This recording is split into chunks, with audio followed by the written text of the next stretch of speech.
Hello. Mic check 1 2. 1 2 3. Yeah, it sounds good. Yeah, so do Tekken Ball replays count? No, they do not. 100%. What is 1984?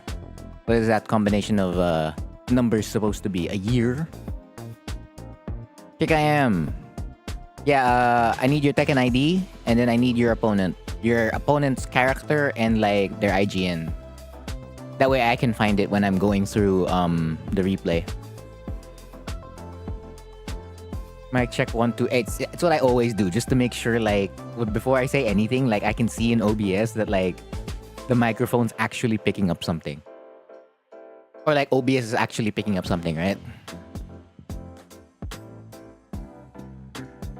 All right, I got it. So I have the ID. Now I need the opponent. Is the pole?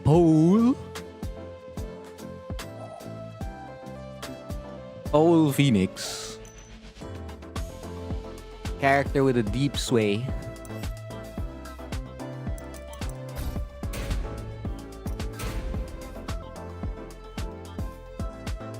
So this one is first to 2 set. Okay.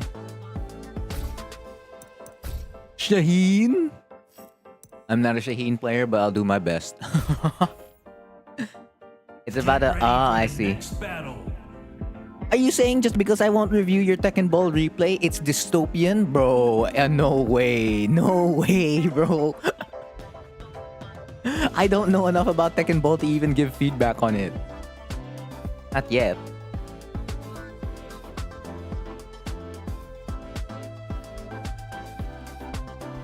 So, what's the formula I follow? Right, I don't pause during the first set. And then in the next second and third, I'll pause immediately. I'll just watch it straight up first and then see how it goes. Hello, Azzy. I like your fit. Fight. Is that the Gentle Monster Shades too? Yeah! Ooh! That was a free whiff punish. Whoa! Uh-huh. Mm-hmm. Alright, you got the wall. A lot of back fours, man. You're in the ER. Get well soon, Azzy. Hopefully all is well.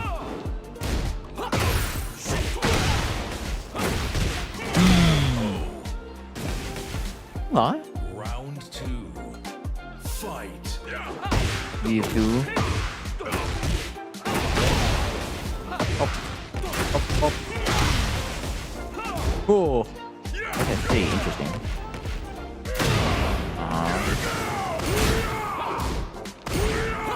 Nice.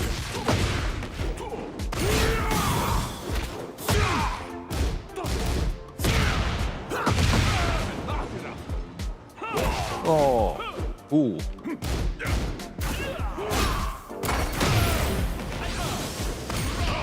Okay, that was a little bit too slow. Strongest in the universe.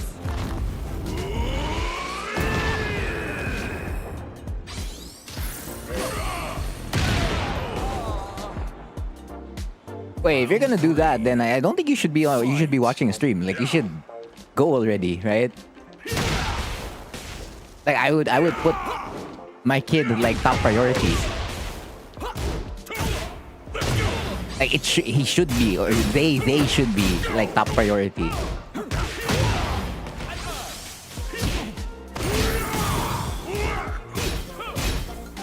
Like, I would drop everything else and just go.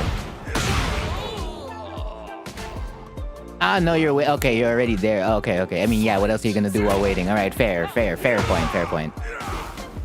Yeah, hopefully it's nothing too serious.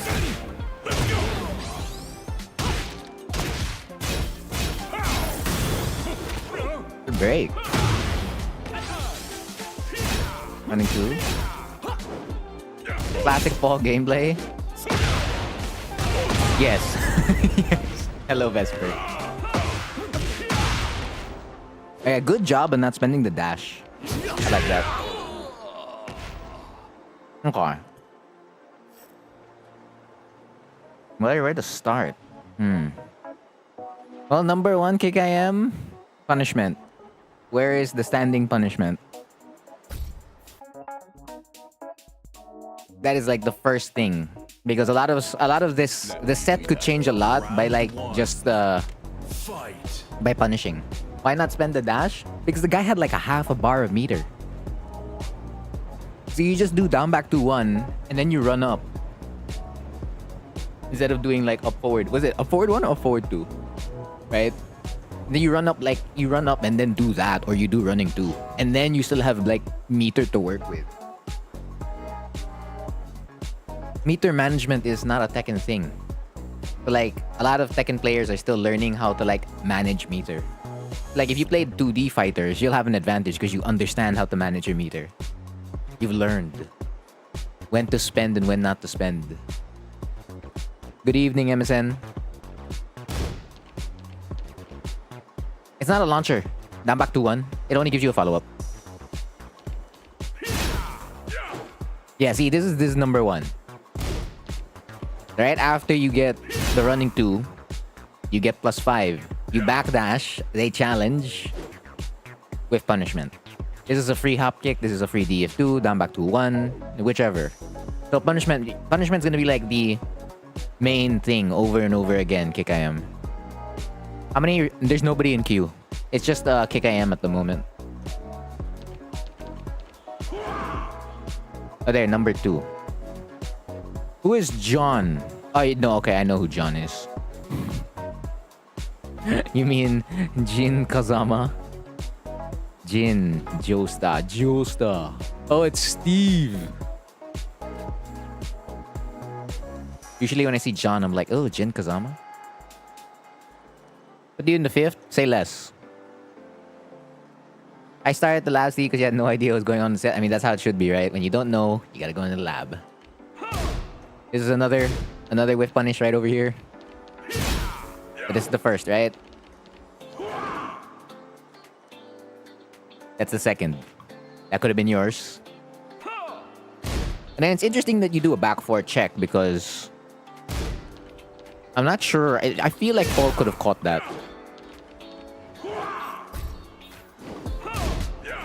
Okay, not like that. Yeah. Like that.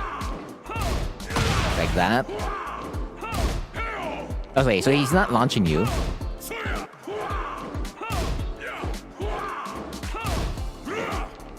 Yeah, he's not launching you, but he is still punishing you.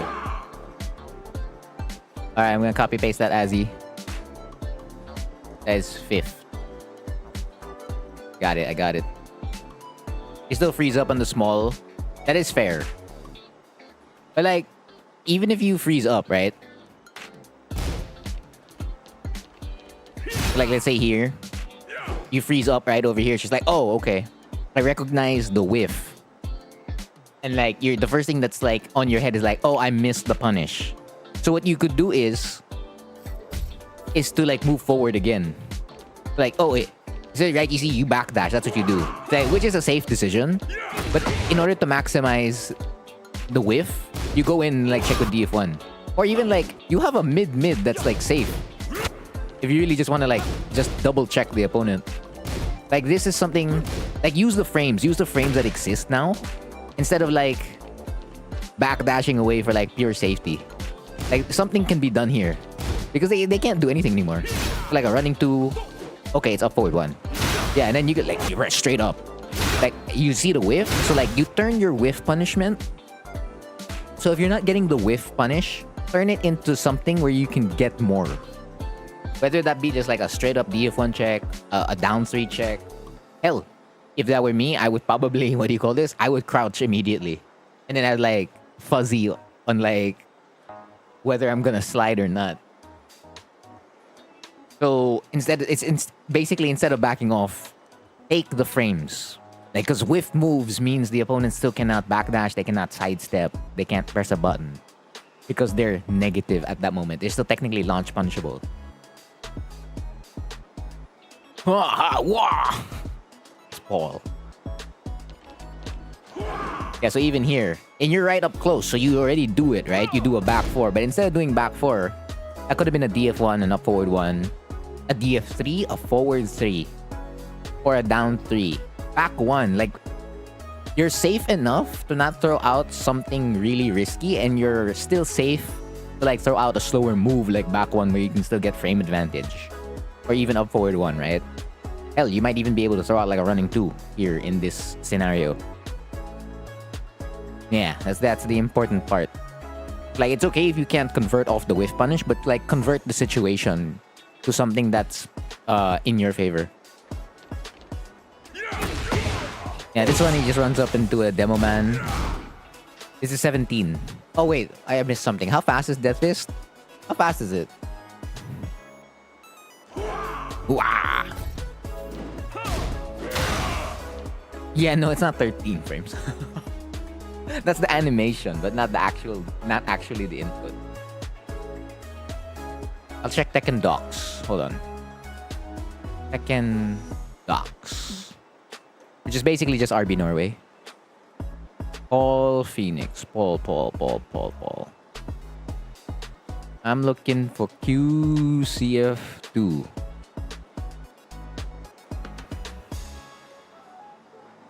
They still have the same one. I know it's not 14 to 13. Otherwise, that's like his 13 or 14 frame Punisher, right? So it's not that fast. Maybe give it in the range of 15 to 16. Ooh. Yeah, so if you see this string is negative 17. Not sure if it's... No, you should be able to launch it. Yeah. Yeah, you can launch it. Basically, that's another free punish. That's also a free punish. His evasive shoulder.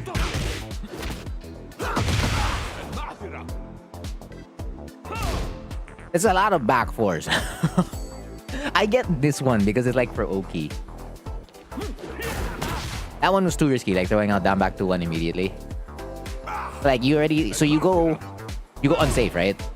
Negative 15, they don't punish you. So what's happening here is that you don't have to like commit to down back to 1. Like you can just... There's a reason why like the hit confirmability of down back to 1 is a big part of like Shaheen. Like you can just down back 2, oh, and if nothing happened, then you just reposition yourself. So it could look something like this.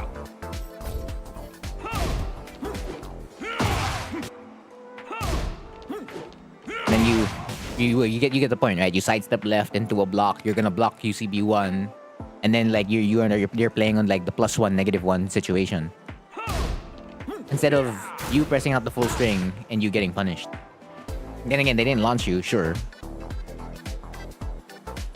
but you still got punished, so.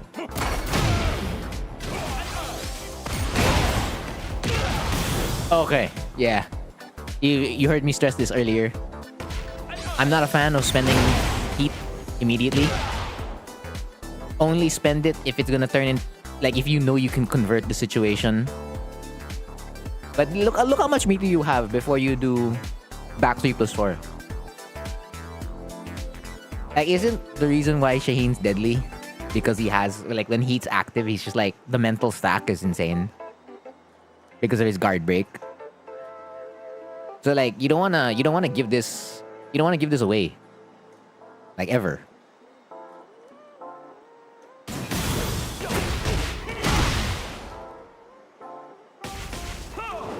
And then you do FF3. This is the time to like back 4, down 3, right?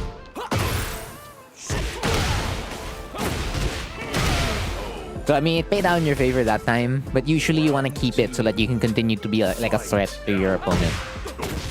Now, this one's beautiful movement. I like that. Up. What is the idea of like throwing out FF3 there?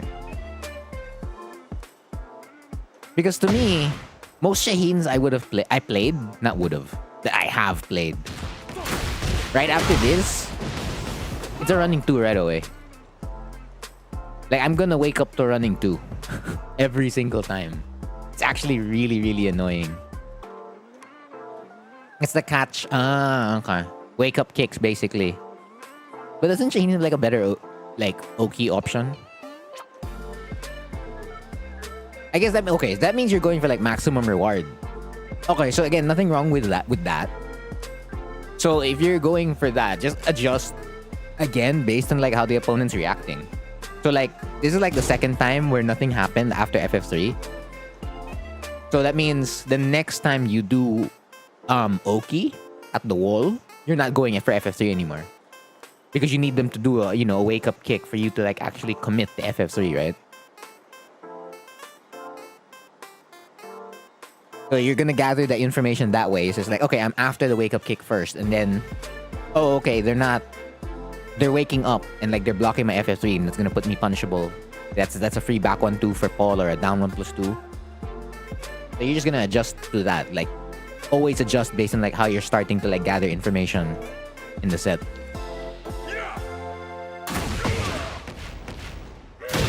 Wow. I may or may have not done more. Oh, and I mean, so basically if I see it, I'll just remind you that we've talked about it already. That's it. Okay, that's a good whiff punish.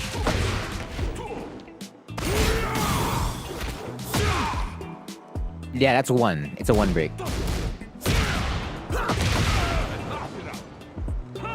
Slide. It's there's no what do you call that? There's no follow-up after standing 3, so that's a free duck every single time. That's basically just a basic Paul string. Like as soon as you see standing 3, you can duck the 2. I'll show you.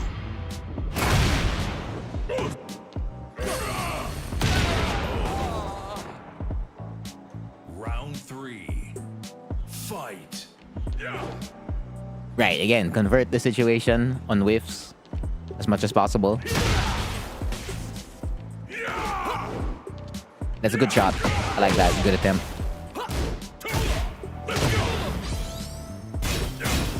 I was trying the AK shadowing. Okay, but the reason why that works for AK is because the opponent's thinking about it. So, what do you call this?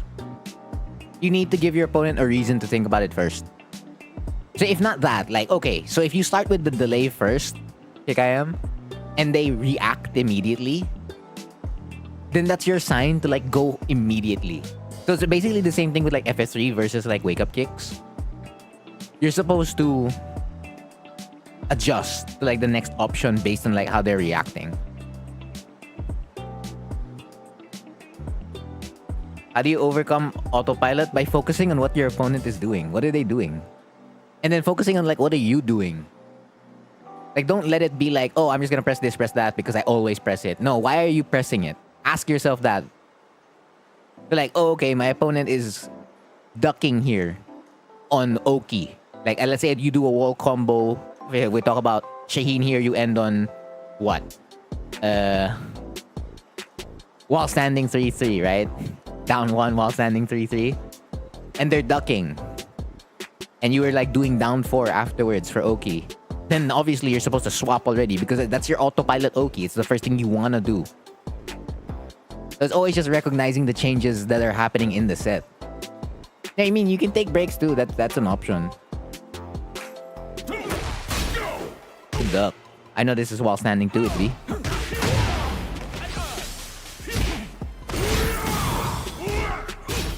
Oh yeah, Paul's sidestep right kick I am.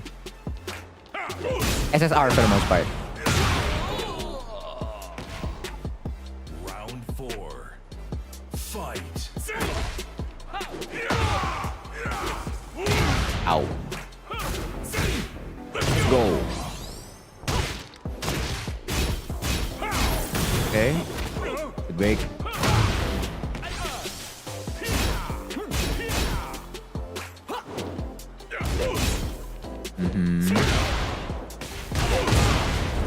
And then that's it, right? Oh, no. We get to the... Right. You get the down back to 1. Ah, okay.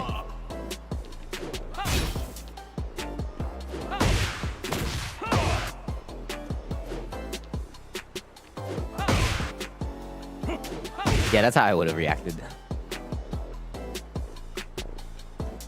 It removes the darkening blue effect from Rage Art and Burst. Is it a new mod?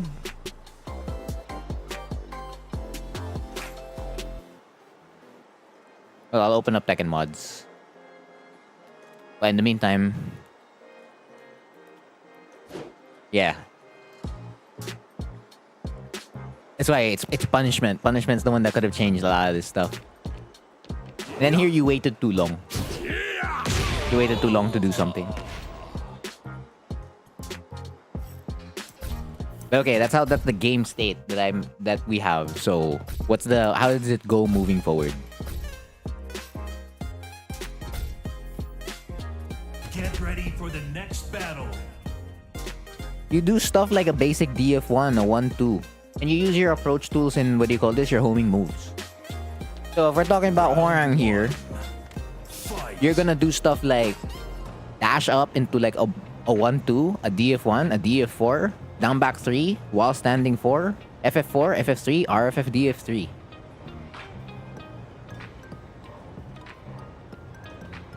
Also, you said that you sent me matches.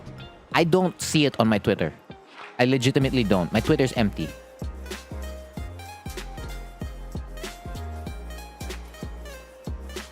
Like, my Twitter does not have anything. There are no messages there. There are notifications, yeah, but no messages.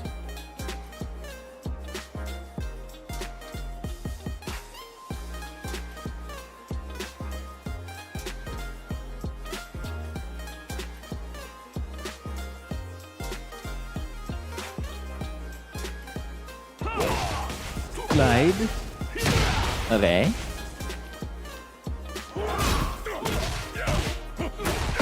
Huh? Wait, hold on. So slide. You get the flip over. You get the running 2. Okay, I get the run up and to back away. The issue is you back up too much. So, KKM, what's happening here is that you're giving your opponent neutral. For free. By backing up.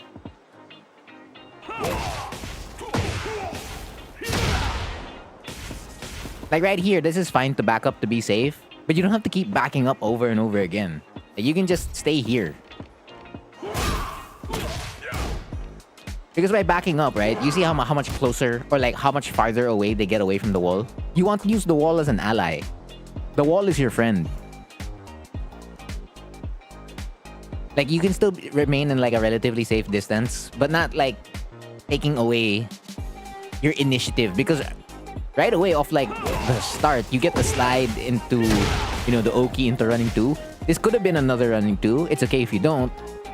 But like backing up too much takes away the advantage you just built up. And then, yeah, you were caught pressing buttons.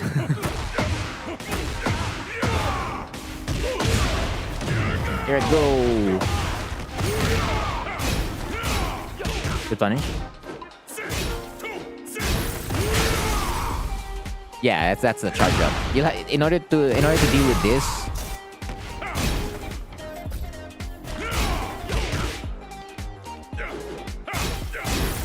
you can sidewalk it. That's the first thing you can do against it.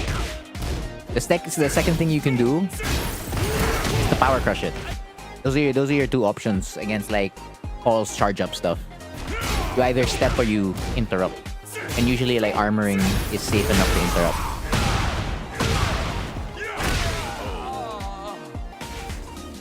Round 2. Fight.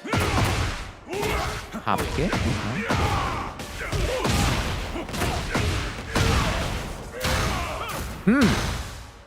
Any death fist up close, that's a launch. It be. Actually, let's check.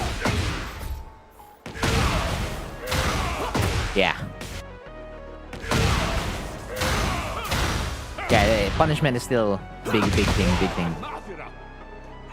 Slide. Okay. Nice. Nice. Interesting combo. Okay, you break it, and then...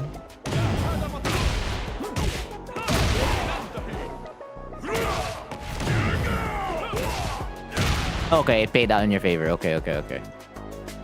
You panic after the death fist? Yeah, because it's just like out of the blue, out of nowhere, right? I mean, you still converted the situation.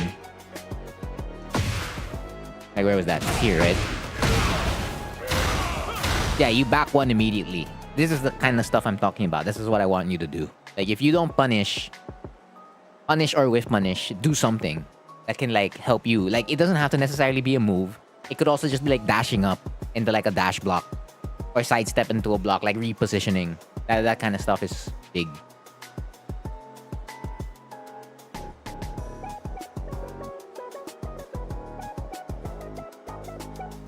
Oh, you... Okay, hold on. I'll click on it.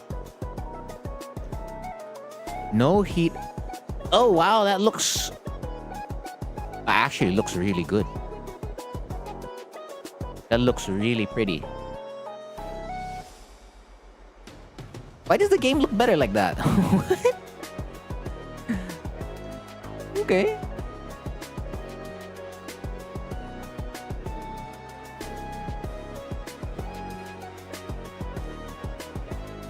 Bro. Okay, now I see it. 2 minutes ago.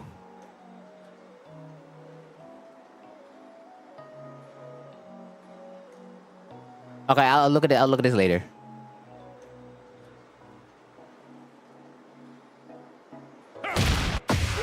Okay. Consider installing. I'll just put it in the mods folder. Yeah. Okay. So, I'm 100% for, what do you call this? Not breaking the balcony right away. Most especially if you were doing a combo. Yeah, because you already have how many hits prior to it? You have 6 hits. And then your balcony break's gonna be the 7th hit, and then there's not much you can do. Like, you can't get the wall anymore, right? You can't get the wall downstairs. If you were to go downstairs. The most you can do is what you did earlier, when you, like, heat burst, and, like, keep them on the floor, and then, like, back 3 or down 2 for Oki. Here, I would have loved... Again, this is personal bias, alright? But it is an option you can consider. Wherein you just keep them here. So right after this, you pop heat. And then you still keep them there. That doesn't work. Yeah, but I would pop heat. Like right here, pop it. Then if you still want to break the balcony, sure. And then now you have, like, heat to, like, work with, and they have to think about that. Or even here, if you just keep them in place, you pop heat, and then you spike them with, like, back 1 or back 3. It's a pretty advantageous situation. Also, especially as their life's, like, getting lower and lower. It's like, when are you gonna spend your heat then? Like, you just use it already to, like, end them. Which is, I guess, what you did here. Like, you pop it to here, right? Okay, so let's go next round. Round 3. Fight. If that's the case, super kicks, then what you should be focusing on is situations. So if you get a 4-3 on hit, take note of the many times, like, F1+2 gets blocked. And then when you're supposed to, like, start doing down 3-4 or, like, doing a grab, you basically build up your awareness in each situation. So you start with your punishes first. Or if not punishes, something else. Like, take a situation, whether that be like 1-2-3 on block, 1-2-4 on block, 4-3 as a punish while standing 4-4 as a punish. Or like your Oki, like when you get a combo, you specifically lock in, like, I'm gonna do X option to beat Y reaction. Okay, but they did Z reaction. Alright, so that means I need to do B option, right? Ah, another whiff punish. Right here, that's free. That was free. You set this up perfectly too. You set this up amazingly. Yeah, exactly. You're figuring out each thing. Okay, so I hit like a 4-3 on hit as a punish. I'm gonna mid-check them with DF1 because that's my autopilot muscle memory. Oh, they blocked it. So that means the next time you do 4-3, you could do down 3-4, or you could do 1-2-3 or 1-2-4. So you can get an advantage in the situation, because doing any Hwarang's mids does not give you the advantage at all. Besides, I guess, doing like an FF3. So like instead of doing DF1 after 4-3, you do FF3 immediately. The mindset for this Power Crush is to beat the round start. Oh yeah. But I mean, I'm talking about like the situation afterwards. So you're aiming to beat the Power Crush. You beat the hop kick, yes. But like right over here, this could have been something. You know, again, it's punishment. And then the situation did not get converted. You backdash away. Hello, Eugene. A forward one. Yeah, guard break. Yeah. Yeah, Shaheen stuff. Let's go. Yeah. Ooh. Can you do 1+2 there from there? No, you... Hold on. I mean, you're the Shaheen player, KKM. You tell me. You can do sneak 1+2, right? Yeah! Why sneak 2? Your opponent can't do anything here. Sneak 1+2. Go take the advantage instead of like, what do you call this? Being safe. Yeah, sneak 1+2.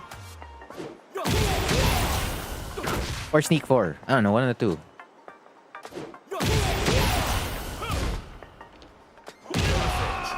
Back 3+4, alright. Round 4. Fight.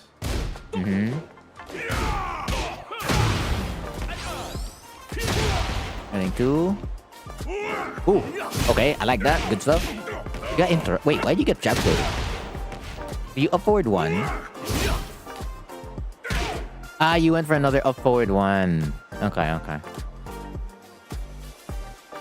My flowchart for that is that after sneak 2, I do running 2 if the sneak 2 hits. If it hits, but like, if sneak 1+2 gets blocked, it's +2. And then if it hits, you're still at an advantage, right?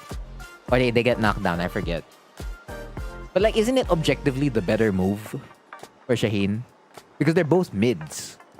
It's just that one won't like refloat an opponent, which is what sneak 2 would do.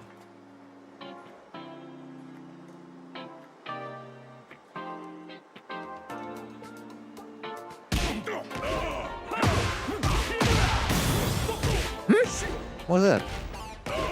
Wait a minute. You have a full bar of meter again. You down back 2-1 in dash. And don't convert that. Wait, why would you down back 2-1?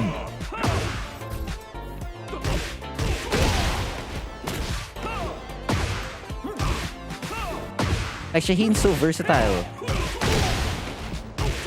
Like so. Like, again, the hit confirmability of down back 2-1. And like, you can still catch on like down back 2 into a cancel. This is... You spent your heat way too early. And it didn't go anywhere either. Oh, okay, solid. You choked on that down back 2 cancel? Let me check. Oh, wait. Back.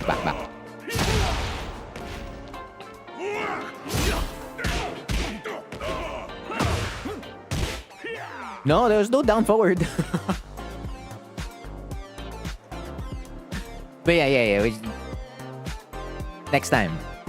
The next time you get a floating opponent, you can down back 2 into like cancel. Or down 2. Like, those are like the 2 pickups Shaheen is like that they're pretty damn good. You meant the mental. Oh, okay. It's just like, right, should have canceled. Okay. You know, so at least you're aware. A review? I mean, yes, that's the schedule. That's why you autopiloted the down back to 1. Yeah, because at that point, if you messed up the cancel...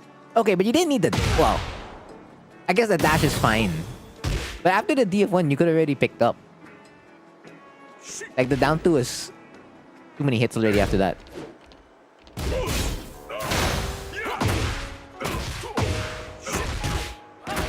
got it, Brando. I need your opponent, though.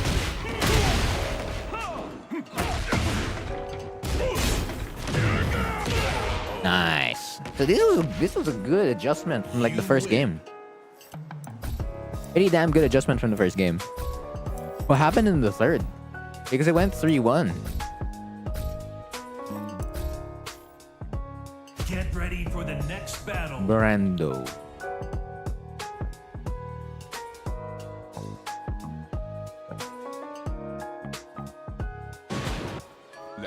You choked the third. No. Fight. Okay, orbital round start. Oh, the combo drop.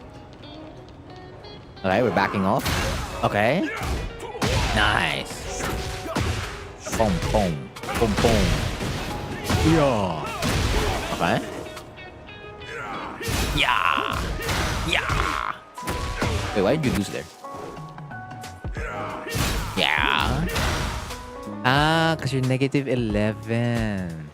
I always thought this move was safe on block. I guess it's just really safe on block because of the pushback. Okay, and then you tried to power crush. Oh, okay, so it's a pushback strat that only works in open, not at the wall. Oh, okay. I learned something new, too, while going through these replays.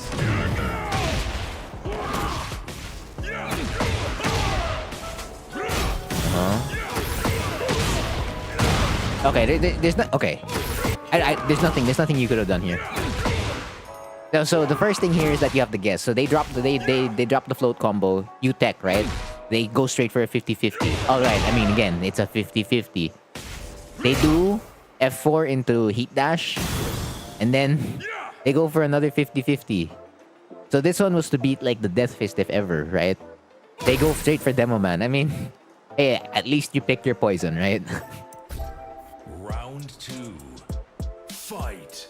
Can I do 1, 2, 3 to down 3, 4 when the opponent starts ducking, then go for up forward 4?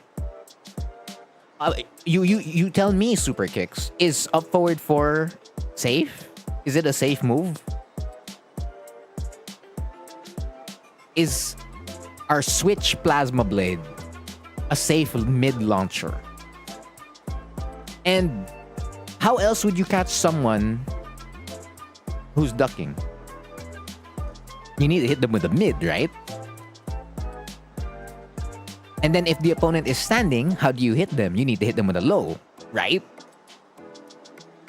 So your question is, if you do 1, 2, 3 to down 3, 4, like, it's not bad. And then if the opponent's ducks, right? Hitting them with Switch Plasma Blade is not a bad idea. However, it is a bad idea if you keep going for Switch Plasma Blade every single time. So if you want to check on like the first 3 interactions, something like that, like, okay, let's say you get down 3, 4, and then you do LFS of forward 4, you could throw out like your mid check and be like, yeah, I want to see if they're ducking. But if they block it, then that's your sign to stop doing it. That's how you get rid of the autopilot. Ego, I got it copied. It is now in my notepad. Yeah, you gotta wait. It's okay. We're almost done with the first set. Now move to the second set.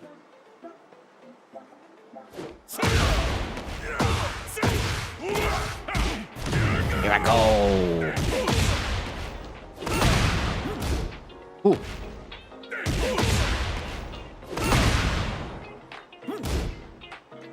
You throw a 15-frame move. Wait, does that work? Is this supposed to be plus 15? I wouldn't know. I don't play your character. All I know is that I die to like down back to 1 after this typically. You bundled it with down back to okay. It be. Okay. Yeah. Yeah. Okay, damn. You'll still have beat. For like 1 moment. Okay, never mind. Nice block.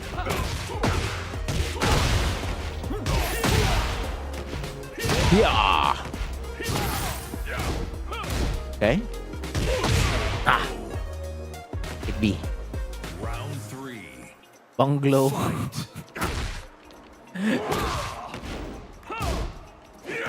Ooh!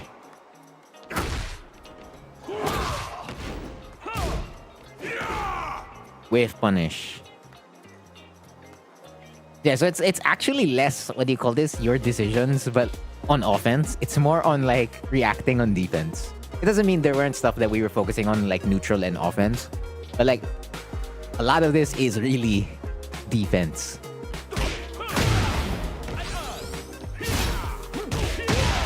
Nice.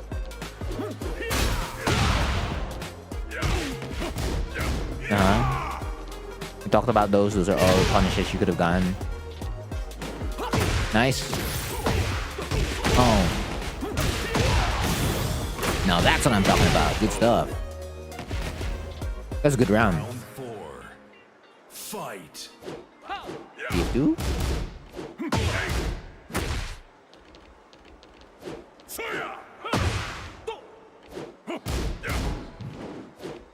Well, yeah, standing punishment as well. Like, this Paul was very comfortable with throwing out 3-2. They threw it out in all 3 sets. So, like, if you were ducking the standing 3-2, that's a free hop kick, free DF2, free while standing 2 every single time.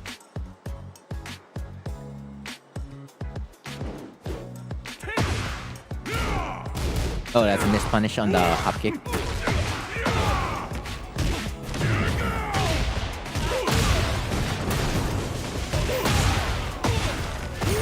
Yeah, just take the damage, it's fine. You have the wall, but oh! You get up, you have the wall position. It makes sense that you don't press immediately. Yeah, you know what? It is what it is. Both of you had the same idea. Oh, I'm not gonna press. And then it's like a second passed. Okay, now I'm gonna press, both of you. It's just that Death Fist went first instead of down back to 1. It be. It be. It be. Okay. So that's everything about your set, KKM. But if you have any other questions about it, just let me know.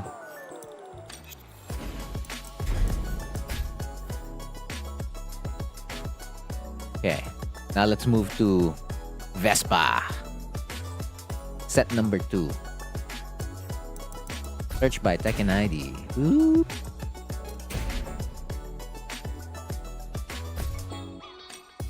Oh, were you playing? Are you Reina?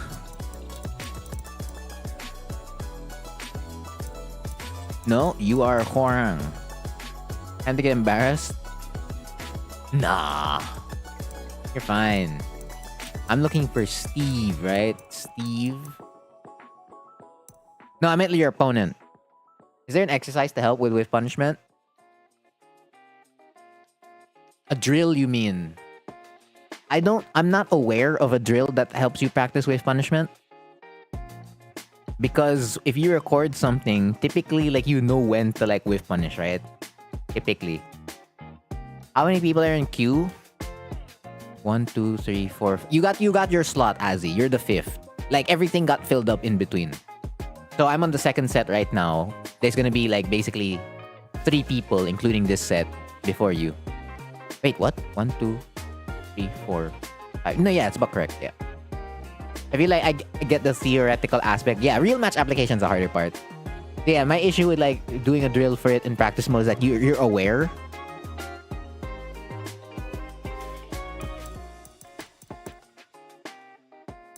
Of, like, when to whiff punish. Because you know the sequence, the exact sequence that's about to happen. So usually what I do if I want to practice whiff punishment is that I use computer. So you can go to Arcade Quest, you can use Super Ghost Battle, or even Arcade Battle. And just focus on, like, punishing. That's it. Where's the Steve? Oh, there you go. John Joestar. Hey, it was final round. So if not that, because, like, it's the safest environment to practice with punishment, because the computer's just gonna keep doing stuff, right? And, like, you're just gonna, like, wait out to, like, punish stuff, like, whiff punish stuff. If not a computer, because the computer's not good enough to, like, practice against. If you're playing against a real player, what do you call this? You do a lot of safe things. So, like, you do DF1 sidestep, DF1 backdash, You do down back 2-1. You don't do your back 3+4. You wait for the opponent to whiff. Like you set up as many situations as you can that would induce like a reaction from the opponent to press a button, and like they would like there's a high chance that they would retaliate there so that you can get a whiff punish. So it's keeping yourself very compact and not committing to too much offense, and like you're staying a lot of neutral/defense. So DF1's classic for Shaheen into like sidestep into DF2, right? So you're gonna do DF1, sidestep block, and then wait for the whiff, and then DF2. Or you're gonna do stuff like down 3, backdash after you're down 3, and then see if they whiff. You do down back 2-1, and you stay in place, see if they're gonna press a button after on block, after the pushback. Or you did your sneak 1+2, right? Then you sidestep because you're +2, and then see if like they're gonna do something. Same thing with like while standing 1. Yeah, explore setting up situations that wherein like you can move. Number 1, that's the main requirement. You can move so that you can like make a move whiff from your sidestep or backdash. Yeah, because I don't think Shaheen has a lot of like push back stuff. Yeah, he doesn't. Steve has a good number. Steve's kind of annoying in that regard, including Victor. Yeah, so for you, it's gonna be a lot more movement based punishment. I feel like you can get a bot to update the queue. Yeah, but then I would have to keep updating the bot, right, in real time. So like if I go to stream elements and I put in the queue who are the people that are on, I'll have to update that bot again, right? As I'm streaming, right? I'd have to like do it manually. It's just that anytime types Q, anytime someone types Q, at least it's always there. Fair point. I'll think about it.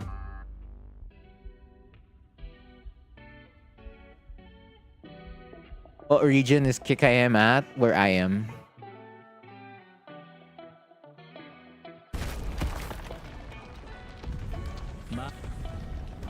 When it comes to who talks the most, you definitely will.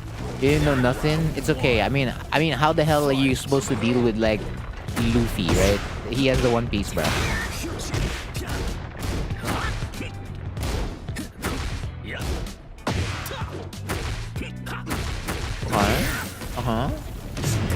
Oh, that's a sidestep.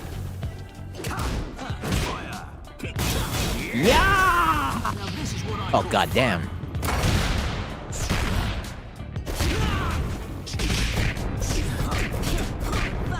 That's a knockout! Good night! Remember yesterday when I asked if Steve was a One Piece fan? Plot armor, yeah, they have plot armor, bro. Hey, nice forward 3. You have the just frame in the Flying Eagle? God damn.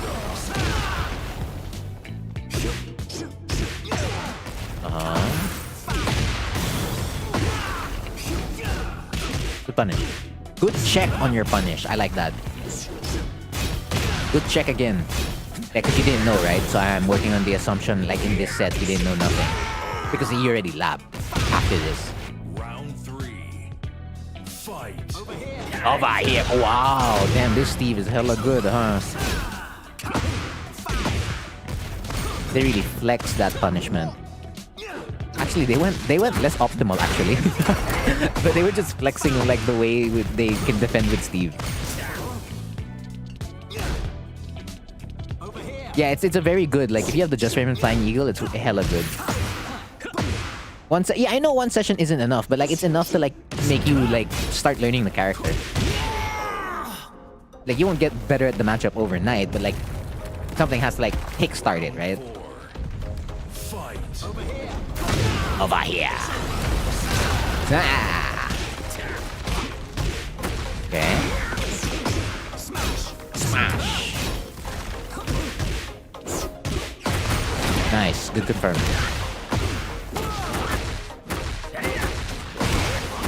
Nice. Beautiful combo. Nice. Zwako fun. Yeah. Okay. For someone who didn't know the matchup, you're fine. Like, you played it all right. So far. You had it consistently, but you stopped. Yeah.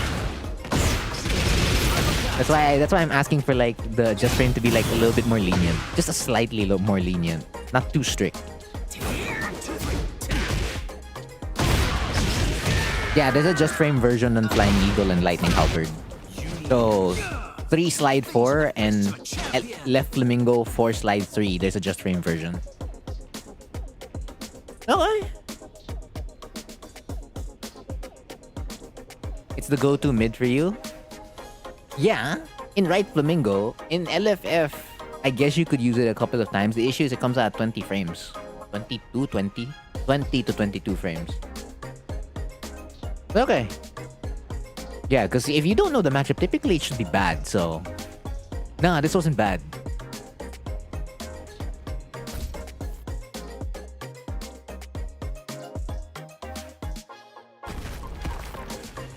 Yeah, that's the thing. Okay, so since you don't know some Steve stuff, I'll mention a bunch of Steve stuff for you. So, if he does up back 3, this is basically his Kempo. So, Steve Fox has like what Feng Wei has, what Leo has, what Heihachi has, but Heihachi he can only do it in heat, right? His back 3 plus 4. So, this is something you'll always have to consider every time you're against Steve. Like, he's gonna up back 3. The input for it is up back 3.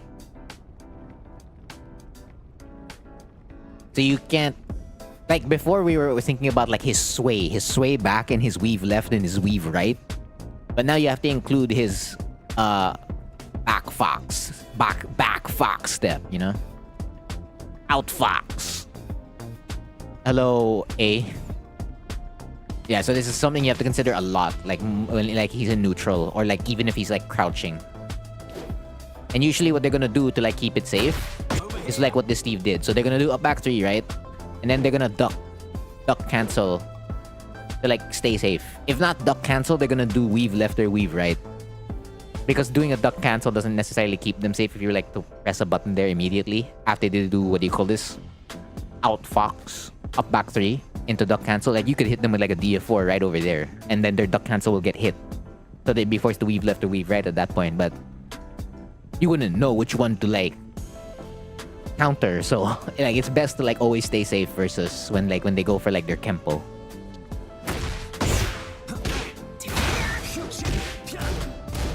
Right, so this elbow, this is his safest launcher in Peekaboo. This is DF2, Pab DF2. This is -10. So this is always a 1-1 or a 1-2 punish for you. Hello, Dia.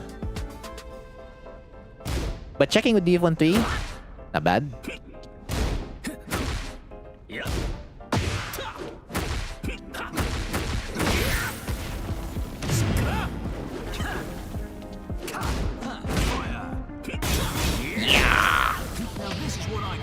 I wonder if, what do you call this? If something else wouldn't have activated. Oh, yeah. Okay. So your go-to mid that you like wouldn't have lost to a Rage Art. I wonder if RFS... Yep, that also. So like, if you wanted to go for a low, RFS DF3 wouldn't have lost. RFS 2 also would have been saved. Or RFS DF4, which is like the safest / best option available. You just wanted it to end? That is a fair point.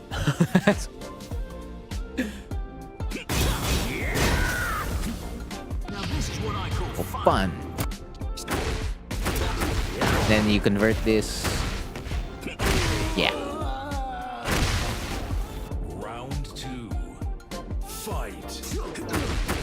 Nice flamingo step. See, here you go. So you had the +1, right? Into a jab check. That is fair. That is actually the best option to do. If you wanted to like actually press a button. It is what it is that you get punished by Steve's Power Crush. So Steve's Power Crush is an important note about Steve's Power Crush. So like, while usually most Power Crushes, they like just go straight away, right? Like, you can see his animation, like, he moves back a little bit. This is the only reason why your jab lost. Because of... because of the animation. Because of, like, how he moves his head back to do his power crush. This could happen against Asuka's F1+2, against Victor's back 1+2. It could. The word is could. But, like, it's gonna happen less against them compared to, like, this guy. That's just what it is. Yeah, just frame Flying Eagles +1. Just frame Lightning Halberds +6. Come on. Actually, regular Lightning Halberds +6. Yeah, and then it's always a guaranteed heat engager. So that's what's gonna happen all the time.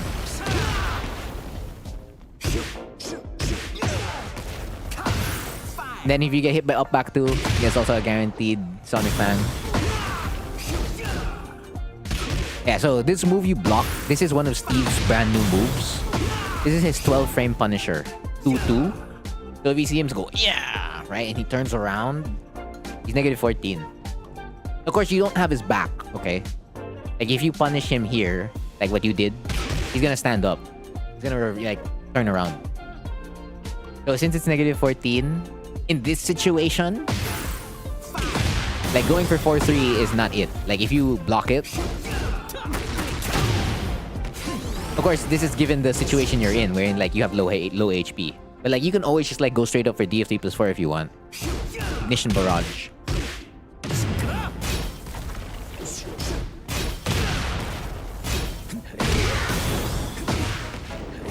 Huh, wait, hold on. Let's see what else you can convert there.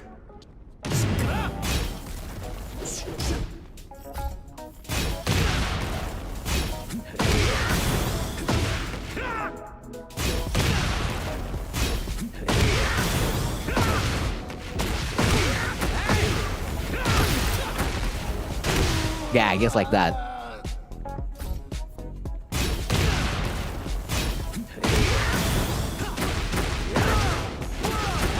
Like that too? Yeah, that works too.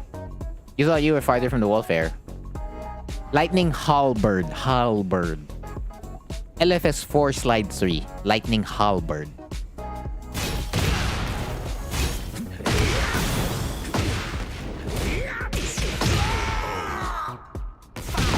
Round 3. Fight. Over here. See, this man flexed. You know why? So right after Outfox, right? So they do up back 3, right? They round start up back 3.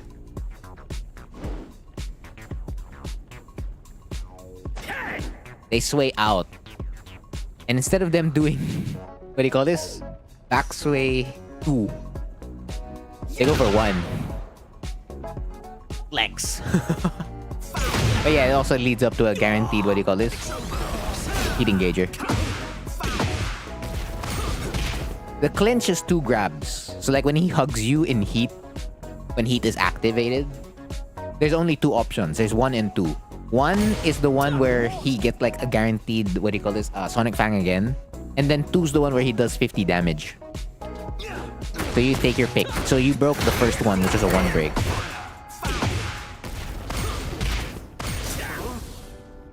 Yeah, so they always went for the 1. Over here. Okay, you need to take care, like when you block an Albatross 2. So like when you block this move, he's -3. And there's a lot of pushback on block. So like if you attempt to challenge, like what you did here, you can lose to weave left, you can lose to weave right, you can lose to outfox up back 3, or you can lose to a basic backdash, basic sidesteps. Like, this move on block is very advantageous for Steve if you are pressing. More advantageous now in Tekken 8. In Tekken 7, if outfox is up back 3, his Kempo step didn't exist, you could check him with a DF2. Where this could, it doesn't mean he couldn't beat you by if you checked him with DF4, but like it's harder to check Steve because of outfox. If he didn't get that addition, you would have been okay. But like, take more care because this is the kind of stuff the Steve wants you to do. That way they get this. right? And then they're gonna go into Lionheart. It's gonna be a 50-50. You mash out. I mean, you had nothing else to lose. Fair point. But yeah, so every time you block an Albatross 2 where he spins around into a mid punch, always see what they're doing first. You don't take the bait.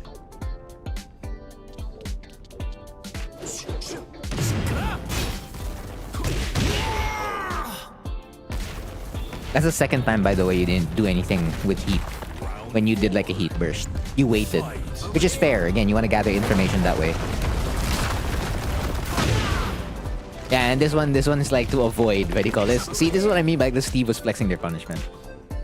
So instead, they were going to react to like down 4-4 if it came out. So it didn't come out. They just do Lionheart 1. What does Kempo mean? It's a general term for moves that wherein you get a backdash for like free, and like you're in it's a stance that moves backwards. And so Kempo step, which is Feng Wei's back 3+4, he gets to like backsway from the opponent without backdashing. And like he can do moves. Like Kempo 2 is like such a big move. It was a high that led into a guaranteed back 1+2 before it got nerfed. So it's like very strong. So like instead of backdashing to avoid your opponent, you do something like DF1 and then you do back 3+4 Kempo step, and then like if they press a button in between, that's a free Kempo 2 into like an Iron Fortress down 1+2. So it's the same thing. So basically any stance that does like do a backdash-ish without backdashing, it's considered a Kempo step in general. It is a stance. Feel free to go to practice mode to check it out.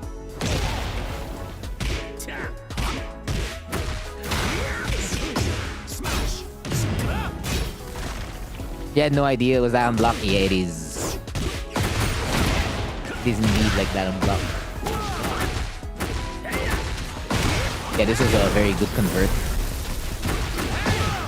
Now this is what I call fun. Fun.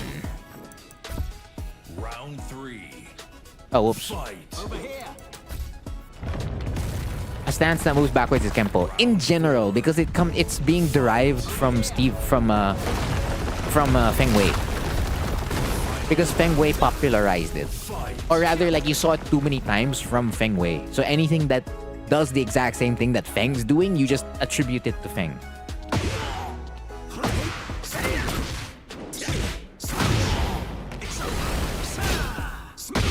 Smash!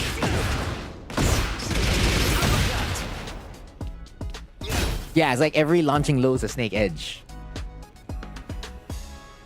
Like for Brian Fury in the move list, it actually says Snake Edge, but like other characters that had a Snake Edge, it wasn't considered a snake. Because some of them had the word Snake Edge, some of them didn't.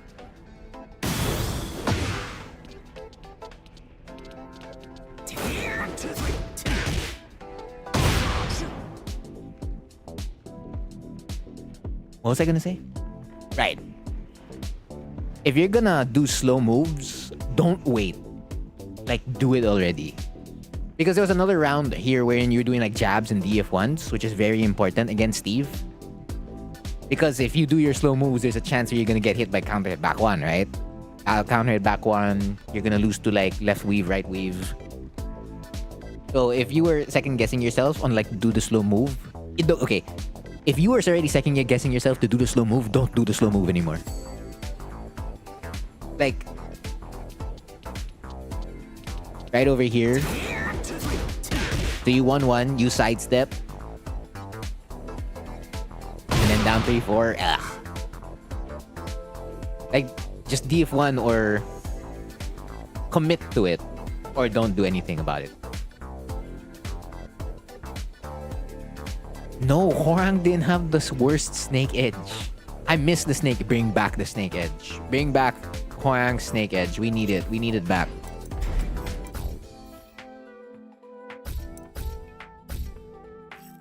Or give us a new low crushing, new high crushing option in Left Flamingo.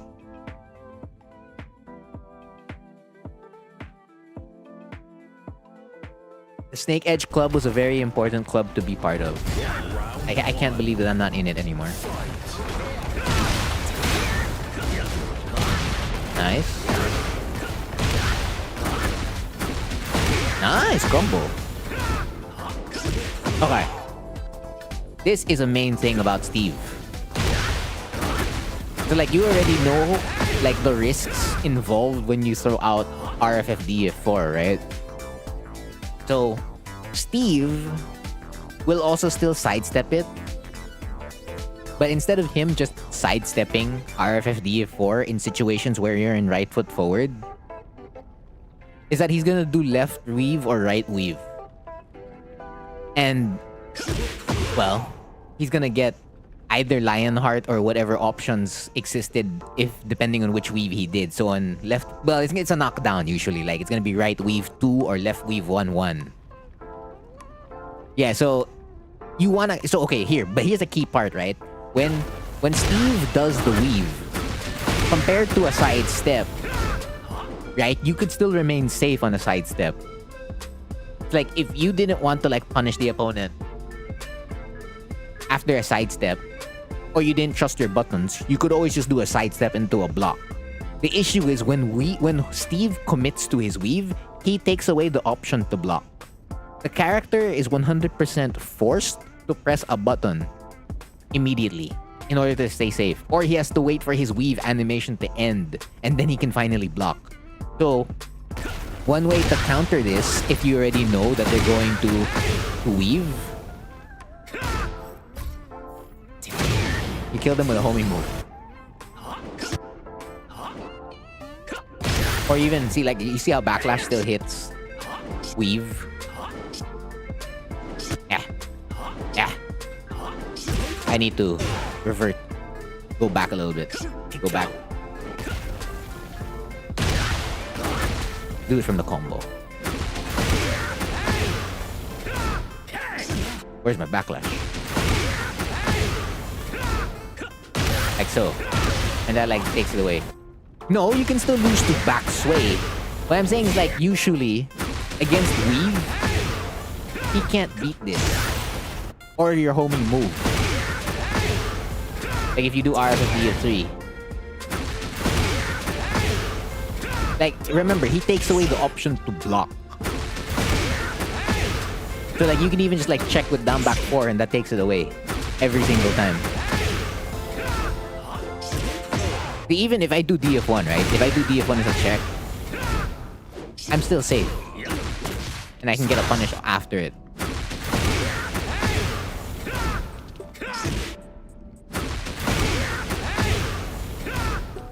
You can also do like, you cancel out your RFF and do DF4. That's an option. But basically, if he commits to weave, he can't block. He commits to back sway, he can't block. Horang should have an unblockable power crush that does 80 damage. In a broken game, yeah. A new high crush option would be fine, but that whole snake edge was generally the worst. No, it wasn't. The worst thing wasn't his snake edge. The snake edge actually served the purpose. If I were to complain about something for 7 Horang, it wouldn't be the snake edge. Definitely not the snake edge. I'll think about it. What was the worst thing about 7 Horang?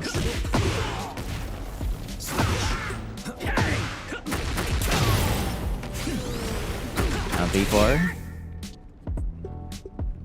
Okay, that was a pretty risky option. Down 3-4 into RFS4.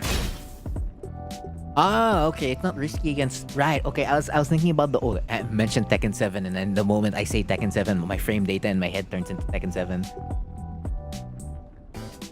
Right, because if this was Tekken 7, you went negative 14. And that was a free Sonic Fang. Which is bad. Because Steve gets a Sonic Fang. And if that was in Tekken 8, that's a heat engager, and that's good for Steve. Ah, okay. Okay, so at worst, what would have happened to you here would have been a 2-2 punish. Or if the Steve was fast enough, Pab F1 plus 2, that'd be a knockdown. But yeah, there was no reason for you to go for RFS4. I get it. If it comes back to like I wanted to end it immediately, that is fair. But the thing is, if you also did, because this came off down 3-4, didn't it? Yeah, this came off down 3-4. Any other RFS mid would have ended it as well. Except RFS DF4. Because if RFS DF4 hits, it won't kill. But it will allow you to do a DF1 check that they can't escape.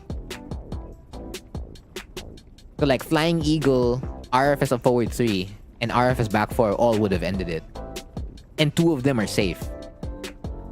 Yeah, you went for the unsafe mid. You don't know what you were doing here? That is fair. But like, you don't want to have too many situations where you're like, I don't know what I was doing. Because at that point, you're leaving it up, like, to your subconscious or like a chance. It's just like, I don't know, I was pressing buttons, man. I mean, sometimes that becomes the answer at the end of the day, but you want to like reduce that answer as much as possible. But basically, if you're going to go for a mid, Flying Eagle, a forward 3, RFS DF4. Always. RFS 4 is something you only consider when you really need it. It's like Sunday. That's fair too. It's been a couple of days already.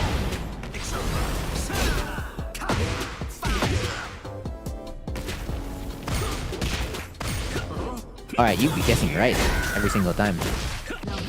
You win, right? You win. Yeah. Round 2. Fight. Fire. Right. So this is his guard break from Lionheart. It's a high. Just know that this is also a launcher on hit. Like if you get hit by this move, it's a launcher. So like it's always a bad thing. It's never good for you blocking this move. You either get hit by a launcher or you get hit by a guard break. It is what it is. Over here. Ooh, that was a back 3. Doop, doop. Boom. Yo. Smash. Down jab to get out. Ooh, was that something?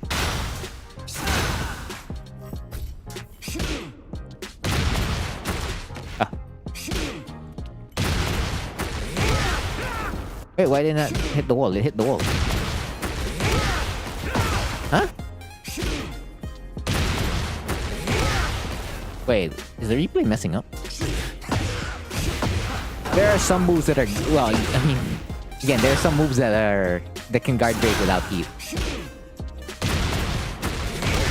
Yeah, why did my takeover not have that?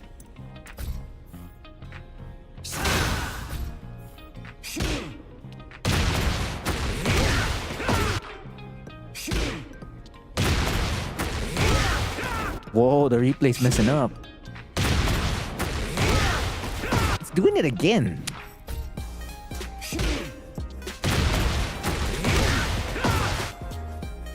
I just want to see if it can be a combo or not.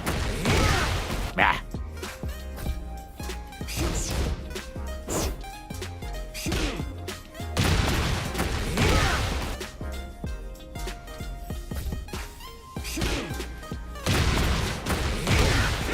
Okay, it can't be a combo. But you could have gone a back 3. So it's not a combo, but for the most part, you get like a guaranteed back 3 here. Broke the matrix, yes. Okay. Nice.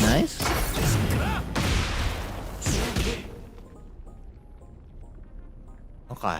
Yeah, I was wondering when you were gonna take like advantage of like the fact that they were pressing. Interesting that you choose up 4.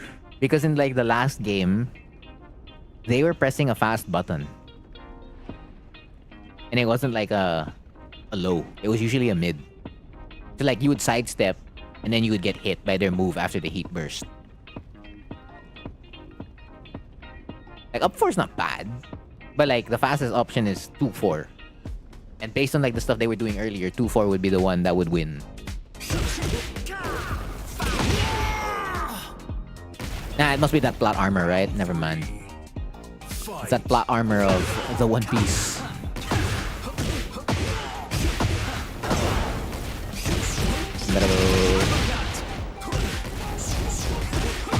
Ah, you got hit.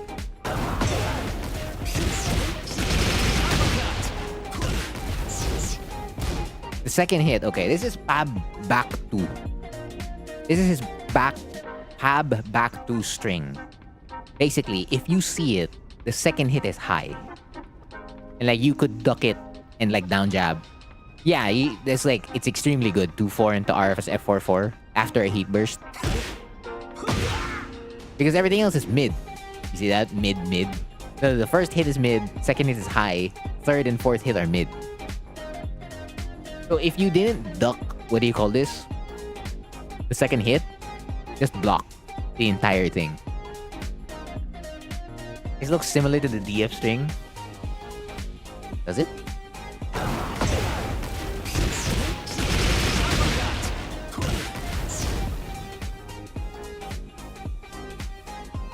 Oh wait, it's not Pab back 2. My bad, it's back 1. Pab back 1. Are you saying it looks similar to Pab DF 1? Because it doesn't look similar to... Ah, no, DF, right? Because it comes off of down forward 1. Ah, okay. Fair point. But yeah, generally, again, second hit is a high. If you're unable to duck the second hit, do not press a button anymore.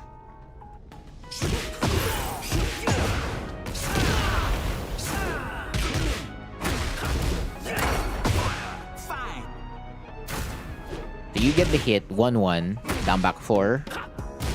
RFS F4 on block. Yeah, it is what it is. It is what it is. They went for the power crush.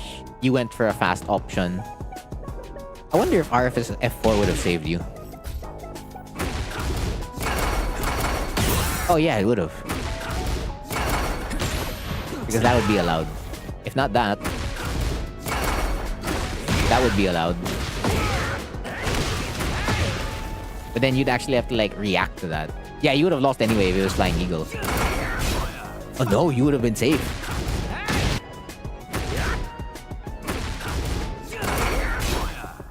Yeah, you would have been safe. Actually, any of our mids. Whether it be RFS 1 or Flying Eagle. Yeah, you would have been safe. Yeah, so you wouldn't have lost. Actually, if you were wild, yeah, you could do that too. You missed it by a frame. No, that input works. Wherein your 3 comes out at frame 1 and then your 4 comes out at frame 3. That works.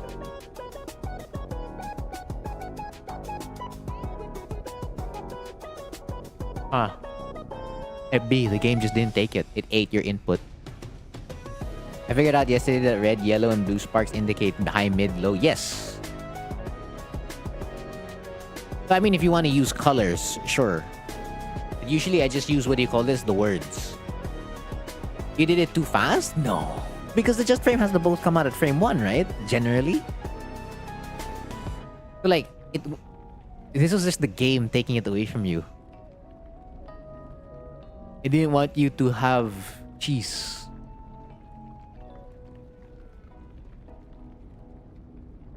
It be.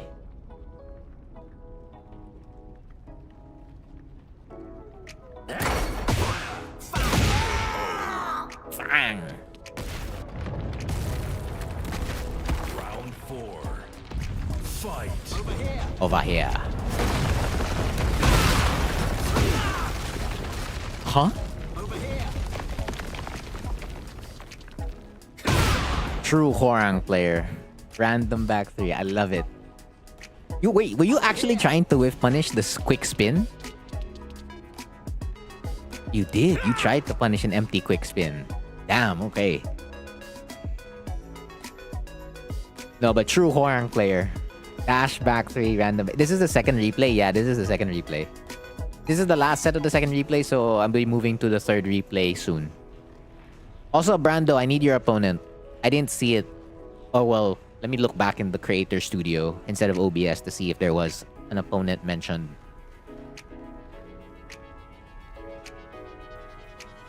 No, yeah, there's the ID. Yeah, you didn't mention an opponent, Brando.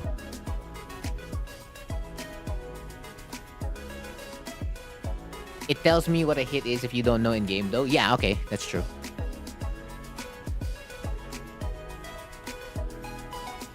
You're gonna say just choose the first of 3? Okay, fine.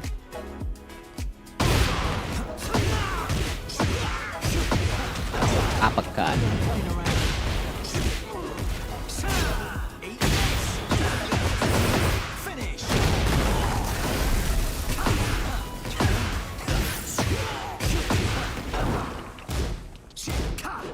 duck.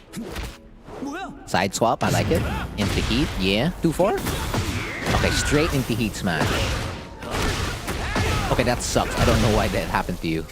B. Good punish. Now this is what I call fun. Damn. Damn. Damn. Hella good. Hella good stuff. Round. Fight. Okay, using the frames. Running tackle. Hello? Running tackle. Okay. True Hwoarang player. True Hwoarang player. That's all I'll say. True Hwoarang player. Cancel. They punish you. Alright. It's okay. Could be. Okay, you were caught pressing buttons. So that's 2 times you got caught pressing buttons.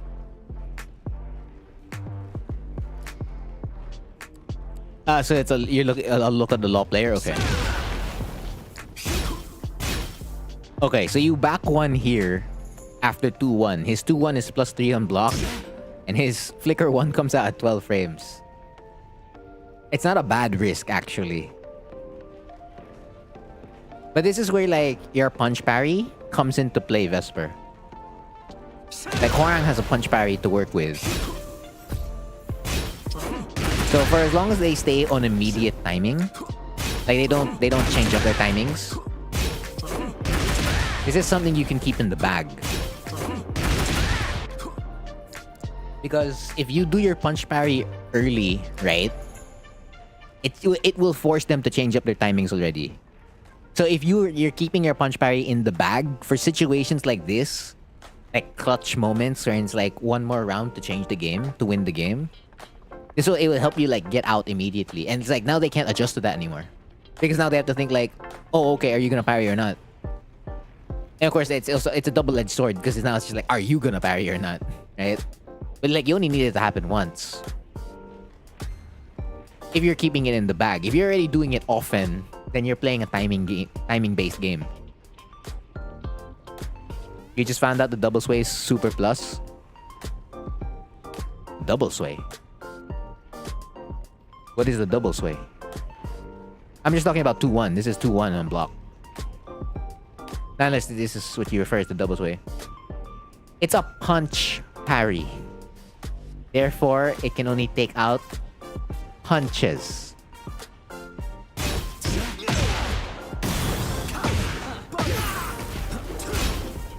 Yeah, and this one he goes +12. If you mean this one, the double sway. Okay, this is extended duck.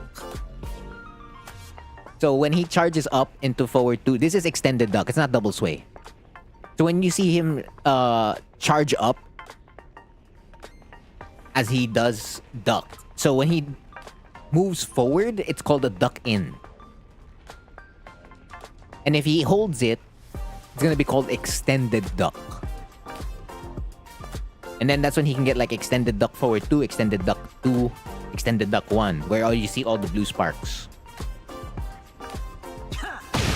But yeah, it's +12. I mean, yeah, you labbed it now, so now you know. Like, not to press a button on it next time. But yeah, so that's everything about the set, Vesper. If you have any other questions, just let me know. So now I'm moving to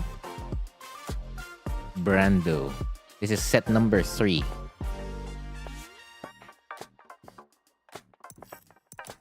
Second ID.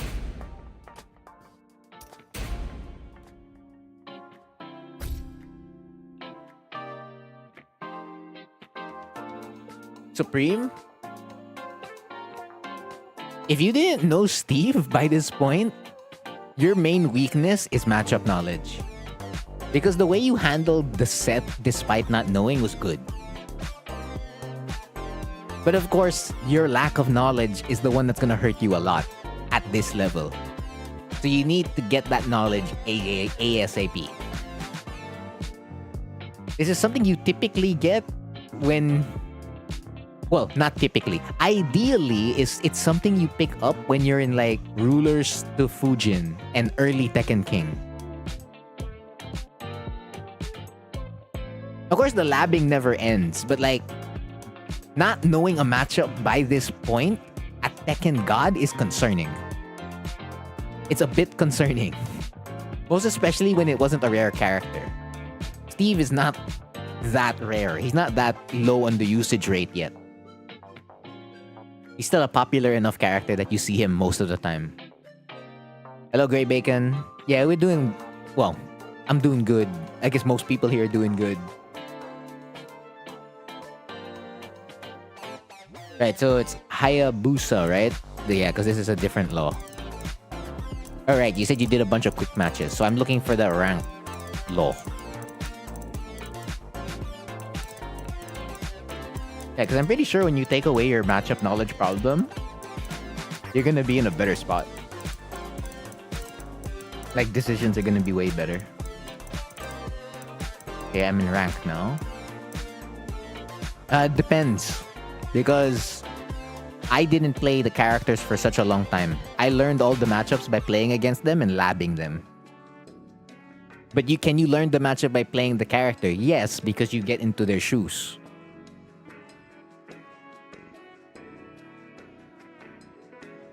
Oh, here. Damn, final round? Sheesh. He's the one who... He went 3-2. You're fine.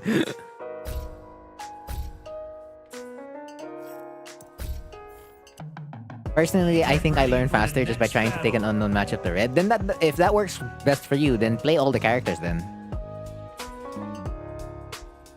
Because for me, I just labbed and played against them. It only took me like season 4 of Tekken 7 to like play everybody.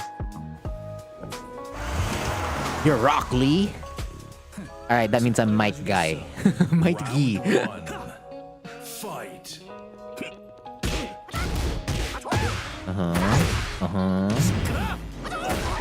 Alright. Zafina? That's a back one the matchup. I like how it converted to be very careful against Zafina to like just back one the matchup. It's so funny how it evolved. Doesn't mean you shouldn't still be careful against Zafina, but like, damn the amount of times I can back one in here in Tekken 8 compared to Tekken 7. Oh, you spent Tornado already?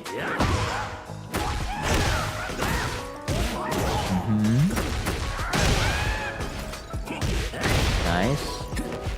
Whoa, okay, you dropped the combo. Fair grab. Swap side. Back 3.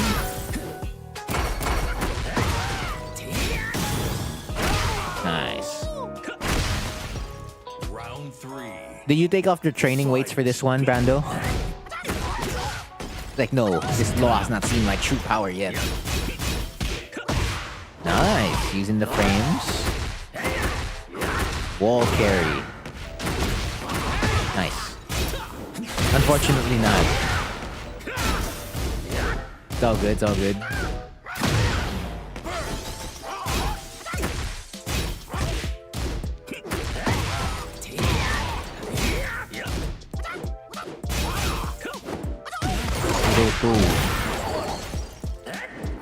Okay, you did that to yourself, man.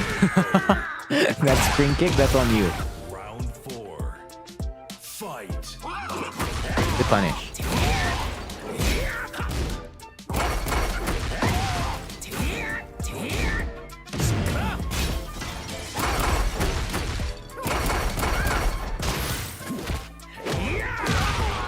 Okay, that's pretty good. Final round.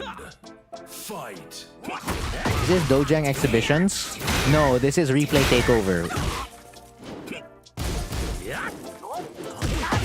Oh, there's no Dojang Exhibitions. If there was Dojang Exhibitions, you'd see it in like the title. Title and video thumbnail and title of the stream.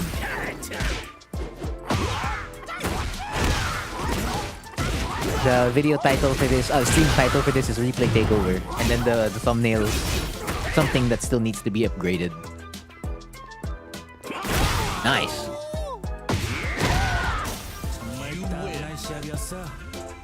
Ooh, Rock Lee has a motorbike. Okay. I feel like if you lost, well, you did lose. But like, I'm guessing like how it went for like the next two games. Round one. What's cheese takeover? Fight. I look at your replays, King. That's it. I look at your replays and give feedback. It's basically coaching. Sort of. Yeah, basically coaching. Except it's only limited to one set.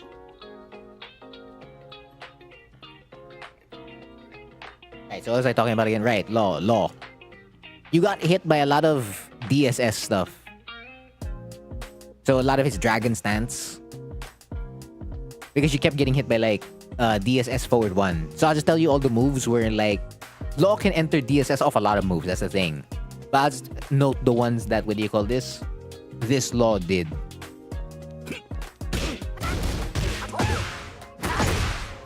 Yeah, so you wanted to power crush immediately. I remember that. So this is on you. Like when you get punished here, it makes sense why you get punished. Because you whiffed your heat burst. Now, this is the first move to keep note of for DSS. So if Law does while standing 4, he can do DSS from here. So you see how it's like his while standing 4 is +5 here? And he does another move immediately after while standing 4. That's important. So if you want to beat DSS options for the most part, besides the homing high that exists in DSS, you just do back 1. If not back 1, you can do forward 3. And if you don't want to do either of those two, just sidestep right into a block. That's like your main way to deal with dragon stance options. And that's very important because laws are always gonna DSS. Not always, but like it's an option you always have to consider. There, see? That's a dragon stance forward 1. Then he does while standing 4 again. Does dragon stance 2.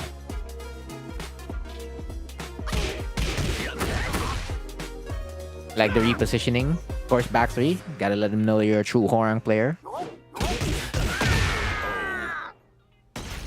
Yes, that's the first note about Law. Fight.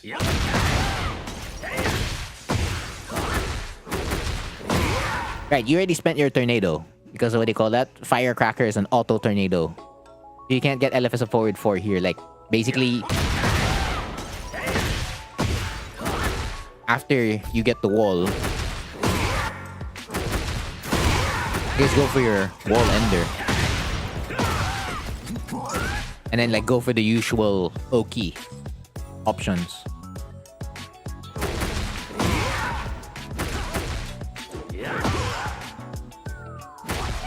Yeah. So the important part is like if you see this, the important thing is to see the tornado effect. Do you see how like there's a mist of air as like Law gets spun in the air? That means you already spent tornado. Like that doesn't happen off DF2, it doesn't happen off back 3, it doesn't happen off JFSR. There are some moves that spin the opponent and like the opponent you can still do a tornado, but Horang doesn't have that. Hold on. Let me recount his moves if he has that.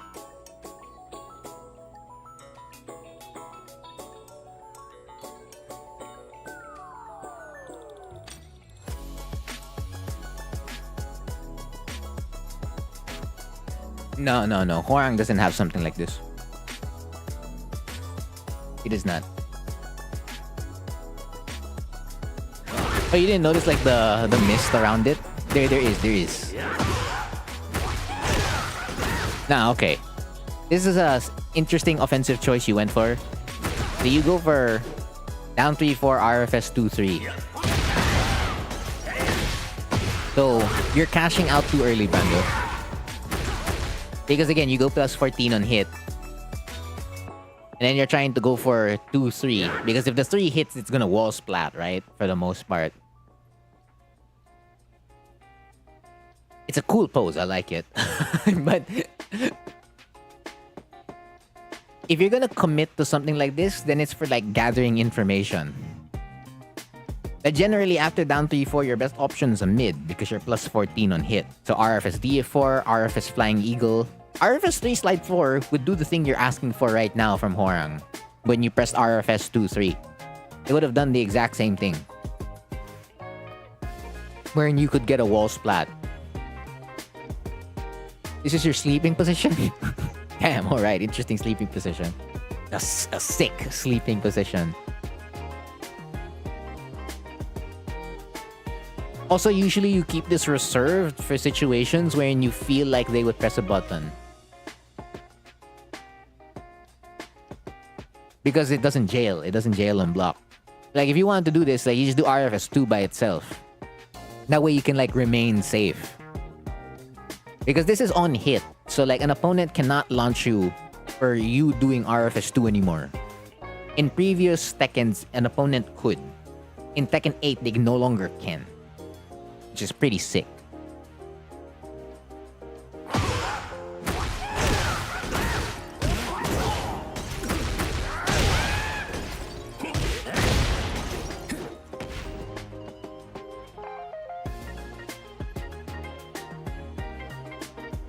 Huh. I mean, again, just up forward 3 plus 4 or 3 forward for the combo. Like, even in this short amount of distance.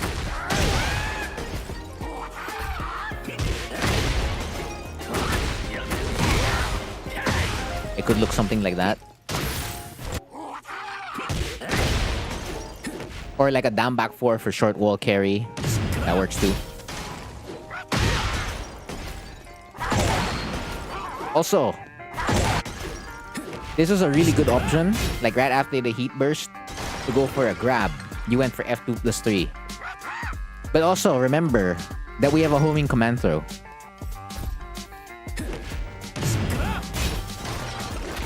So like, even if the law sidesteps in this situation,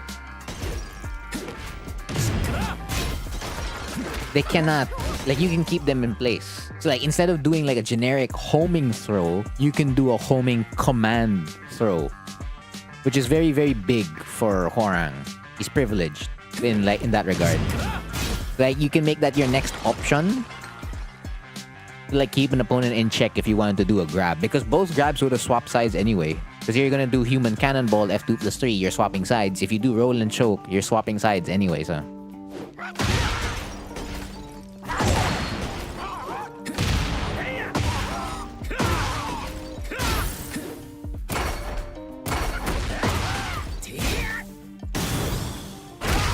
Okay. Round 3. Fight. I would, if this was Tekken 7, I would hammer it down more. Because in Tekken 7, Law's 3 plus 4 4 was a launcher. In Tekken 8, it's not a launcher. But however, just remember that it is Law's punish. He's gonna get a huge chunk for like you throwing out your power crush. And if he blocks it. Like, it's gonna be way stronger than what this Law just did right now. So that's 32 damage, right? Let me beat the Law. Bro! It's 8 points higher.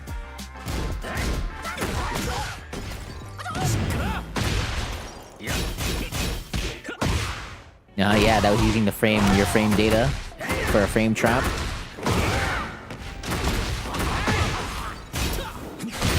Oh, yeah. Yeah, see, you go for it again. So yes, it is a frame trap if you do RFF 2-3. But the thing is, it's also a frame trap, right? If you go for RFF DF4. And like, you could keep safe by, what do you call this? By doing RFS 2-4 or RFF 2-4 instead. I know it's not gonna give you like massive reward, but like, it's harder for your opponent to punish this because like RFS F4 will keep them in place. And also here, you're plus 7. You can do your 16 frame mid for as long as they don't power crush. And in fact, let them power crush. Like, let them do it. It's okay. And if not, we can always use your 13 frame mid. But yeah, this is like mainly, I would go for RFF DF4. And then just like, you'll just keep spamming that until they give you a reason not to spam it. Right, so apparently they can do DSS there. Let's check loss inputs. So 1, 2, 2, 2. Oh, you can. Okay. Yeah, so at the end of this jab string, apparently they can DSS. So if you block it, yeah, they can DSS, apparently. I don't usually see it often, a DSS from there.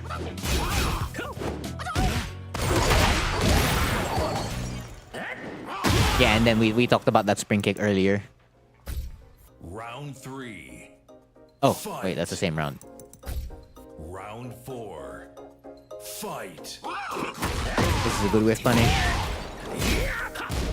Yeah, I remember this round pretty much went in your favor.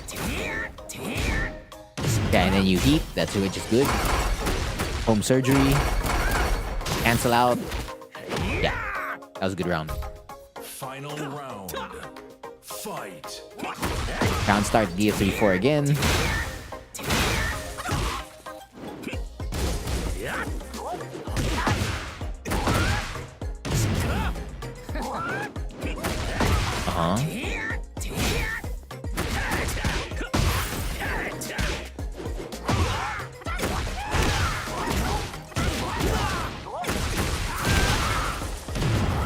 Okay, pop it.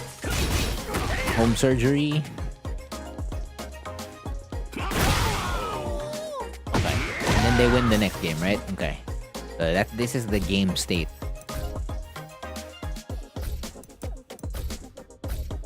So it's a question of what stuff were you doing? Get ready for the next battle.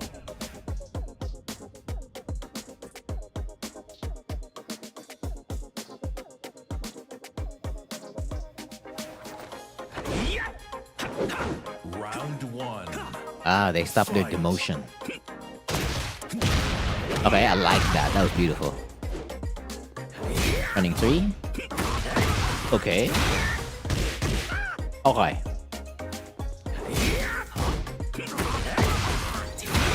You're -7 after Peacekeeper on block. So you went for down 3-4 afterwards, which was 18 frames. Just know that if you wanted to actually press a button here, you have like maybe 3 options, 4 options. So I'll take over to do that. Number 1 is the low crush. So like, you do your orbital heal, or you do like up 4 if you want to like really press a button. Your next one's the high crush. You down jab, or down 1. And then your third option is the power crush again. So your input is DF2 plus 3 in RFF. So yeah, you can get double claymore again. Or I guess you can still backlash. Yeah. And then your last option is to do an evasive move, like up back 2. Like generally you cannot press like moves that would give you an advantage, like down 3-4, RFF back 2, stuff like that. Like only these kind of options, like when you're negative on block. If you follow the pin comment super kicks, I'll get back to you when you drop it.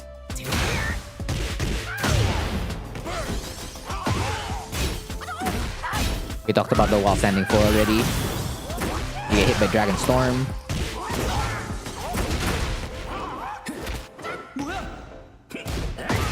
DF3-4 again. DF3-4 again. DF3-4 Enjoyer. Double Claymore Enjoyer. Round 2. Fight.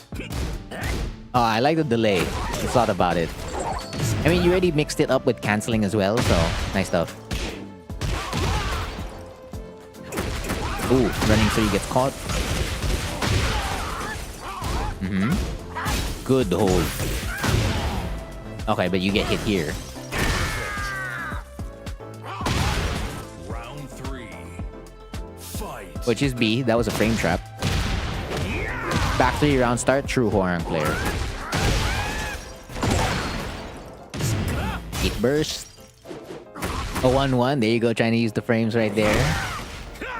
So you're a little bit late there on that running 3. FF3.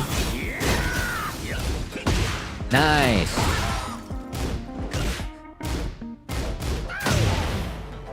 Okay. You've gotten hit by Dragon Storm so many times. Let's drill it in. Dragon Storm comes out at 14 frames. All of this is a mid. Every single hit is mid. And he can delay every single hit in this string. So like the second hit and the third hit can be delayed. And then it can also enter DSS on the second hit. So if you block Dragon Storm, generally, don't press a button. Generally. Until you like have a read on like how they want to do stuff off back 1, 2, 2. And it's also like punishable to Horang on block. Oh, you're not left side, right side. That's a 14 frame punish. And that's always, what do you call this? An ignition barrage for Horang. Every single time. Every single time. Like, there is a lot of pushback on this on block. But DS3 plus 4, just, you know, it's a vacuum. It absorbs the opponent.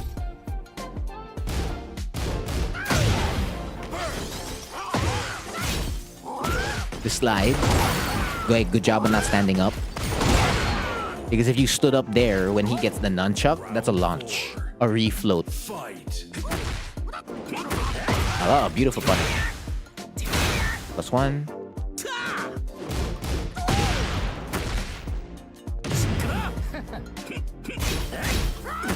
It's okay. Okay.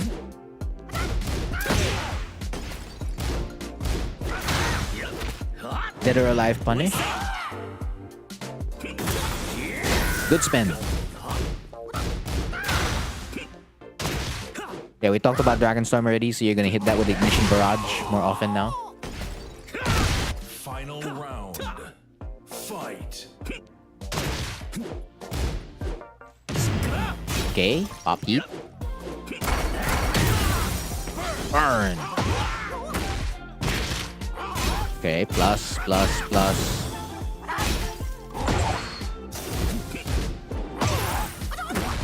It'd be. They ducked the down 3-4. Not much we can do there because they nerfed down 3-4. Okay, but that wasn't a bad game.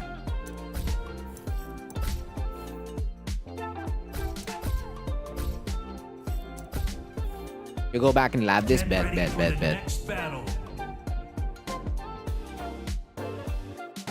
Down 4-4 round start. True Horang player. Round 1. Fight. Right into F1 plus 2. Alright. Yeah, because they've been backdashing. We already talked about like what to do for down 3-4 on hit. Or like in regards to like using RFS 2-3. Plus. Oh, good power crush.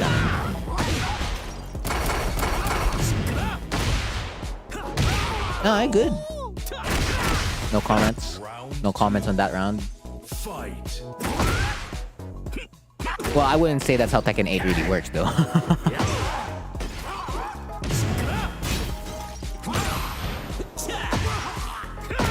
Back 3. Ooh, not JFSR. That's okay, though. You didn't get launch punished.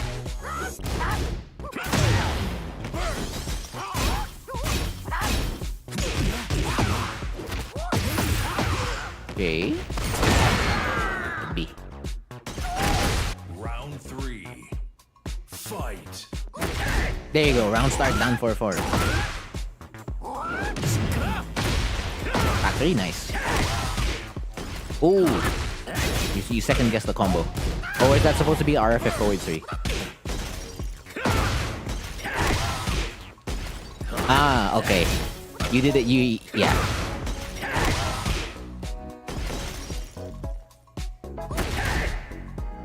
What do you mean down 4-4 used to jail?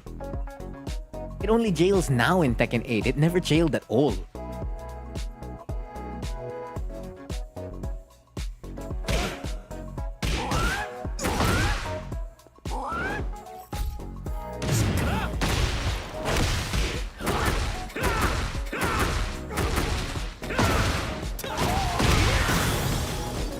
Oh, whoops. Wait, why the replay messed up again? Ah, replay. Down 3-4 also never jailed. In fact, down 3-4 was not a natural combo until Tekken Tag 2.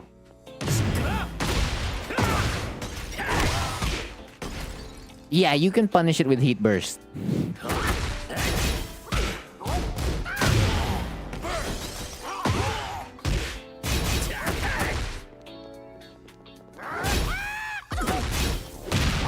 Right, this is another move where he can enter DSS. So if Law does, he's gonna do it here. This is forward 3-1, right? Forward 3-1 is -2 on block, but he can DSS. And that's a 1+2. But I think he entered DSS here. He hold forward? No, yeah, that wasn't DSS. But it can enter DSS. So the Law didn't do DSS after forward 3-1, but it can DSS. Down 3-4 had another extension from down 3. Yeah, it was called down 3-3. It was basically down 3 into left parabellum kicks. Or right parabellum kicks, right? Just for reference, because RFS F4, right? That's right parabellum kicks. But he had a left parabellum kicks before. Before he took Beck's rocket kick LFS forward 3. This is a 1+2 break.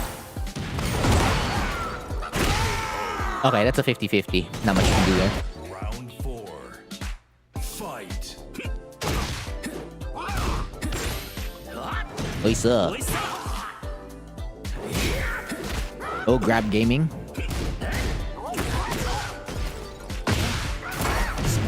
Armor. Okay.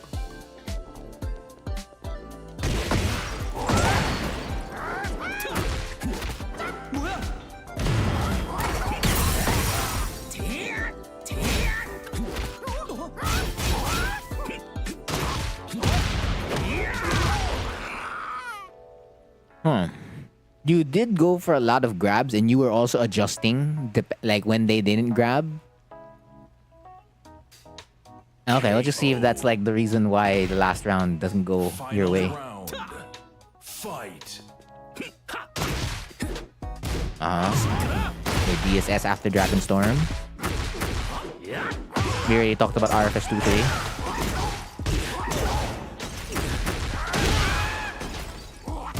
Oh, launch punishable. Just remember that. Like if Law does this, if he does his like backswing blow, remember it's launch punishable. Not all backswing blows are launch punishable, but Law's is.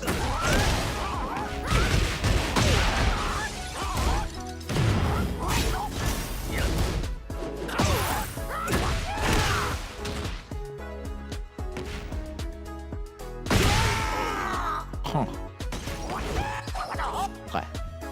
Was there anything else besides that one launch punch that could have changed something in that set? Round 1. Fight. Final round. Fight. Yeah, because if you got the launch punish here, naturally.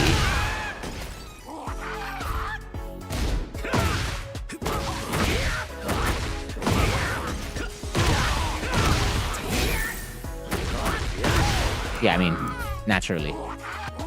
The other one is, if you power crush, you attempt to power crush out, you get punished. They missed the guaranteed follow-up on DSS3 for the high wall splat. You tech roll, block, a burst.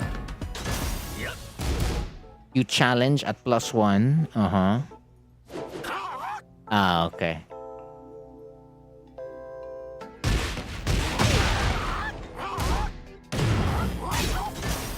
You go -3, and then you're gonna mash jab again at 1-1. I mean, it's a fair risk. But generally, after 1-1, you're not pressing a button. Generally. Oh, well, rather, not that generally you're not pressing a button. It's just that in this situation, you can reposition yourself already after 1-1.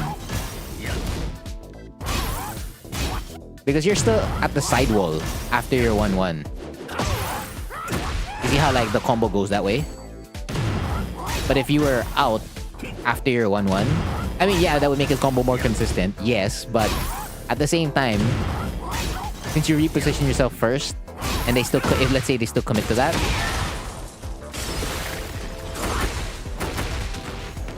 like that could be all yours.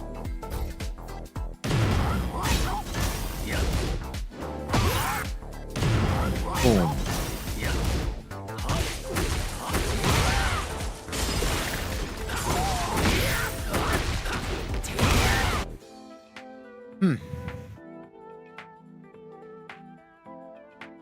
But yeah, for the most part, you used your frames. You adjusted to certain situations that you were building up, mainly the DF3 cancels, your grabs. Yeah, so it's overall pretty good.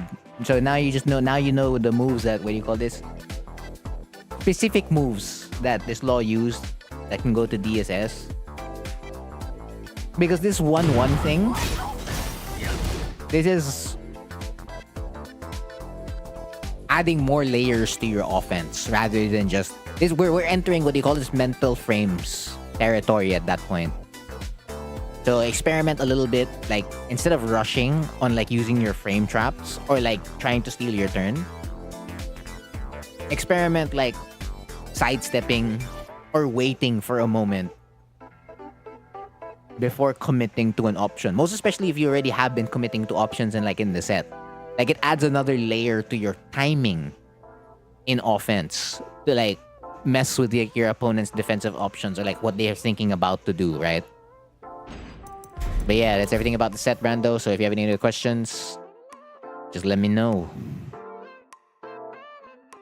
Figo. This is replay number 4. And then after that is Azzy. I am looking for an Elisa. I feel like in the last couple of weeks, you've been more offensive than you normally am. Fair. You keep that on mind. Bet. Awisa. Is this the Awisa? Ego. You demoted and then re-promote. Huh? Yeah. You demote and then you re-promote and then they win. Is that the only Elisa here?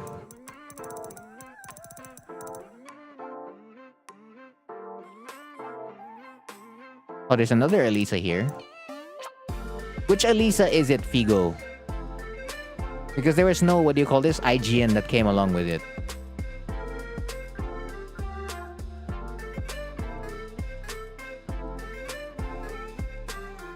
Oh, it's only 2 Elisas?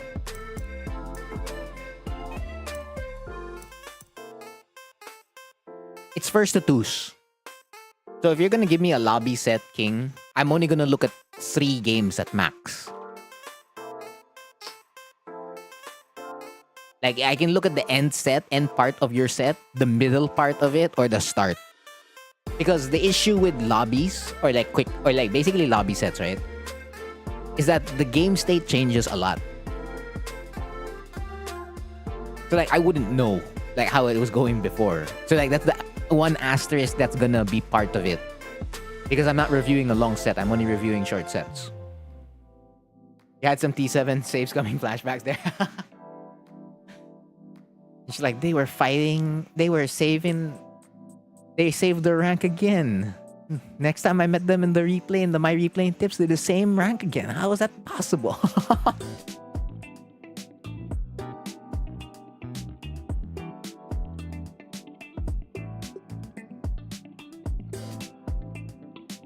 Those Haps using? Is it Eddie?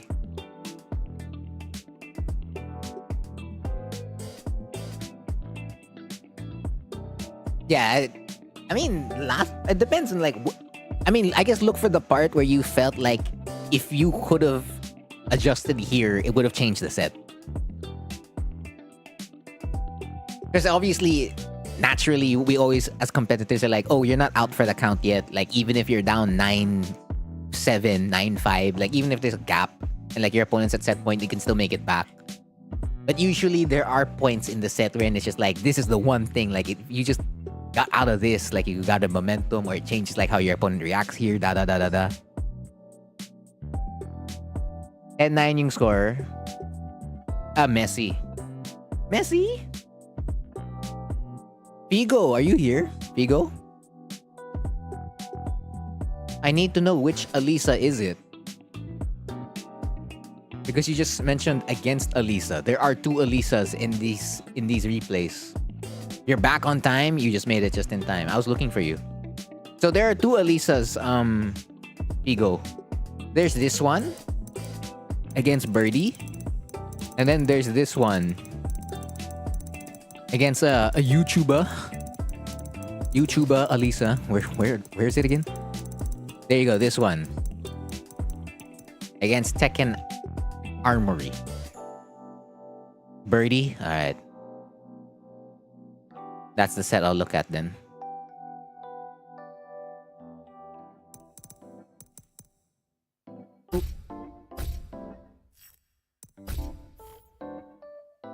Get ready for the next battle. Alisa Orang. It's okay for as long as you don't let her do destruction stance every single time.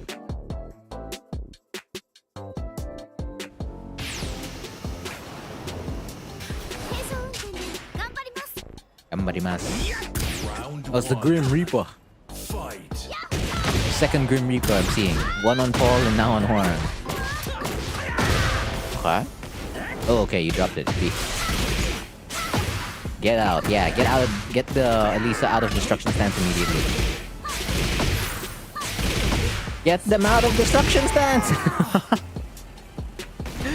Like, do not let those chainsaws stay up every single time. Get out ASAP. Nice. That was an obvious one, and a misplaced one at that. Okay, we went straight for it, huh? Alright, good option. Round 3. Fight. 14. That could be pretty big for Elisa. That's a forward 3. No, not forward 3. Standing 3-2. Copy. Okay, fair.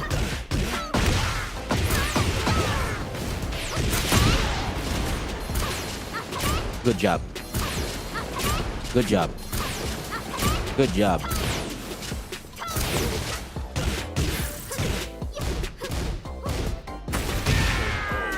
Okay. Round 4. Fight.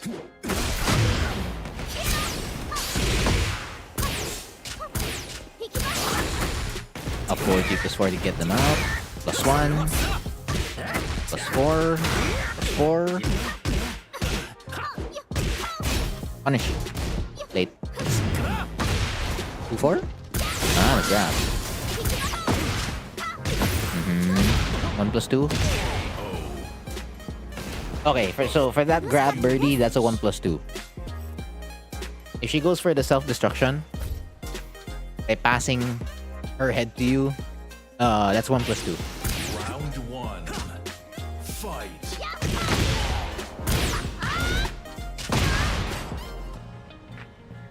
What region? I forgot. I'll see it later, and like when I watch the second set. Okay, so you already know about this, right? Your RFF forward 3 dropping here. This is just because you were late. And is this your go-to combo after, what do you call this? Counter hit back 4, when you do RFF 3-4 into RFS up 4-4.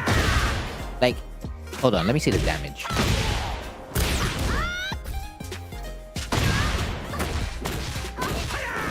Ah.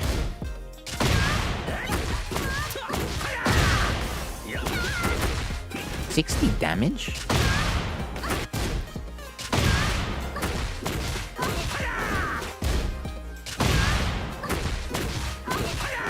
Whoa, why am I dropping it?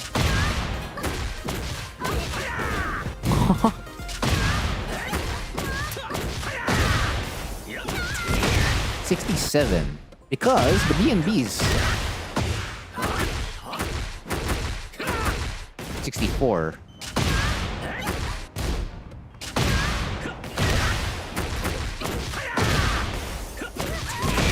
$79.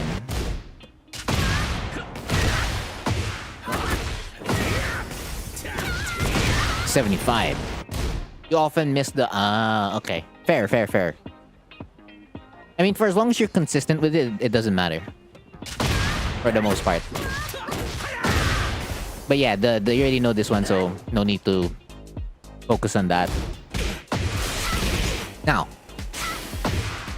yes, the first thing you want to do every time an Elisa enters destruction stance is to get them out of destruction stance ASAP.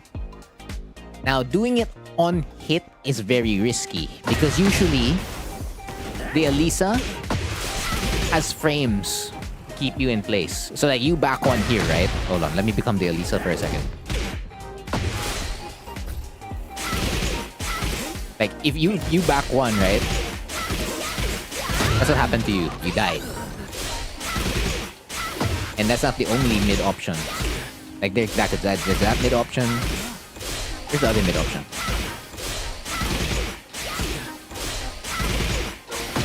And there's that mid option. There's still the homing high. They can still go for the low and you won't be able to win. So like generally on hit, if you get hit by something and you get hit by a move in destruction stance on hit, while you can challenge, yes, you wanna like be safe about it.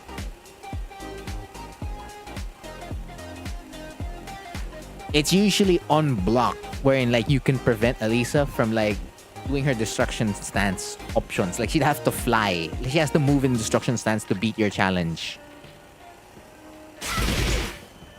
But like you won out here, so that's alright. Like the risk paid off. Just know that it's a very risky thing to do against destruction stance on hit. Mainly on block, that's how you're getting them out. And usually your fastest option to beat them on block is to just down jab. Like you down jab meta them out of like destruction stance. And if that doesn't work, power crush. And if that doesn't work, back one and then up back two.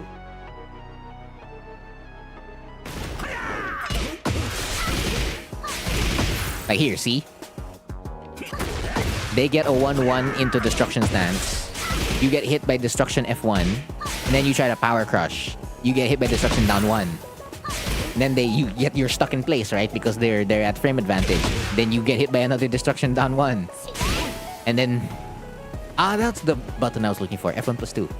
Yeah, and then now they can like go for the mid. Because usually on hit, destruction stance will always allow them to mid check. On hit.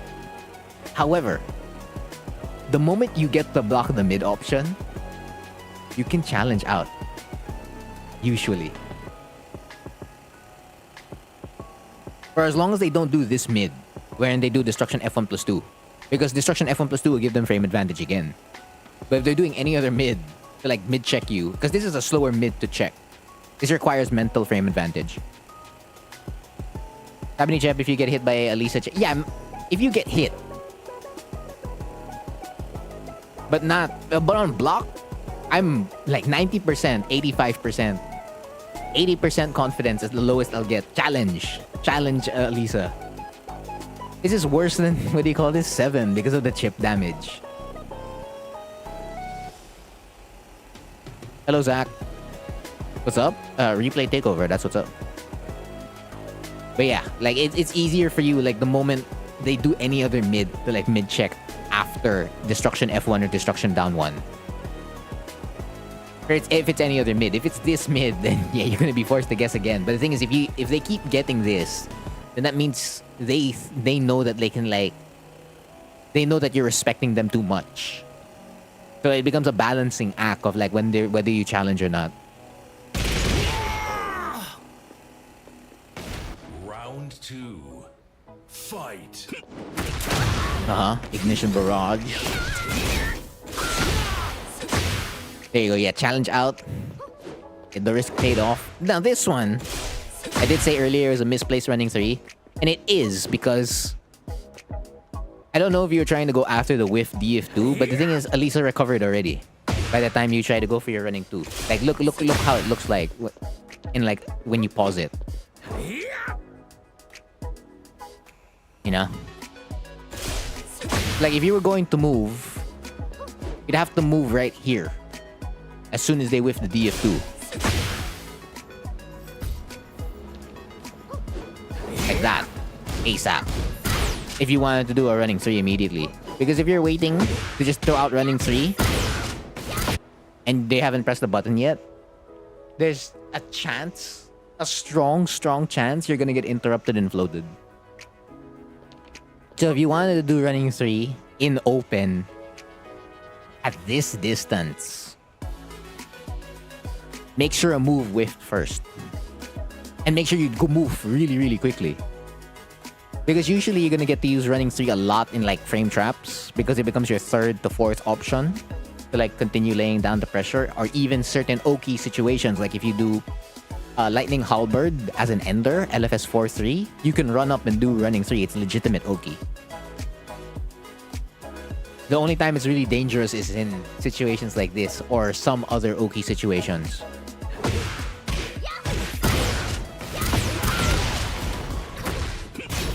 While standing 2-3. Right, so if you weren't here for with Brando, I talked about RFS 2-3 and cashing out. So I think this one you assumed it was counter hit, right? Because they got hit, so like you press 3-3-4, right? And it's just like, oh, that might be counter hit. To like get the follow-up. It's a fair thing. However, they already got hit by 3-3-4. Like right here. This is the counter hit. Assuming it's like, oh, I thought it was counter hit, right? Like they already got hit by the first 2 hits. So at that point, your 3rd hit is never counter hit anymore. Or like it won't give you like, you know, the launcher or any guaranteed follow-up. So if you want to pay out early, yeah, going for RFS 2-3 is to pay out early. But then it's also risky because this doesn't jail on block. So if the opponent decided to duck right here, well, you're dead. That's an Elisa while standing 2. However, if you did something like RFS 2-4, like if we're just gonna stick to highs, right?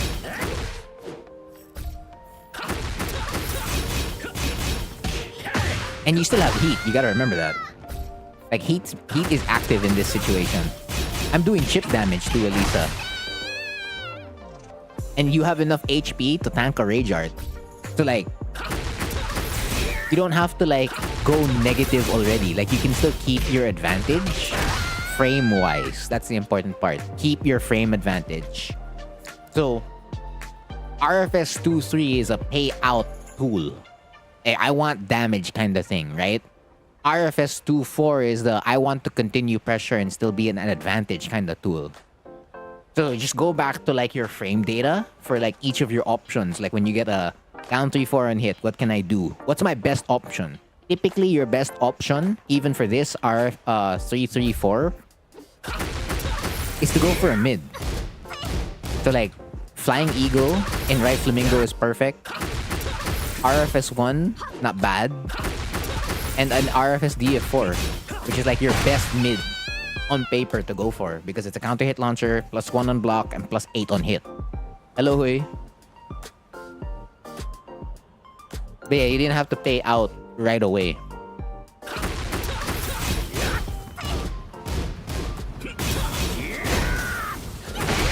Because there you go, see? Just do the Flying Eagle. Also in the other sequence. Round start, Ignition Barrage. I mean, yeah, see, I get it. Pays out here, right? But like, how many times is that going to happen?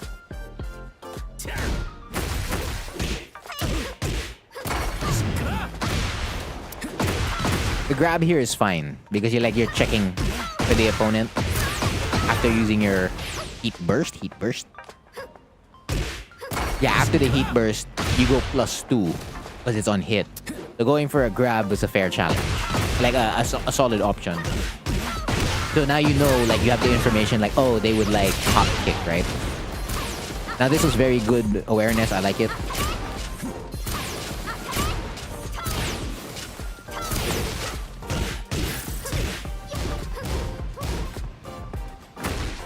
Now this one, they were like just jabbing about, right? This is where your movement comes into play. So the moment you block, let's say, a DF1, that's when you can like SSR. Actually, even after the jab, you can sidestep right into a block. So generally, you're sidestepping right versus Alisa. So like, you can get out just like that. Instead of just like holding back the entire time. And if you're not gonna do movement, right? If you block the DF1, down jab. Because -6. You like force the Alisa to do DF1-4, which is punishable now on block. But when it was safe, it was harder to like challenge Alisa after she did DF1. But in Tekken 8, you can just like force them to do it. Like down jab right away. Or even after the jab, right? Like their DF1's not gonna beat your 10 frame down jab. Like if you're getting pressured like this, you can just get out. Like the homie move wouldn't have worked. And then you can check like that. And then be free. Yeah. Like you'll have to add the movement eventually. That's why there's like you can challenge with like a down jab. That is an option. 2, 3, 4 is a super fun string. Yeah, it's a classic string. Round 3.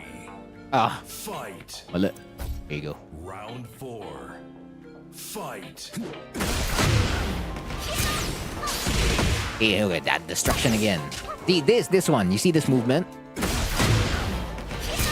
Right after Alisa does destruction down 1, then she does down 3+4 to like fly over towards the right. This is something that they'll have to do a lot more on block to like beat your down jab challenge.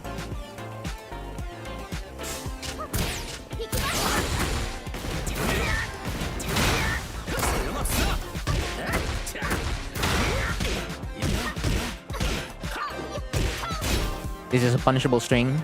So if you see Alisa while standing 1, 2, 3 again, and the kick comes out like that, -10.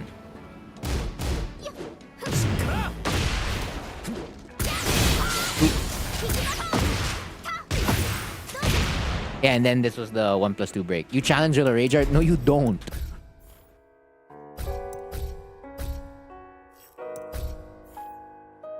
Alright, so that's game 1. So that's the game state. Okay.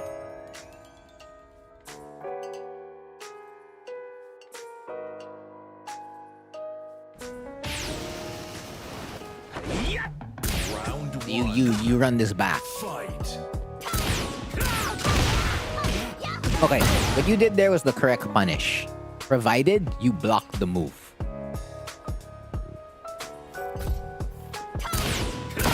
Because if you wanted to get the back 3, you have to add a dash because it whiffed. Or you wait for Alisa as she's coming, as she's flying towards you, then you back 3. Because if you block it, right? Oops. That's an OS. If you're trying to catch the whiff, dash forward or wait for Alisa to fly around.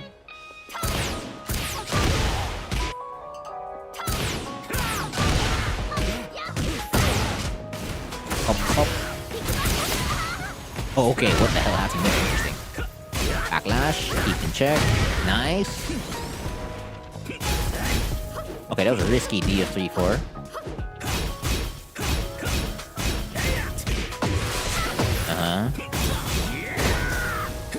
Hard read turns out with Round 2. Fight.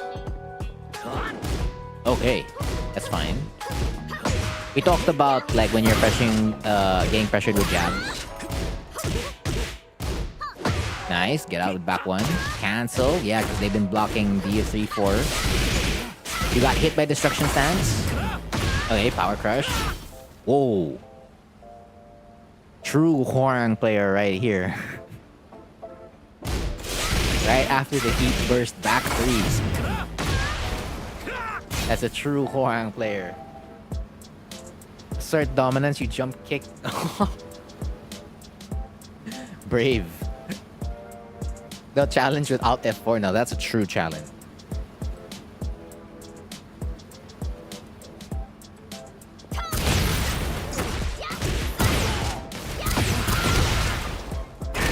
Okay. Next round. Round 3. Fight.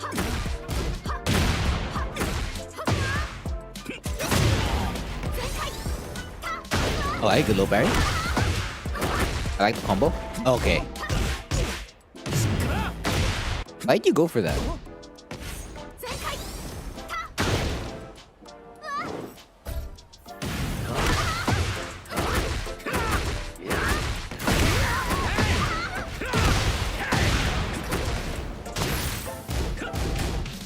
Like, was that an error? It was an error. Okay, F3 plus 4. It didn't join with the up forward. It beat B. Okay, but then you tried to convert it for Oki. That was good. It's just that it so happened that they blocked it. They didn't launch punch you though. Take it. Nah, that's how you know they're a real Hwoarang player. It's the random back threes. Nice.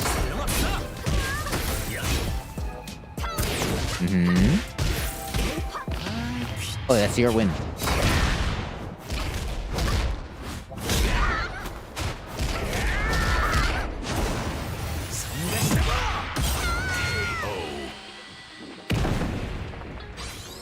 Round 4. Fight. That is a habit of yours. So if Brando's was throwing out DF3-4 at round start, yours is throwing out Ignition Barrage round start. Just know the risks that you're taking by going -14 on block. It's not necessarily a bad habit. It only becomes a bad one when you're losing because of it. So like your opponent didn't punish you for it. Look, so you do Ignition Barrage.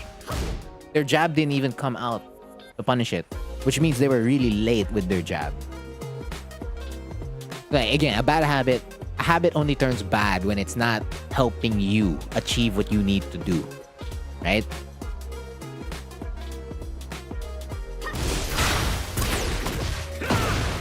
Good convert.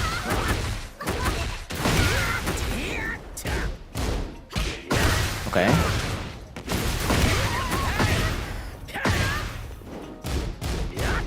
Okay, it's a lot of RFS 2-3.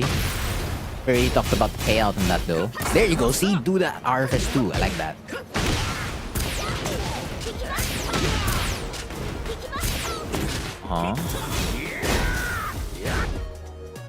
You went for big payout already.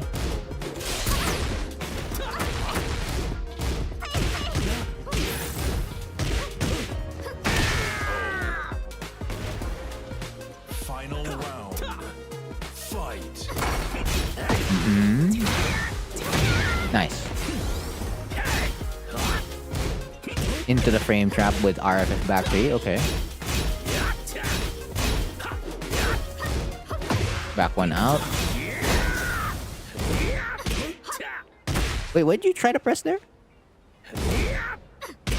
Oh, okay. So if you want to press a button after Flying Eagle,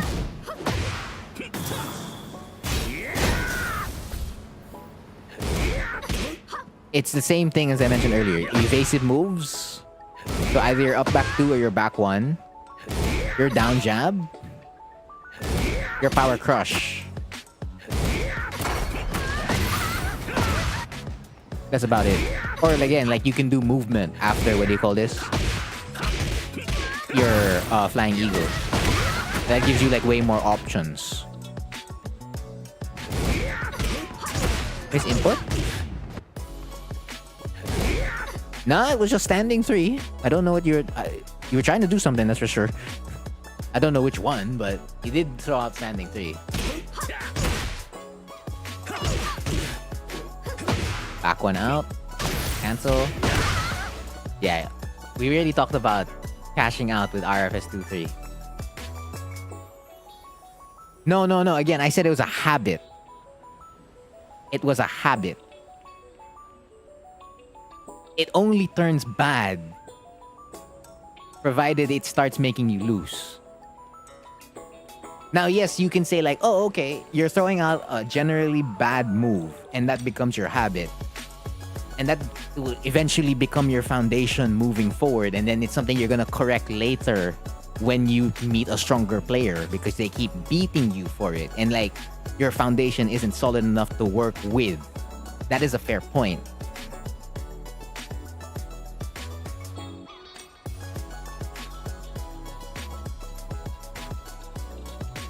I mean, like, you have to start working on playing really solid. Is it something you have to do right away, or is it something you do later?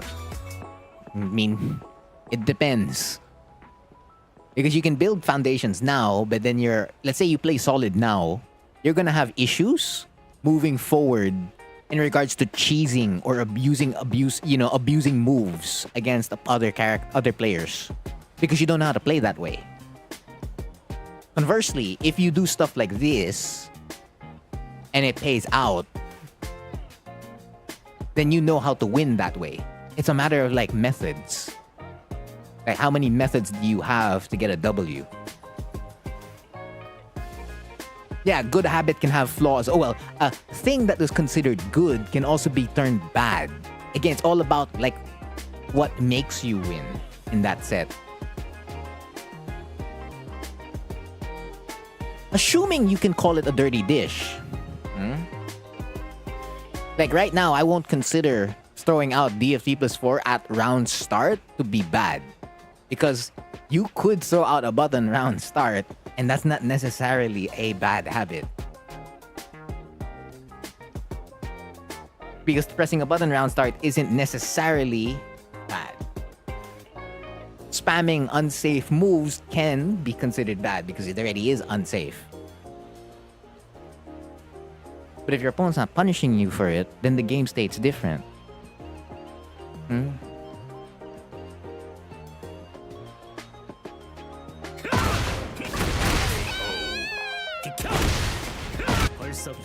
Yeah, it depends.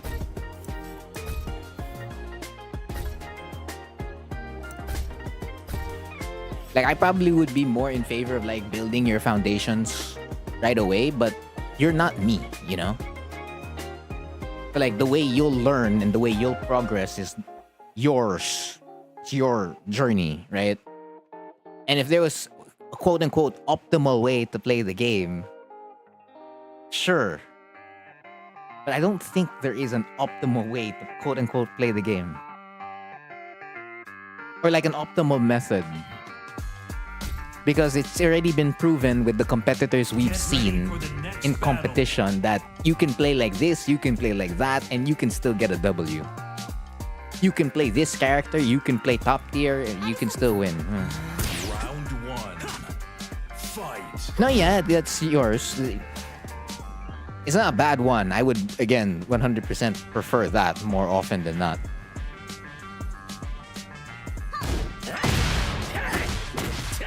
And this, a lot of stuff.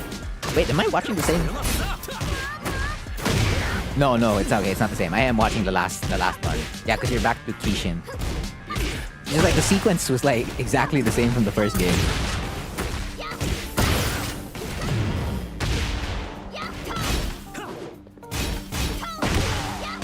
Okay, let's go through this.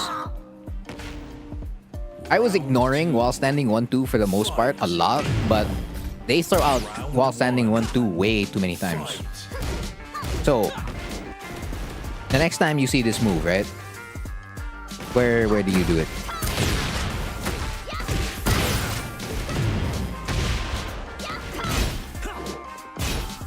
Right.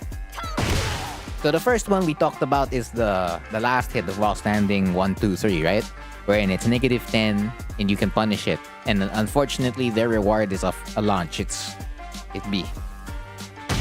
But if you do block it, it doesn't jail. So like, this is a free launch for you. and this would end the round. Whether you did while standing 3 into DF3 plus 4, or whether you launched it. Or... Oh. I can't get up forward 3 plus 4. But yeah, you get the point. Like, any other punish would have still given you a big advantage. So there's also no mix-up on this string. So if you see while standing 1, you see her do the elbow, it's always the high. Every single time. I also think the pros are another thing. Yeah.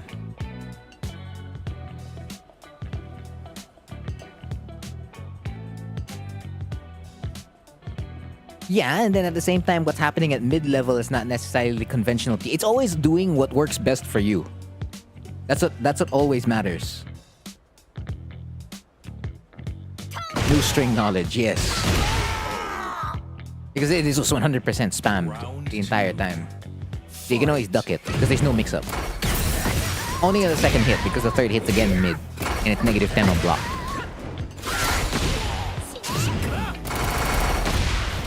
You see how bad power crushers are against destruction stance?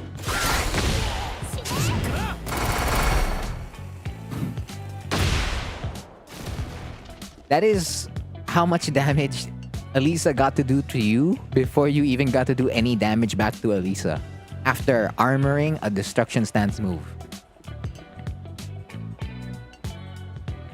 Yeah, so just know what risks you're taking when you throw out Power Crush versus Destruction Stance. Although it is something you're still gonna throw out against, like, on block. But, like, it's like not the option I will go for typically. Lisa's broken? No, she's just geared more for Tekken 8 system. It is what it is. What works best for you versus what's accepted to be correct? Yes. Because you're allowed to think that way in a video game. This doesn't. It's not like other stuff wherein, like, oh yes, water is a liquid, and then it's just like, no, that doesn't work best for me. Water's a solid. I mean, it's already proven that water is a liquid, right? So fire is hot. Like, you will burn through fire typically. So it's just like, yes. So for stuff like that, where then there's kind of like something that's already accepted because it's been proven, you know, because it's a science, right? But in regards to fighting like this, fighting games, video games, you can contest it a lot more and like try to think about something else and then apply what works best for you. I don't know, sometimes it's PC. Even with like PC problems, bro, PC problems are a wild thing. Like, oh, okay, I'm having a hard time not getting frame drops on Tekken 8. What do I do? Oh, you drop it to potato. Okay, so someone will drop their graphics all the way down to potato. And then it still gives them frame drops. They're like, okay, that didn't work. Okay, the next thing you can do is you can do a Steam command, right? So an advanced launch setting. So you do like dash SM505 or whatever, right? Or any of the other ones. Like force something so that Steam runs the game this way. Oh, that still didn't work. Oh, okay, the other one is you can scan your computer, verify the files, scan your computer for viruses, all that whatnot, to see like if there's an issue there. Oh, you can also turn on game mode or turn off game mode. Turn on XMP, turn off XMP. Set your RAM speed to do this, to do that. Change your resolution. So like, there's so many things, and it's just like, this one could work for you, this one could not work for you, because one of them, like back in season 1 when Noctis came out in Tekken 7, I could not boot into the game, and I tried all the solutions that were out there, didn't work. I mean, it worked for other people, sure, didn't work for me. You know what worked for me? Uninstalling GeForce. I uninstalled NVIDIA GeForce, and now I could play Tekken 7. I don't know why GeForce was the one that was messing it up, but it be. Wild. Use Feng and then just throw a Hail Mary SS4? Fair. I mean, yeah, that is kind of like fighting games in general. Whoa. Not again.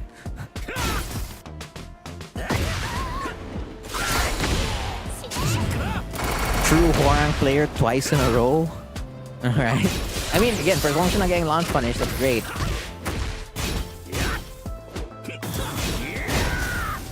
I mean, it's not just Hwoarang players. Round 3. Fight. I mean, you're also putting your faith in me to give a second opinion, so there's that too. It's not just me.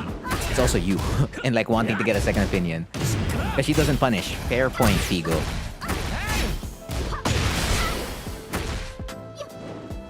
That changes the value of your moves by a lot. Alright, remember you wanted to do a running 3 in open. So she whiffs FC3 twice here, and you reposition yourself. Actually, instead of repositioning yourself, you should have went for it. And then you won. Like, this is a situation where you could have done running 3. Or, you can whiff punish with FF4.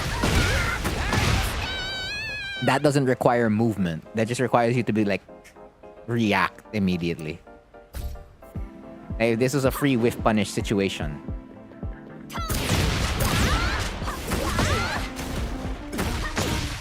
Okay. Let's talk about this string.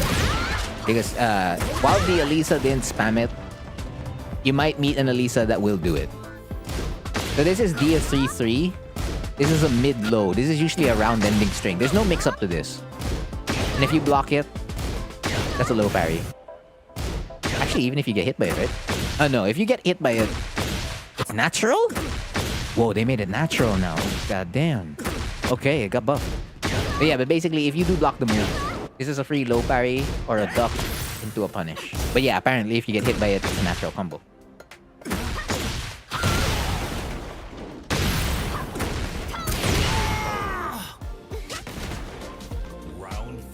Round 4. Fight. Up.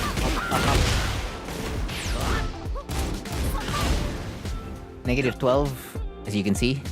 But of course, not just negative 12.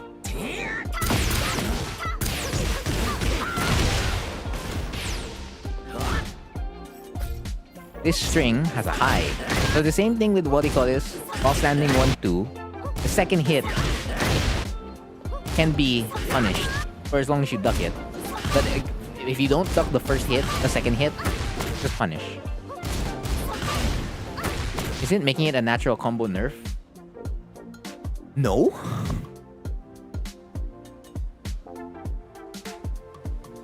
Yeah, but... Huh? No, because it's a string. It's a 2-hitting string.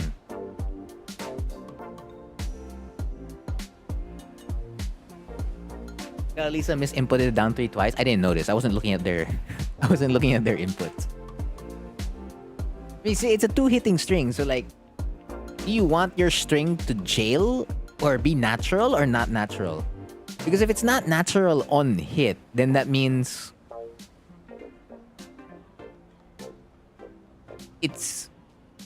there's not much of a mix then at that point, right? Well, no, you could do something like DF3 into DF2. Sure, DF2 into hop kick. But then like if you get it to hit, you need a counter hit to like get the guaranteed damage. So it being natural is better. Yeah, if you're doing combos, the natural combo or natural combo on counter hit don't apply because you already have the launch on the opponent. It just matters on like the hit decay and like the number of hits you're allowed to continue doing in the combo before they fly off and get pushed far away from you. Natural combos or natural combos on counter hit apply to like your strings when you're standing. Yeah, we talked about that string already. Okay, you were getting interrupted a lot on like LFS forward 3. So let's go back to like which options you're actually allowed to press on LFS forward 3. So number 1 is LFS 1, right? Because LFS 1 is your fastest option. So it happens after the second one, right? You would win there. If not LFS 1, LFS 3. Because LFS 3 comes out at 14 frames. and that would trade with a jab.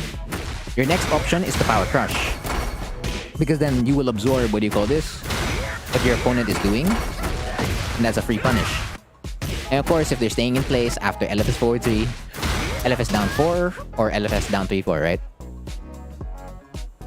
Like if I gave 2 moves separately to do X and Y damage, but then the game turns into a natural combo, Y has low.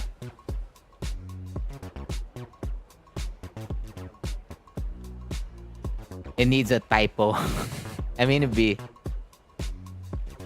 that's why there were 2 FCD 3s. Okay. Yeah, exactly. It was in crouch. Yeah, so this is a situation where you could have won. Or the LFS forward 3 on block. We already talked what to do about when you're getting hit by jabs. And we also talked about destruction stance on block. Yeah, that was the last set, right? Yeah. So any other questions about that, Figo, let me know.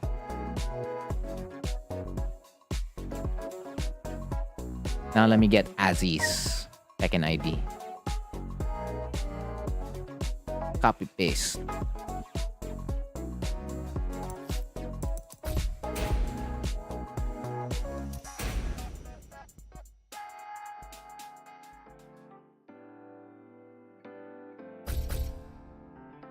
Why is now inside a combo is what you meant?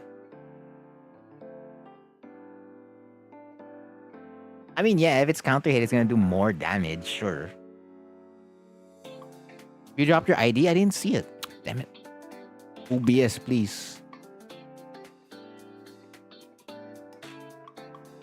I'm gonna scroll up.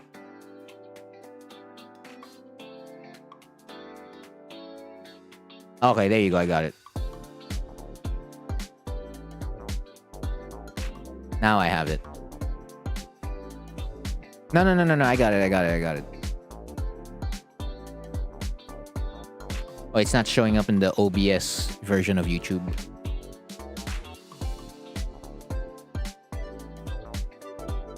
You're still in the air. Damn, for real? It be.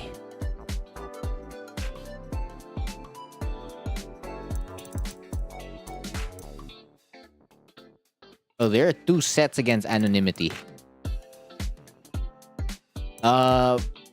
I guess since you're still waiting, which one? Which set? The second set or the first set?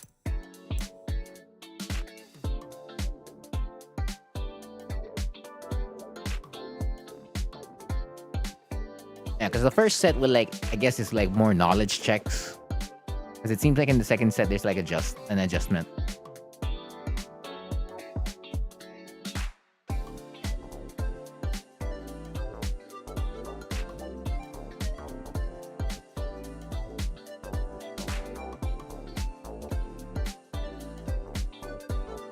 Although it's always still 3-1, huh? Okay. The recent one? Alright, the 3 sets then. The first, the one where... Oh no, I picked left. Well, whatever. Get ready for the next battle. Yeah, so okay, we talked about Flash before, right, Azzy? So let's just see how you handled Flash.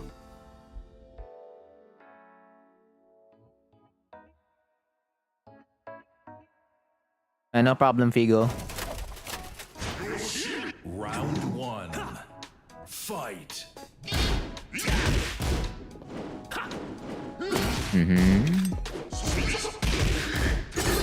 Ooh, 3-wave punish. 3-wave punish. Could be. You've played against this Yoshi, really? Small world. Punish.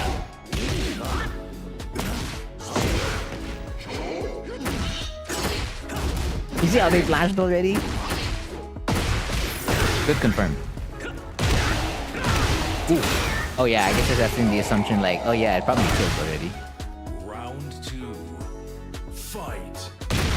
Firecracker. Nice. Home surgery, alright. Factory? Back 3.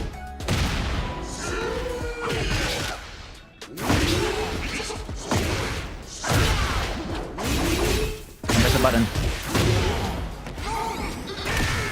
Like, if Yoshi does that helicopter thing and then he spins, he's at an advantage. Don't press there. Back 3. Home surgery again, alright. Okay, now the back 3 is there. Punish.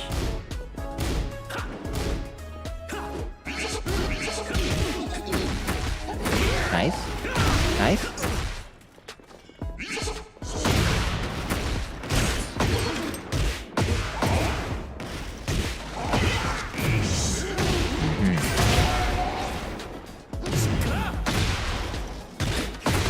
If you're reacting to it, but usually you can't react to that.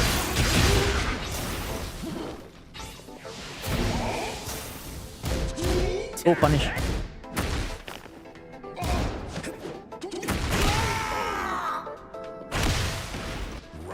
Okay, you're supposed to win a... Oh, we did win a round. Okay, but it doesn't look like Flash is the reason why you're losing.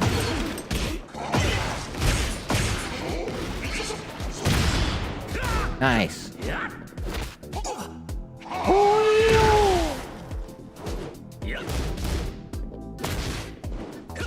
That was a back 3. Ooh! Flash on block.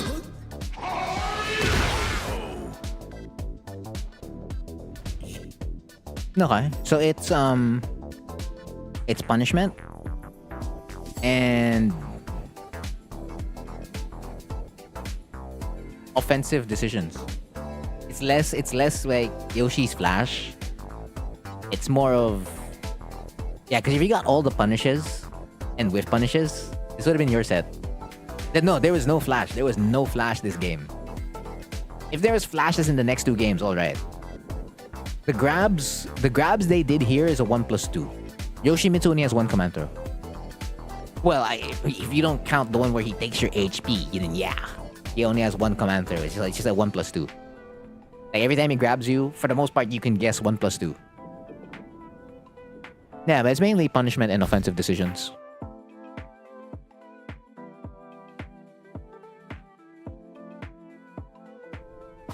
Round 1. Fight. Like right here. You talked about like wanting to practice with punishment. And right here, you set it up perfectly. Wherein you do 1-2 forward 3, the forward 3 gets blocked. You see how like you backdash right afterwards? And they're down 4 whiffs. They're low kick basically whiffs. You can just get a back. This is back 3, DF2, DF3+4, up forward 3+4 right away. Yeah, I know. It's something you'll train over time. Because you have to recognize the opponent whiffed, and then you have to recognize that you're safe also after the move whiffed as well. And then it becomes a 3rd layer where it's just like, okay, now press the button. It's just something that builds up with more experience. The more times you see it and the more times it registers very quickly that it's just like, now I'm safe. Press button. But yeah, but you already have the first part down, which is setting up the situation, and you see like how the opponent actually presses a button there. Like the more you expect it, the more you can be ready to like whiff punish them.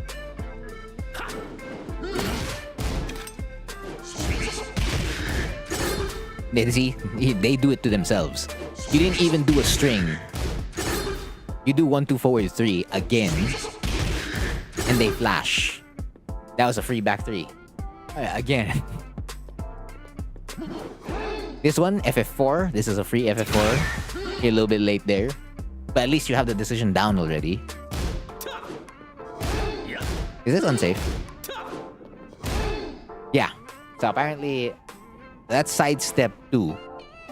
Where it's a launcher. So that's a 4-3 or a 1-2-1 block. Oh, you threw out DF1. Game didn't take it, huh? And then they get SS1 plus SS1.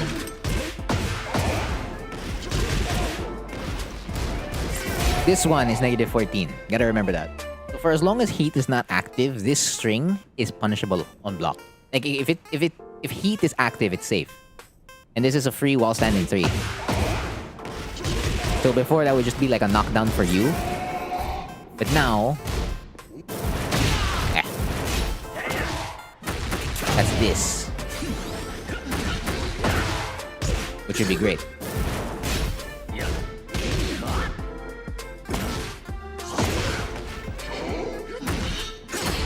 And they flash here. You win there, that's fine. Home surgery, +4, down 3-4. Counter hit, and then you convert off that. This must be lag, right? Because nothing happened here.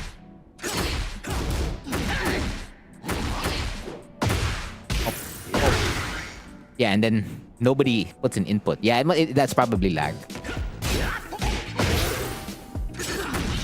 Good whiff punish.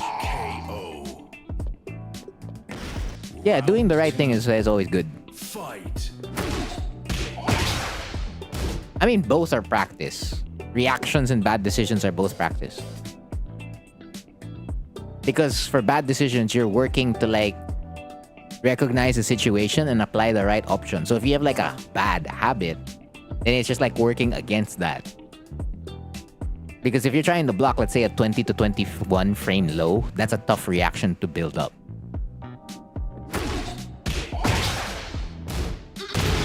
Bam, bam, bam. Into FF4. Yeah, you're already at the wall. So if you're already at the wall and you spend the heat dash, this is always a back 3. Actually, is it always a back 3? Hold on.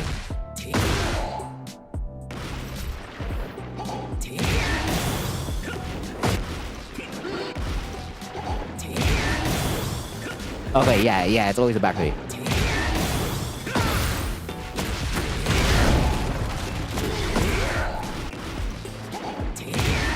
Or if not a back 3, you can like break the wall already, just like so, and then you can still keep your tornado.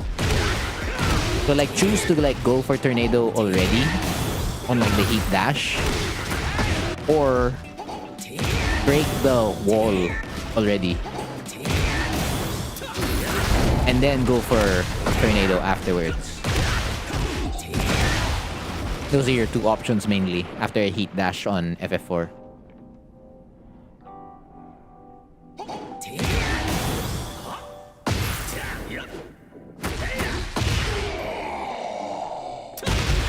Round 3. I mean, if you say you like the color green, is that wrong? I don't think so. So this cool move is -12. I mean, this is just building up Yoshi matchup knowledge. So this is one of his heat engagers. It's really cool. It actually looks really cool. His 2 sword stuff. It's one of his heat engagers. It's a mid -12 on block. So this is a free 4-3 or a 1-2 punish. Then flash. You see. There you go. Your punish here on the flash is a jab. Again, could have been a back 3, but at least you already whiff punish. Now this is back 2-2 where he uses his 2. So his sword. This is also a heat engager. -13. And you can 4-3 or DF3 +4. This looks like... What the hell happened? This is not how the rounds... Huh? Did the replay break? Do that again. Round 3. Fight. No, okay, the replay didn't break. Hello, Ethan.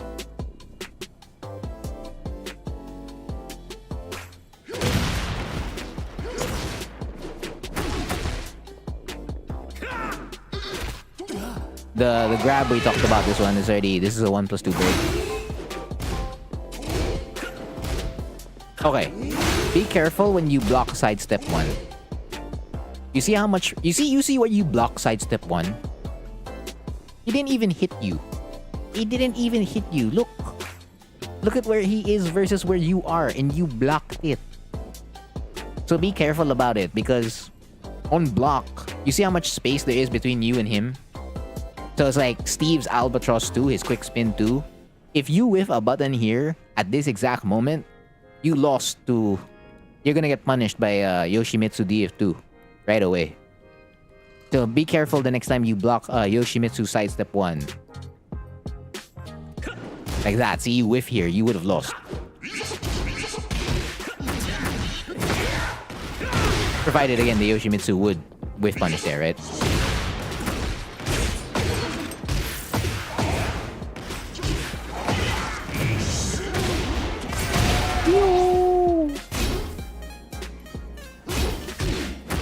I wonder if there was lag in this set. It feels like there was.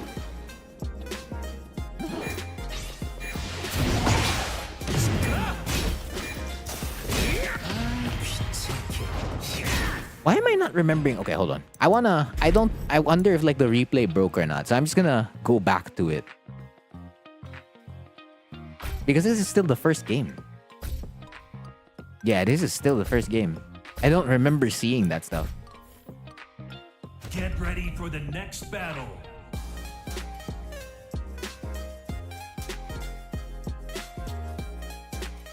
Because if the replay broke, it'd be.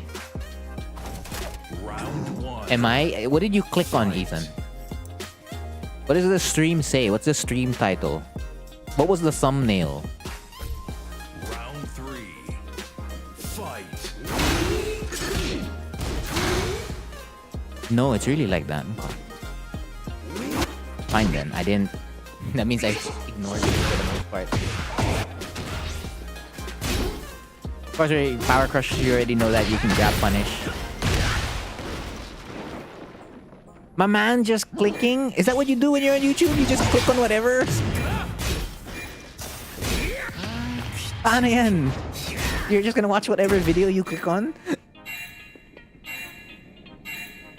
Time up. Round four. Fight.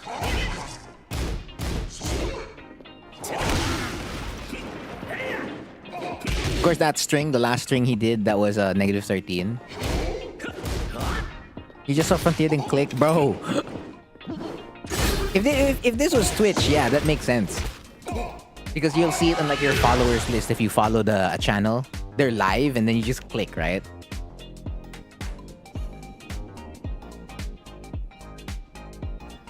Wait, this is not how the replay went before, right? Why did it? It stopped. Yeah, exactly. The replay's broken. This doesn't. I'm gonna do it again. It legit. It created a whole new game. Bro, what on earth?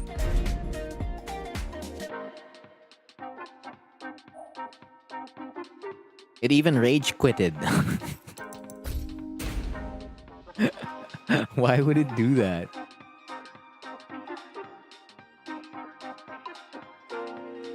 Oh wait, wrong one. Wrong Tekken ID I copied. There you go.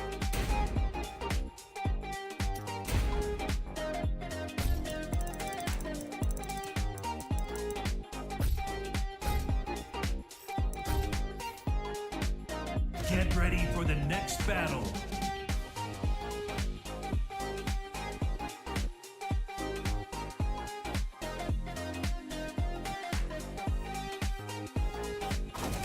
Round one. Round uno. Fight. Round three. Fight.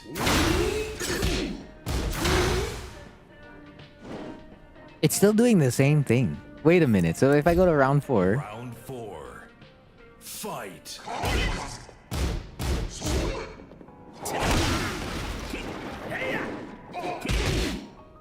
Yeah, that's not the first watch. The first watch did not look like this.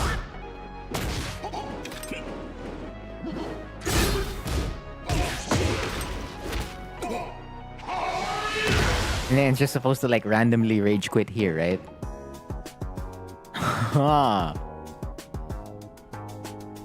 That is so interesting. What on earth? Okay, I'm gonna go to my stream and I'm gonna scroll back to like the first time I started watching your set.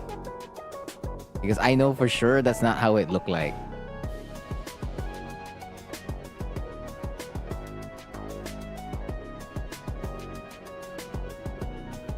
You had this one time? How do I fix this? Yeah, I'm watching it right now in like the old replay or like in the stream, the stream when I scroll back. It 100% looks different. Watch a different replay.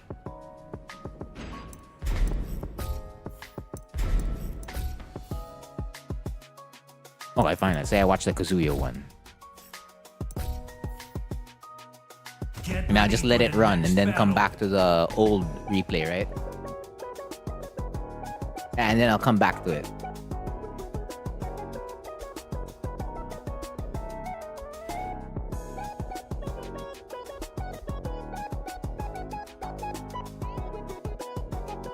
And that's crazy. Tekken 8 report. Replays being broken.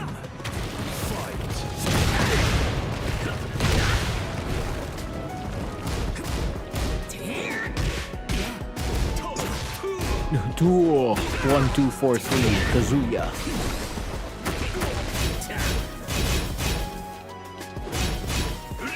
Oh, there's always punish.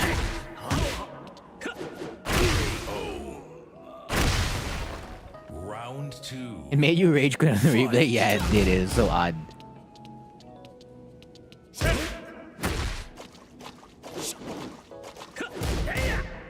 Alright, it's time to steal Azzy's custom then, Brando. Or the color scheme, rather. Just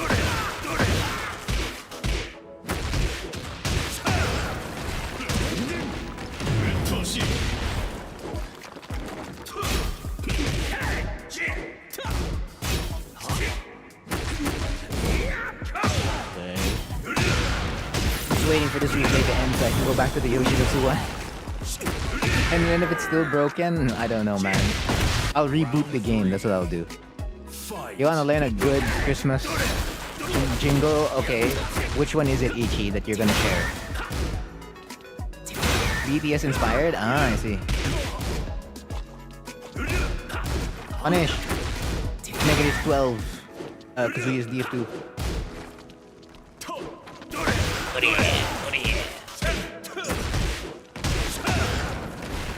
Oh, they could have gone the wall if they did DF14. Just kidding. Okay, Lamau, I believed you.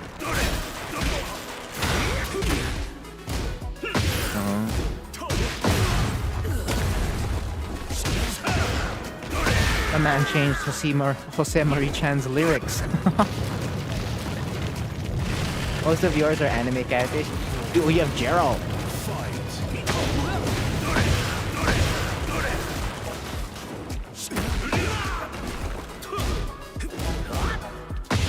This game you try to lose so that you can... Ah, yes, you can promote again. So you can get the points. Air strategy. And you can't just hold forward.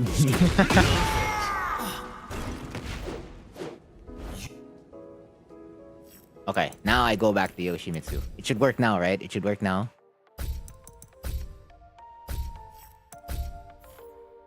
Yeah, Gerald was in Soul Calibur 6.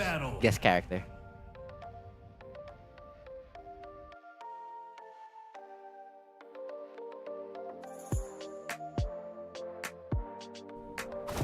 Round 1. Fight. Round 4. Fight.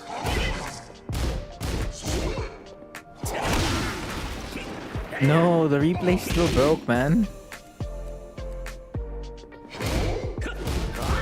The replay's still broken? Question mark? Is it? Yeah, I'll find out here. It's just gonna like randomly, yeah, it's broken. What if I go to round 5? Final round. Fight. Wave dashing in your face. Why? What's wrong with that? You can do it in any rank for as long as like they start holding their buttons. This is the back, forward, cute. What do you mean cutely? Why is the replay is broken? Okay, what if I just move on to the next one? Yeah, that's what I'm gonna do. I'm just gonna move on to the next set. So I won't be able. I can't add other like in detail for like the other rounds in that first game. Round 1. Fight.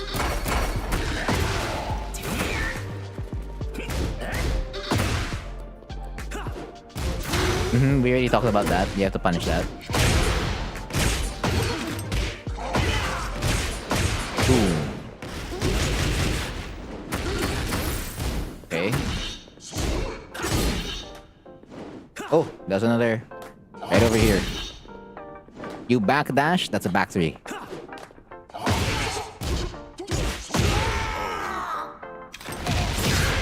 Round 2. Fight. Okay, good reaction. Wait, what?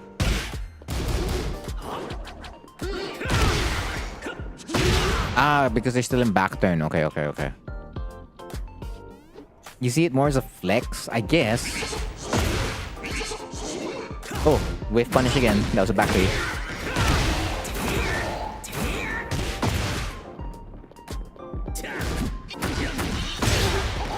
Okay, now you lost the flash.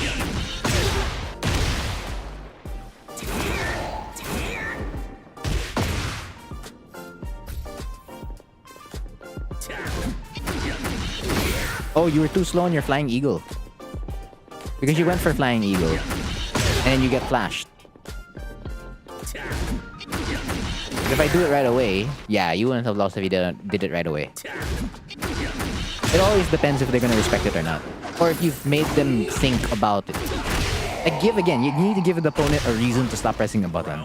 And then you can use that exact same situation to like do stuff like wave dashing. Okay, you're gonna have to stop pressing on this situation. So this is Yoshimitsu while standing 3-2. As you can see, it is a counter hit launcher. However, if you block it, he's negative 12. And if you just get hit by it, it's a knockdown. So it's a pretty good move. But yeah, but for the most part, like, you can just block it. Like, if you see the 3, you see him do while standing 3, don't press.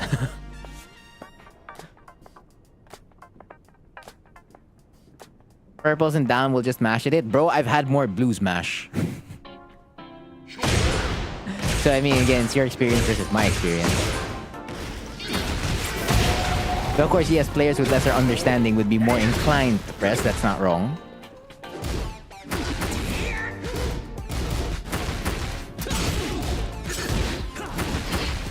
Okay, good. Back 3, back 3.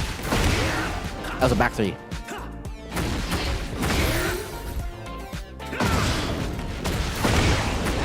And then that would have been game. What time is it? 12 midnight? Yeah, you can send your set. You can send your set, Mohammed. Because after this is super kicks. And then you.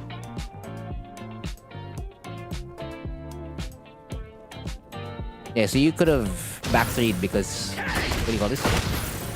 You haven't tornadoed yet.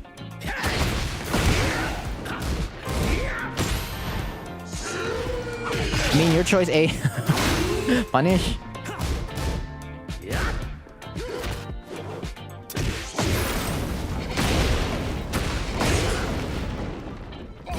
Alright, B. Round 4.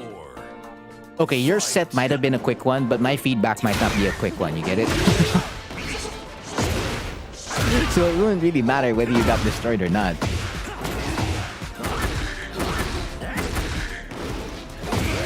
Alright.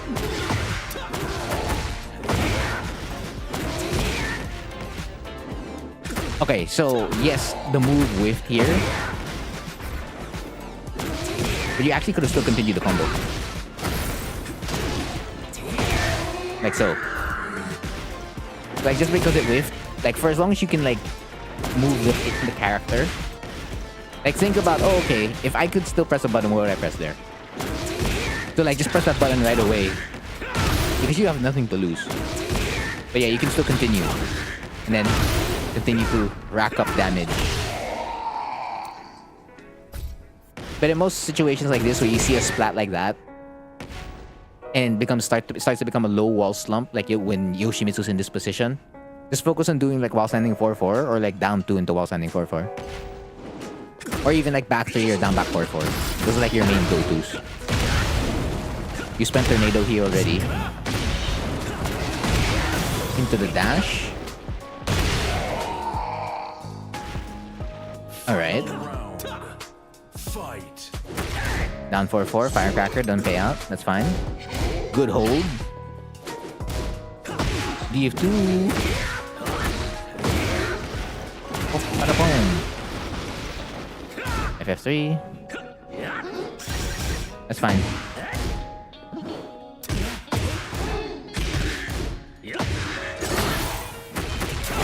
Okay. Yeah, flash is not the issue. You were avoiding flash every single time. It has it hit you even once? It hasn't. It doesn't feel like it's even hit you once. Get ready for the next battle.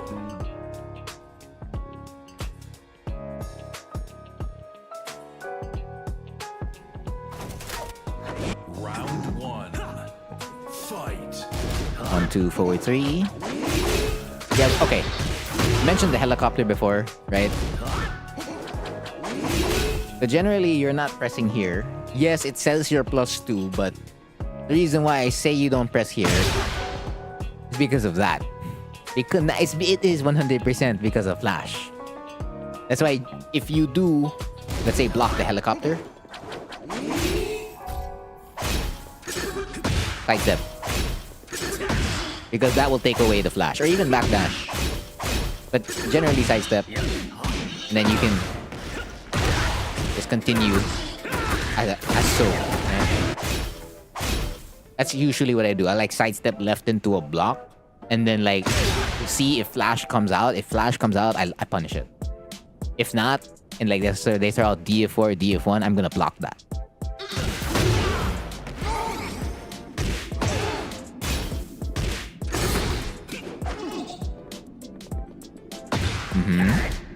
Oh, that was forward 2 and hit.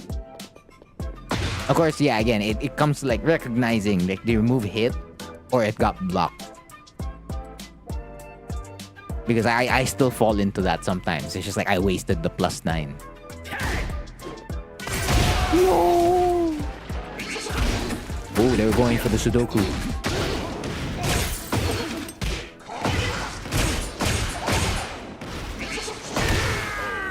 That is a 50-50. You gotta think about whether that's the mid or the low. Firecracker pays out. Oh, that's still a follow-up by the way. Like you can still combo with, what do you call this? 3 forward. I lost there, Lamau. There you go. Like if you still get that slump and you did a forward 3+4, like the combo's not over.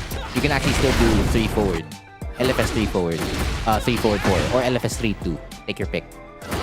But yeah, if you're not aware, then yeah, doing what you did into Oki is pretty good. Because if they press there, if they press here, that is a counter hit launch into like back 3.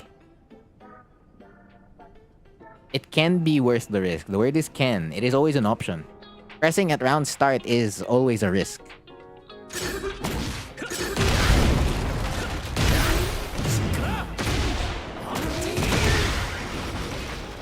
It depends all on like how your opponent is handling round start.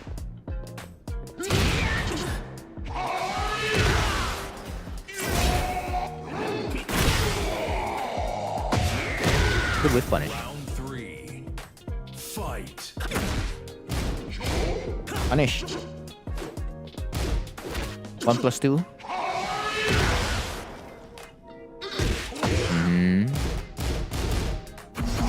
Okay. If you see Yoshi do this when he like spins around and then goes into crouch, mid check already. Because as you can see from the frame data, he's -9. Like you mid check right over here, you throw out a DF1, that's it. Along the list, Mohammed is yet to send their Tekken ID, so I'm waiting on that. But after this is super kicks, and right now the time for me it's 12 midnight, well almost 12 midnight and a half. So basically it's 12:23 for me, 7 minutes to 12:30. Depending on how long super kicks set goes, that could eat up maybe 30 minutes to an hour. You sent it, damn it. OBS, please. Okay, now I have it. The Creator Studio. I went back to the Creator Studio.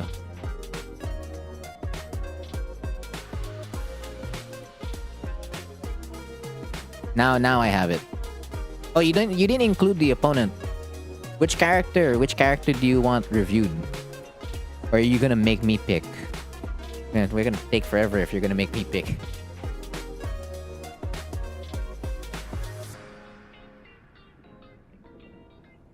And then so depending on how long that takes, it could, I mean, I guess I could. It depends. So like, if it's not 2 a.m. yet for me, by the time I review, or by the time I end with Muhammad's set, I can probably review a set from you, Nice. If ever. Nina, okay. What about the IGN of the opponent? That's an FF4. I like the stand switch there, that's cool.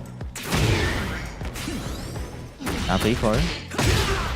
Right, okay, here we go. Now finally, another sequence about Flash. So forward 2, forward 3 after RFS 2 will not work there. You can't even do the mid. So you see how your mid trades? You're forced to really go high and low. Actually, not even low, just straight up high. Highs and power crushes. So if you want to keep Flash in check, you're kind of forced to do jabs or power crushes. Actually, another neat thing you could have done here after the RFS 2.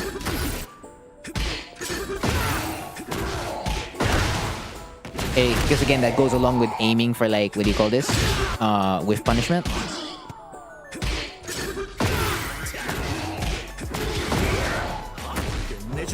Woo!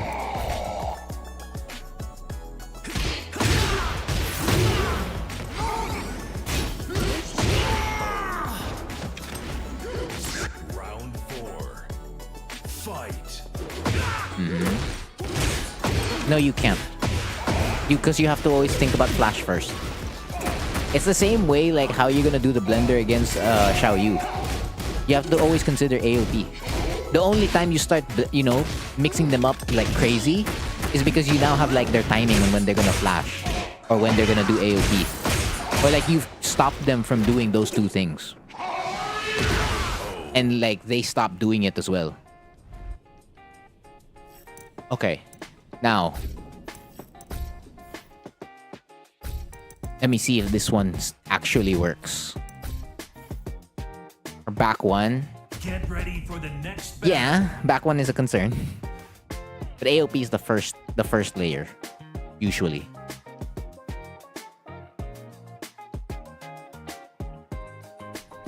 Yeah, because this replay still broke. Ah. Fight. Round 4. Fight. Yeah, this looks like it's still broken. Damn it. Alright, Azzy, it is what it is. So that's most of the notes against Yoshimitsu. So if you got any other questions about that set, just let me know.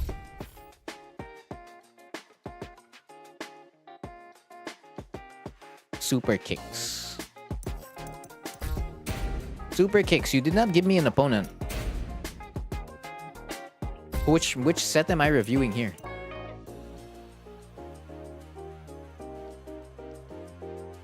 It's the server data. It be. But yeah, it was less Flash, Azzy. It was more punishment than anything else. We got a Hwoarang, we got a Lee, we got a Leo. The Mr. Phoenix. The Leo. Leo it is. So this is the one where you win, basically. Huh? I chose right. Get ready for the next battle. So the main focus that you're on is, what do you call this? Autopiloting, right? And recognizing patterns and stuff like that. Entspann dich. Round 1. Fight.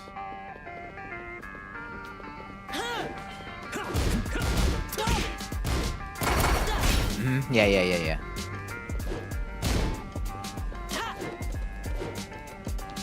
Staying way too away from your opponent.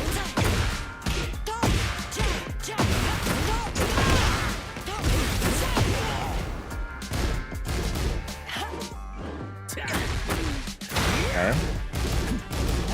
Ooh, full string. Nice.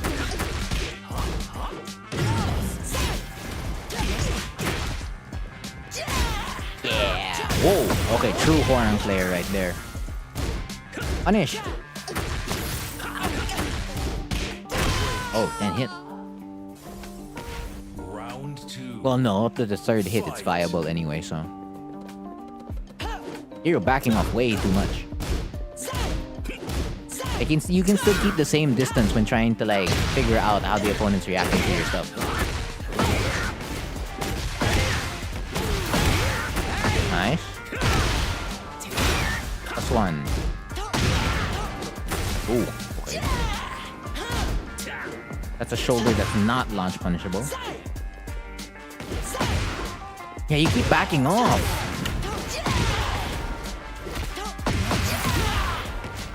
Your opponent didn't have to earn their offense or their neutral at all. Because you keep backing away. Fight.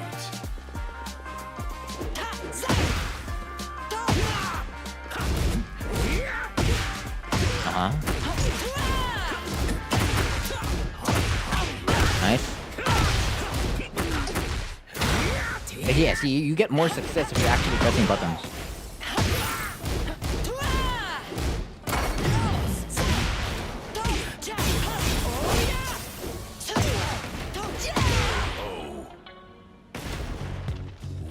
It's just a matter of being able to adjust your options while you're pressing. Because it happens too fast, so I guess that's what makes it hard. Like, makes it harder to recognize what's happening. I mean, it's a fighting game. Every character is gonna be like kind of good up close, because they kind of have to like be in front of your face, right?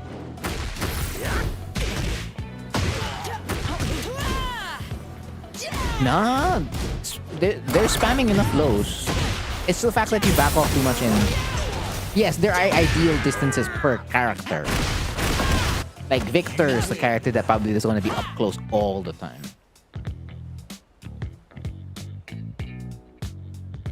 But Hwarang, you can choose. Depending on like what you're after. So yeah, if you're after more like punishment, you play like range 1.5 to range 1. If you're more neutral, you're playing at like range 1.25 to range 0.5. Then if you're offense, naturally you're at range 0 to like range 1 all the time.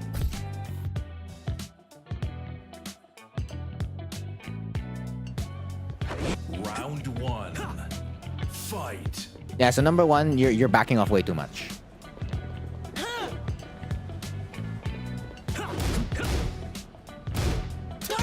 Okay, so when it comes to focusing on an opponent's pattern, the reason why I stressed out, like even in the DMs, how they're reacting in your situations, is because it's easier to control that. So you do, what do you call this? 1-2-4 into RFS F4. Okay, so if you know your options already in practice mode, in the lab, you work this all out. So like, you know that you're 0 on block, you know you go +3 on hit, right? +2 on hit rather, not +3. Do you know which options, what counter options they're allowed to do? And you know your counters to their counter options. Again, this gets really, really quick, really, really fast if you know your options already, if you've labbed them.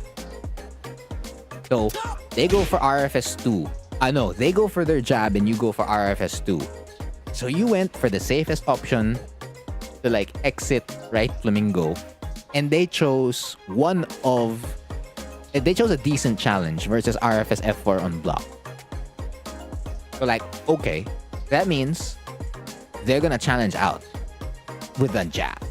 So that means the next time you go against them using RFS F4, you also do RFS F4 again because you're gonna try to beat the jab.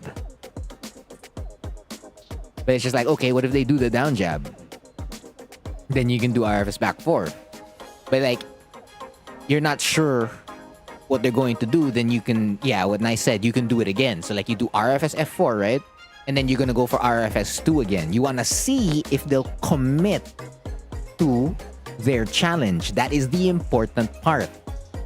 So you can choose how many times you wanna do it to confirm the information, but my range for confirming information is like 2 to 3 times. So you do the exact same situation, you do the exact same option twice or thrice. So this is the first instance, right, wherein they blocked RFS F4 and like you wanted to do RFS 2 and they jab challenge you. Okay. So second instance, you do RFS F4 again and then you do RFS 2. And if they still challenged you with the jab, that is your job, it's your sign to throw out an RFS F4, an RFS back 4, or an RFS down 3 right after. The next time you do RFS F4, because you will now have that information on hand and you've confirmed it. That's the important part. You've confirmed it. And then they're gonna get hit by, let's say, RFS F4, right? After that, now you're gonna have a new set of challenges from them. They're either gonna sidestep, they're gonna backdash, or they're gonna down jab. And now as they down jab, now you have another situation on your hands because now you're dealing with the jab and the down jab. So like I do RFS F4 to beat all standing moves, sidesteps, and backdash. And then you do RFS 3 slide 4 in order to beat the down jab. You change your name? A. Yeah, I mean, I'm still gonna say the same thing though. Makes sense? It's the same thing. It's the same thing that I outlined in the DMs.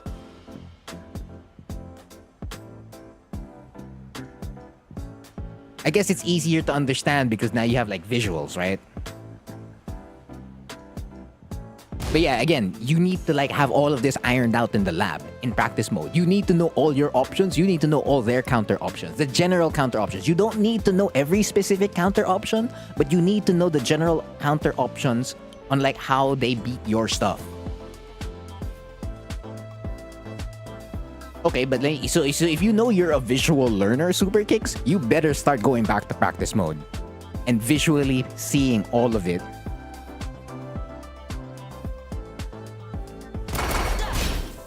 That way it sticks more, right? This is too much backing off. You see how like they can just walk forward right away? And by backing off a lot, you see how much closer you're getting towards the wall already? You remember, you want to make the wall your friend. You don't want to make the wall your enemy. So by doing that, you're in trouble. Ice J, I am not sure if I'll be able to review your set. It's the same thing with Nice. It depends on how much time I have available, but I'll keep you guys in my notes, in my notepad just in case. Because it always depends on like how much feedback I'm giving. And usually when my feedback goes long, well, it always goes long. Hello, cool.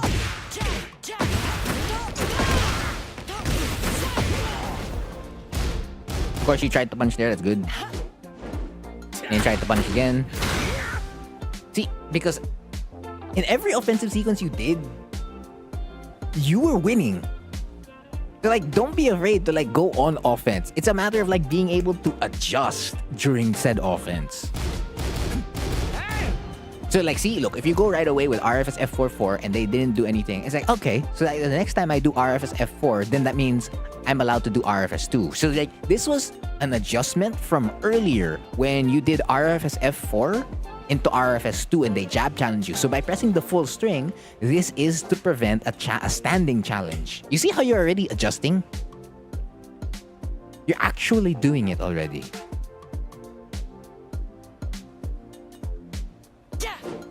That's a back 3, by the way, after this.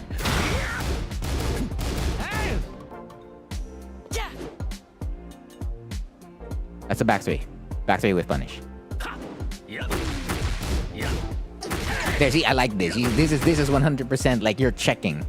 So like you did an RFS 2. You're like, okay, RFS 2 again. Oh, they're still standing in place. Okay, now I'm gonna go low because they're still standing in place. RFS 2. Now and then I'm gonna do a mid. because I did a low earlier. Okay, now I have the advantage. I'm gonna push it with down 3-4, and now I'm gonna reset. You're gonna go reset point with RFS2. Now I'm gonna check again with a mid to see if like they're gonna duck. Then RFS2 again to stay safe. They back off. I was like, okay, now I'm safe. See, you're doing it already.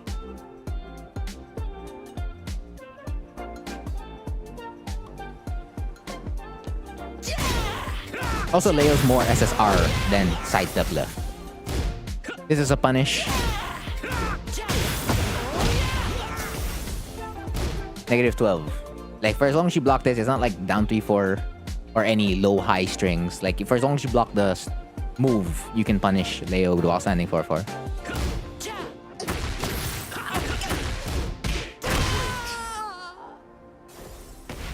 Round 2. Fight.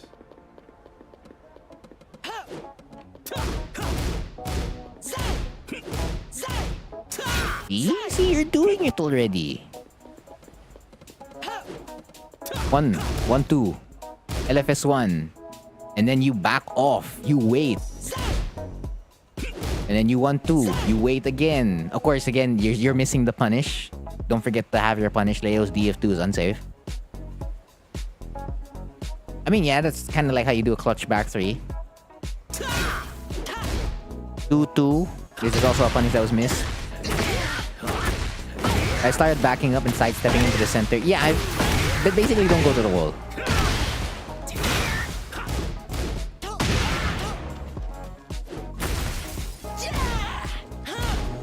Of course, this shoulder is a -14 shoulder. So this is a D of 3 plus 4 punish right over here.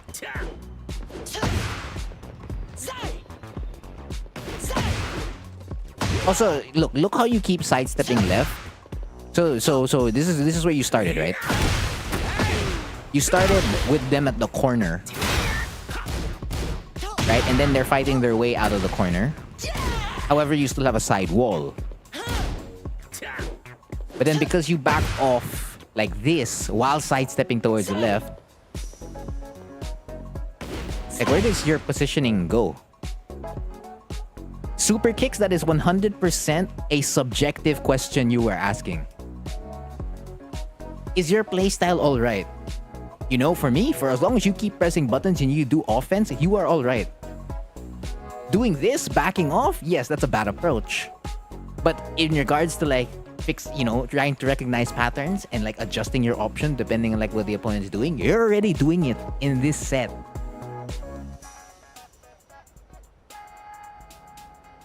Now, choosing which options to do, while there may be a clear-cut option, there are also many ways to still go around it. Because, like, okay, while you could clearly do, like, okay, let's say they're still standing in place and they're stand blocking. Then, yeah, you can obviously just do a low because they're not blocking low, right? But then you can also crouch dash. You can also dash block in front of their face. You can sidestep. Those are viable options to make use of the frames that you have, instead of like going straight away for a low because they're stand blocking.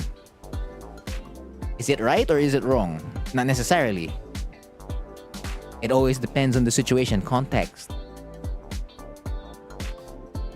You're fine. Don't worry about it.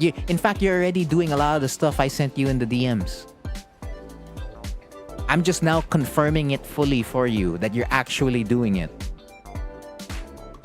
You're okay. You don't worry about it. But in regards to positioning here, since you keep sidestepping left, look, if you change this to SSR, you see how you get the wall again? So instead of them getting out like this, and this is where you end up, this is your position, and changing it to this, like, that's also another thing you're gonna have to start building up in terms of awareness. Because if you were thinking like, oh, okay, I'm trying to stay away from Leo because Leo's good at close range, you're also playing a close range character. Hwoarang is very effective up close. 100% true. So like, how are you gonna deal damage when you're far away from them? You can't. Not unless you were focusing on whiff punishment. But that's not the thing you were having a problem with. You said you were having a problem with like how to adjust to an opponent. Like if you're focusing mainly on defense, I understand the backing off. Like staying away, looking for whiffs and stuff like that. But you have to go in. Go in. And just continue to adjust your option on offense depending on what they're doing. You can take your time to confirm that information, but don't over-confirm that information.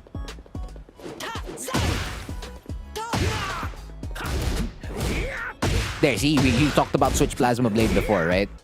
Is it a bad option? Yes and no. So if you thought that an opponent was going to duck after your 1-2, right? Your 1-2 to Flamingo, and they didn't duck, I mean, it's number one, you gained the information that they weren't ducking. And then number two, you were forced to risk -14. Now, this is a back 2 1+2 punish for Leo, or an F2-2 punish for Leo. So either Leo can get heat or no heat. That's the risk you take. But if you're -14, generally that's the risk you're always having. So they went for F2, they didn't confirm the F2-2. But like, yeah, okay, you got punished. So like the next time you do 1-2-3, you can change it to a mid that gives you advantage, like LFS3 forward, LFS forward 3. You can go for a high since they're stand blocking, LFS1, take more frame advantage. Or again, you can go for a low, LFS down 4, LFS down 3-4. It's using the information you get off one stuff. See, you're doing it. You're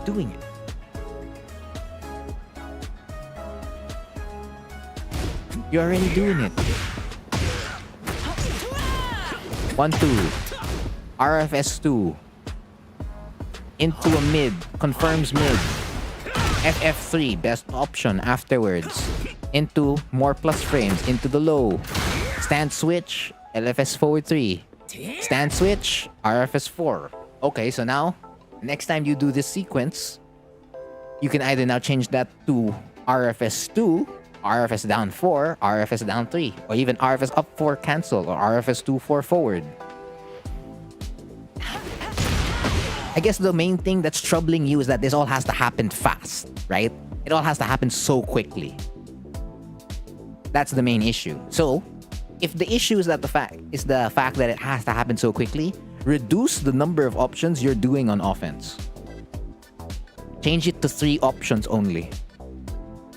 Because you need a high, number one, you need a mid, and then you need a low. So change it to 3 options only. So like, oh, okay, this option will cover this option will cover this, and this option will cover this. So reduce it. Reduce the number of options you do while keeping options that will beat stand block, crouch block, and like challenges as well. Specific amount of challenges. Remember, you're playing a character that requires you to use all his moves for the most part. But you can also just play really, really solid and reduce the number of moves you are using. Like Ni's Hwoarang looks like that. It barely uses any moves. So just do that. If it's becoming like, if the speed and like recognition is hard.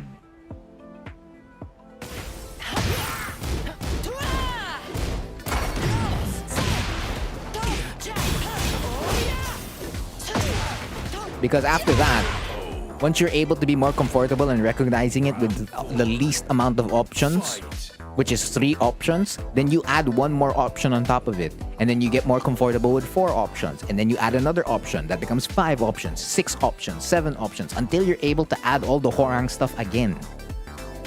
One at a time, super kicks, one at a time. Always a slow process.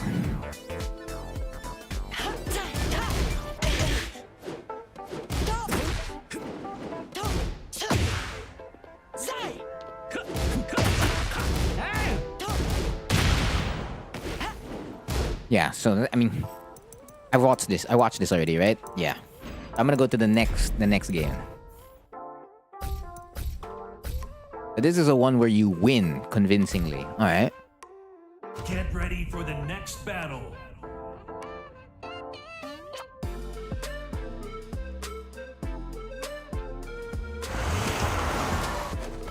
Round one. Fight. So that's the RFS2. The information. There you go. Nice. Top heat. Okay. Sure, why not? Late.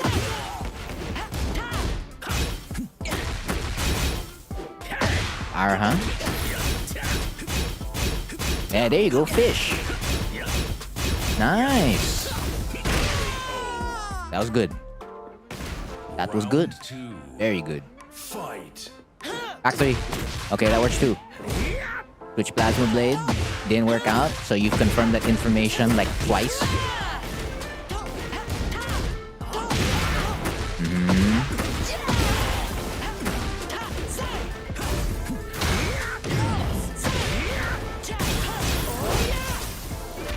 Good break. Okay. You confirm that information. Nice. Confirm. There you go.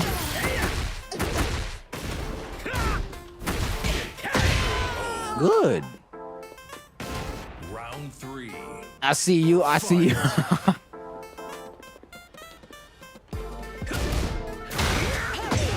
Okay, yeah, because the LFS3 didn't work out earlier, right? That's the third time you confirmed RFS F4. Okay, 1 2 into RFS 2. It doesn't block. That's fine. Good recognition to not overextend. Punish. Nice. Okay, yeah, you're negative on hit. Good job to back off. There you go.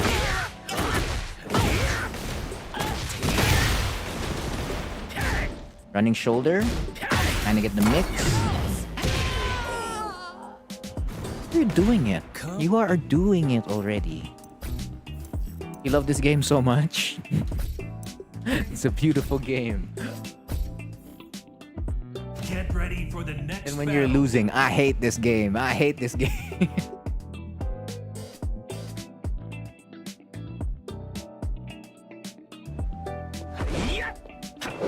Round one. It depends on the day. Fight. True.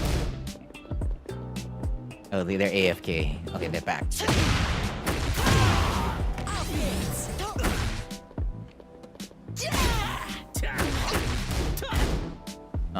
Okay, so now they're showing that they would parry. Nice. You really pop heat there, huh? I'm not... Okay, hold on. I'm not sure about this decision at all. So, while I'm not a fan of popping heat early, I don't know what the... Why'd you dash? Like, if the objective was to have heat immediately...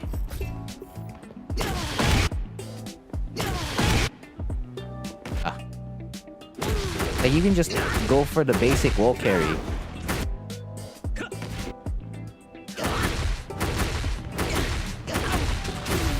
And then you still have heat. And then your opponent has to worry about that. And then you have them at the wall too. The dash was the odd choice. This game is BS between days, ain't it always? Alright, so get more familiar with combos.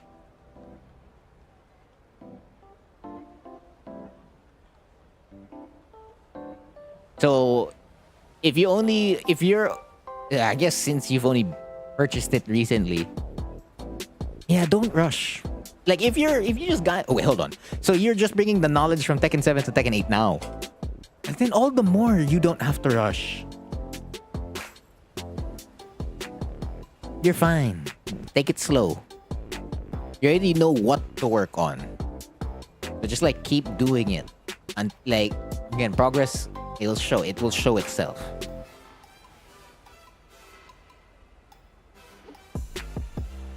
When you're trying to get to the wall, it's probably an accident, yeah. 80% of gamers are like that. What, rushing?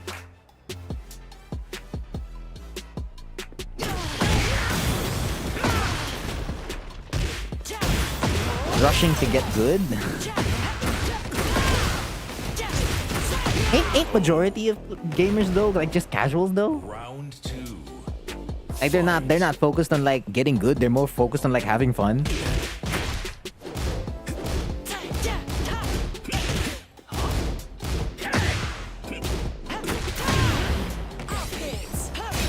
I'm only confirming the information I'm seeing, Super Kick. That's it. That's all I'm doing. Yeah, you find a set of combos that you like the most, and then just stick with it. Of course, if you're picking a combo that's really ass, even if you like it, I'm gonna question it. But it's just like, that combo's ass. I don't care how comfortable it is. Like if it's just like back three into up back three, like, I get it, it's comfortable, but like, come on, you could get more damage.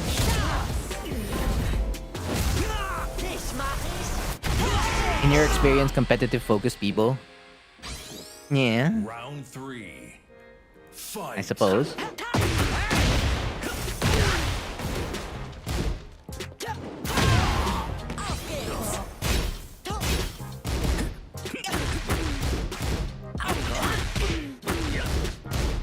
There, see? I like that. You see how they're reacting? There you go. Nice. That was good. That was a good round. Round 4. Fight.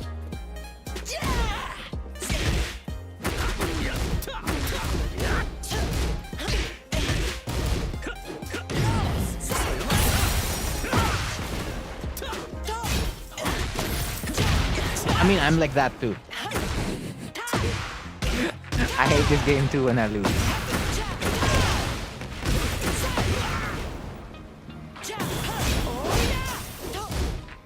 Good punish. Final round. Fight. Back three? Exactly.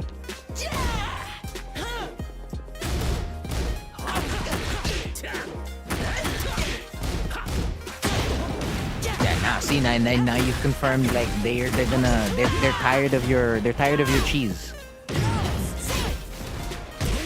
and that allows you to like do a cancel, like a D3 forward cancel, to like change up their timing, or like just go straight with the mid like that. See,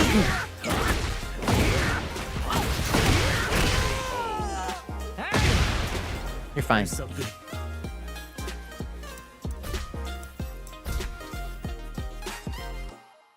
Yeah, so that's everything about your set super kicks. You got any other questions? Just let me know. Mohammed.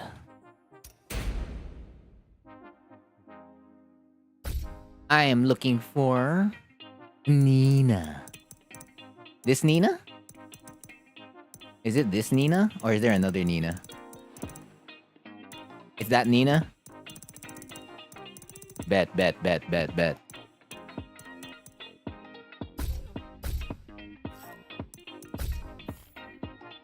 Get ready for the next battle.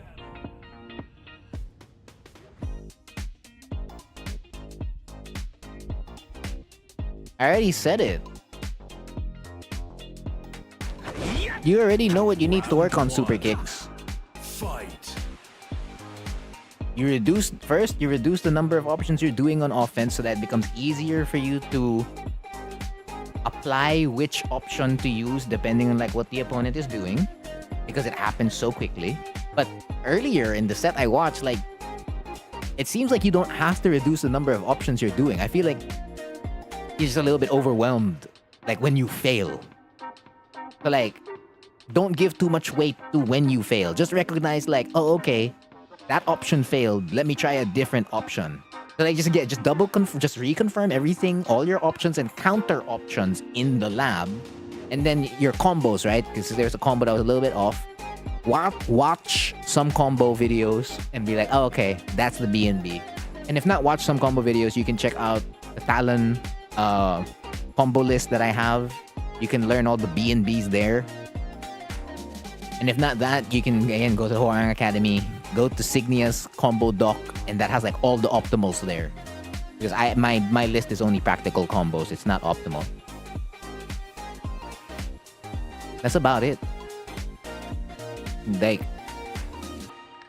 you do that, the next thing you're gonna work on is matchup knowledge. Because you're more assured in like your gameplay. When you're fishing, it's okay to not catch anything. Yeah.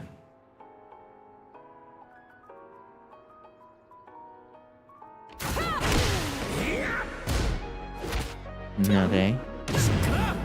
Into burst. Okay, into the grab. It's usually a 1 or a 2 when it comes to the chain grabs for Nina.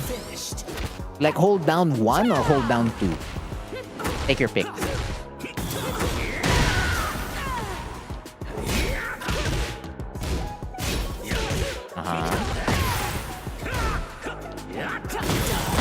Oh, you're overextending. Round 2. Fight.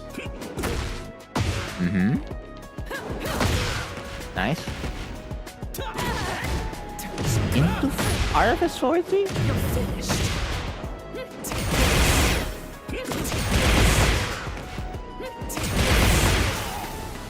You're right, that was bad.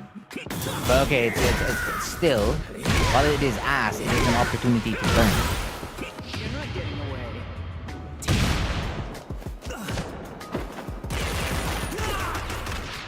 Die in silence. No. I just noticed they're 2B.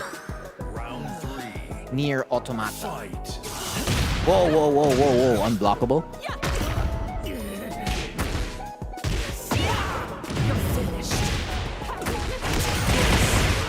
Super kicks, you tell me. Do you want to play every character or not?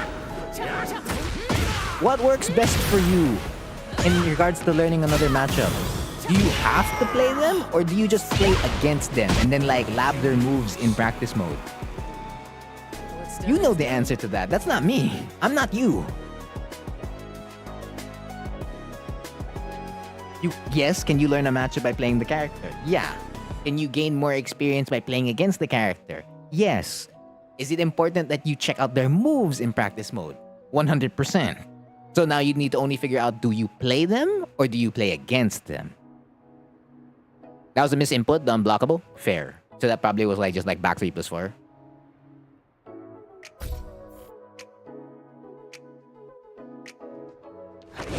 Alright, where do we start? Round 1.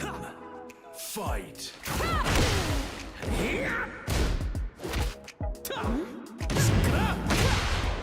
It's still okay to block while the opponent has heat. Kind of. If you don't want to play any other character, then you're only just gonna lab them. So you're not gonna play as Leo, but you're gonna lab against Leo.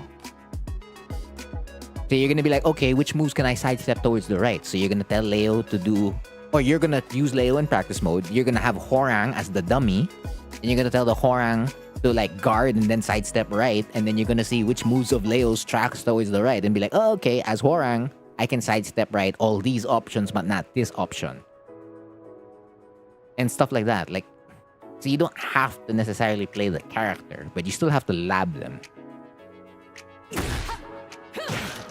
Yeah, so when it's a chain grab, you don't have to mash options. Just hold. So in Tekken 8, they allowed you to buffer it. So you can hold down a 1 or a 2 during a chain grab. Or even 1+2. But Nina's usually is only a 1 or a 2, usually.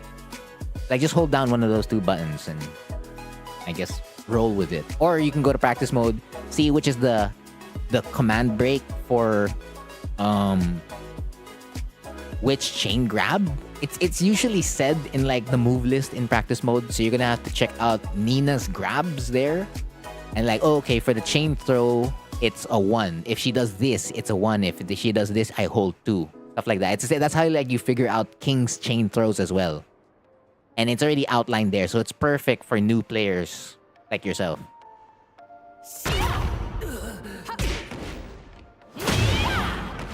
You can hold it down? Yes, you can. In Tekken 8, you can. This is a 1+2 break.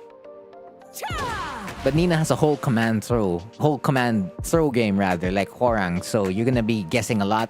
So if you wanna practice on like your throw breaks, what you do is you go to practice mode, you set Nina as your opponent, and you tell her, you record all her grabs, or you set it so like from the move list, right? Instead of record, you go from the move list, you put all her grabs there. You put a 1 grab, a 2 grab, and a 1+2.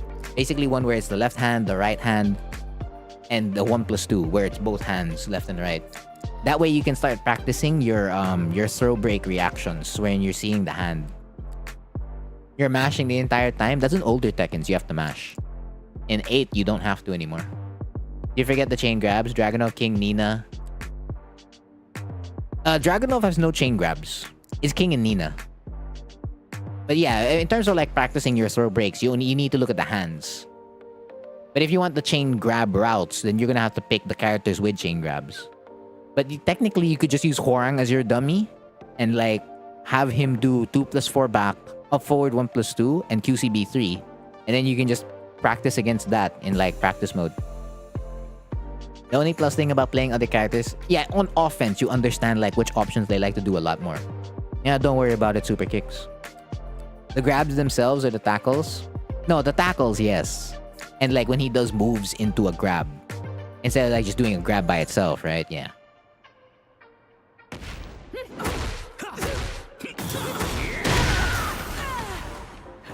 So you get the running 3 here into stand switch. I know there was a part where I said you overextended. Yeah, it's here. So you keep pushing. You see how you keep pushing? So if a move whiffs, like if it doesn't hit your opponent, most of the time, you do not continue mashing another button. Like don't press another button. So like you get your FS3 here, right? It blocks. They backdash. So your backlash whiffs here, right? Because they backdashed. You can't press another button afterwards because they went for a heat smash. Heat smash has a lot of priority on hit. Like it will prevent like most of your buttons. You can't press anything generally. You can interrupt it with a jab, but again, that depends on like the frame situation. So, but that requires a move to get hit or blocked. The issue is it's whiff. It's like since if you're backlash connected, you could go for like DF3-4 afterwards. Sure, that would probably prevent Nina's heat smash here. But since you're moved whiffed, generally you want to hold back. So if I become you and I hold back, that's what's gonna happen. Because you overextended. You see how like you press and then you die. So just remember when moves whiff, you want to focus on like just holding back.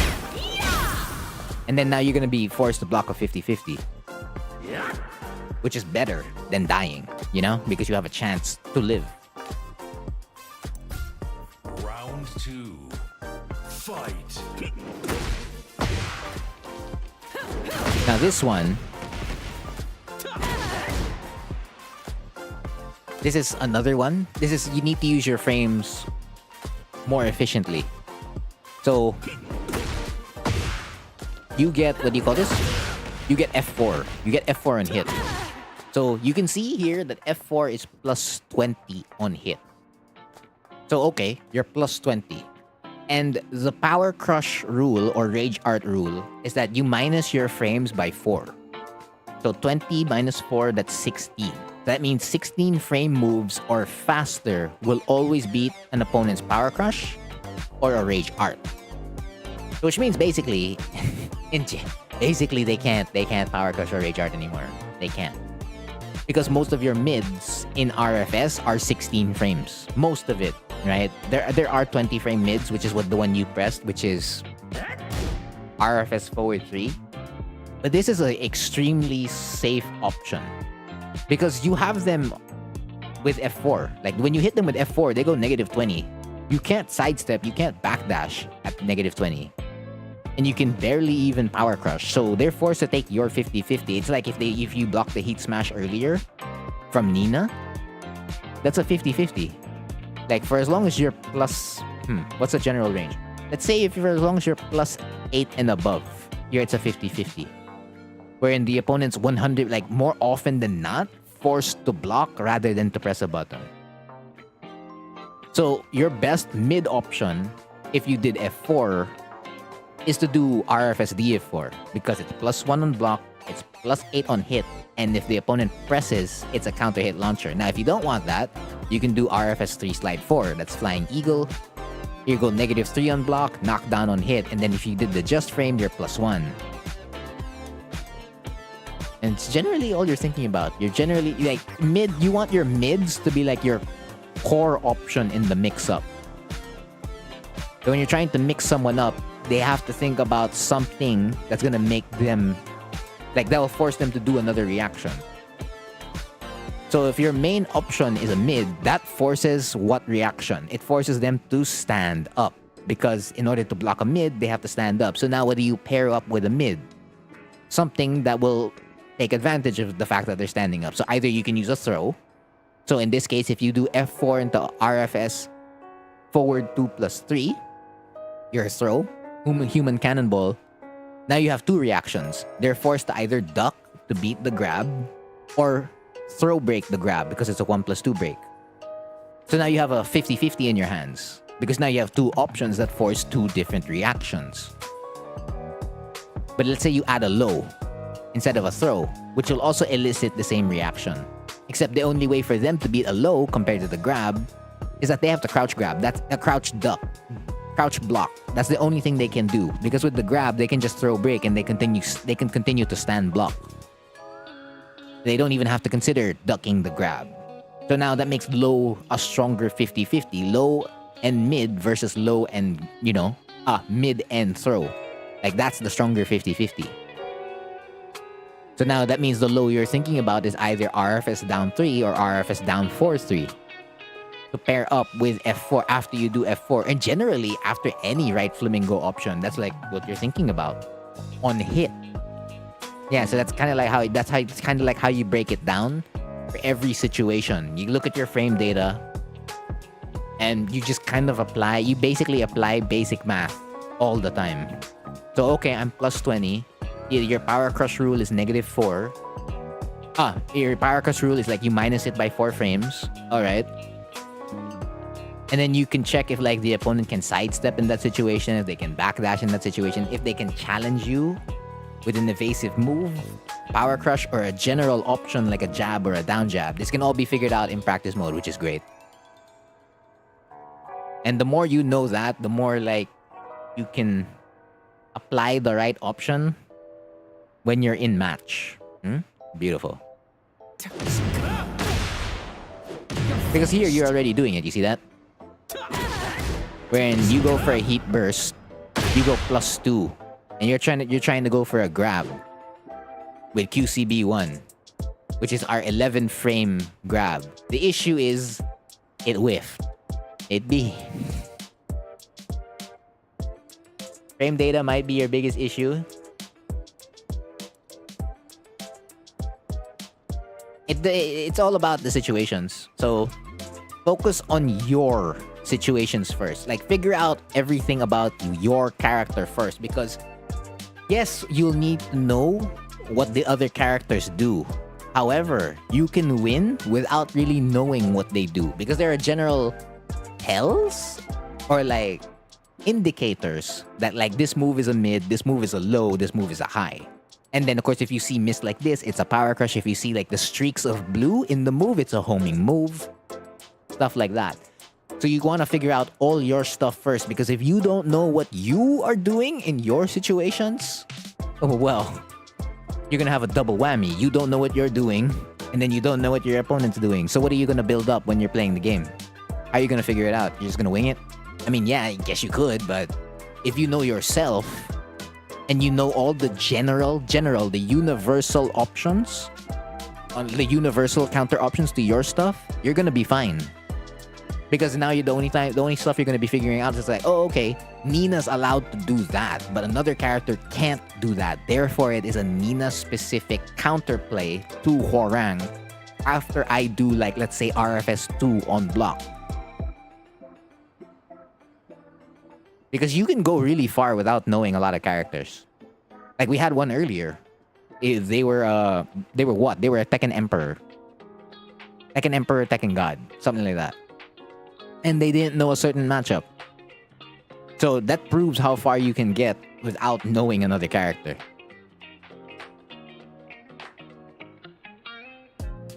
And they didn't even die to like not knowing the character. So like your skills, your fundamentals, like for as long as like you build that up, the matchup knowledge will come. It's something you add later. It's kind of like really the last thing, usually. So you don't have to worry about that yet. Worry more about you. The more you figure out you, the faster it gets. Like this string. This is like, yeah, okay, you need to lab this. I'll tell you right now. You duck. Like, you see this? So if you see her do the kick into the guns, and this is only when heat is active. So when heat is active, Nina goes pew pew pew. So if you see her do that kick, then that's your sign to just duck. Or rather, it's not just in heat, right? But like, it's more pronounced in heat. So you just duck. Another option for you right after is to just sidewalk. See? You can sidewalk right. Or you can just, after ducking, or you can even just hold down forward. Like you duck and then down forward, and then you get the punish.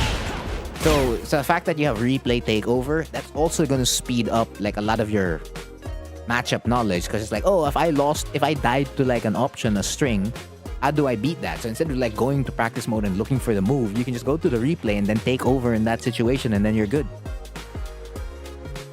Okay, but that is a fair point wherein someone may not spam or abuse a move. But the earlier you accept that someone will do anything to get a W, the better. Because you're gonna do the same thing, by the way. Because if you notice like they're stand blocking a lot, then you're just gonna like down 3-4, stand switch, down 3-4, stand switch, down 3-4, stand switch, down 3-4. And that means like you did down 3-4 like 4 or 5 times in a row. Now someone else could have the same reason as you. It's like, I didn't expect them to do that, you know. Just spam down 3-4, 4 to 5 times in a row. But that's how the game is played. It's rock, paper, scissors every single time. You do this, what's the counterplay to that? And it's just like, okay, they changed their timing. Ah, okay, now I do like this, I do like that. Yeah. It's a very interactive genre. Yeah. I had that just now. My opponent did not know how to break 1+2. What? And you abused grabs? Hey, that's not your problem, man. But if you do feel bad about it, learn how to win in another way then. So if you at least you're aware, like, oh, okay, my opponent doesn't have throw breaks. So if you're able to recognize that, you're in a good spot. But the thing is, if you're in tournament Cosmo, are you gonna feel bad for abusing the grabs to win? Let's say you're in grand finals, and the prize money for like first place is $1 million. Are you gonna feel bad for winning by grabs because they don't have a throw break? Now let's disregard the fact that an opponent in grand finals of like a major tournament doesn't have a throw break, right? Because usually they do. But let's just say for this sake of discussion that they do have. Would you feel bad for abusing it? I don't know, man. $1 million is $1 million. If spamming grabs is what's gonna take to like give me $1 million, I'll take it. The Mishima in the final. Yeah, exactly. Hell sweep, hell sweep, hell sweep, hell sweep. They'll never know it's coming. That's why it's called the vortex. It's the same thing with Horn. A win is 100% a win. The issue is when you haven't built up the skills. So like, oh, okay. It's one skill to recognize that an opponent can't handle a certain offensive option. It's another skill in order to win in a different way. Because if you can only win in that way, wherein it's just like, oh, okay, I can win if an opponent has a weakness, a clear weakness. What happens if your opponent's able to block your mix-up? What then? You know? So like when you do feel bad about that, then that's when you do. That's what you try to do. You try to balance out your game. Because at least you're able to recognize that they're weak to this. So it's just like, let me practice other stuff. And that way you also like build your foundations a lot better. That way when it's time to like just win, you can just, win. You love to watch Jack use his grab. Yeah, Jack has a grab game too, man. It's crazy.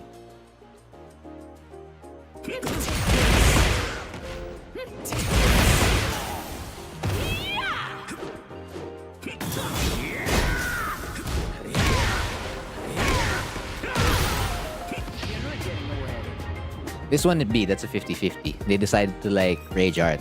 What can you do? That was already good Oki.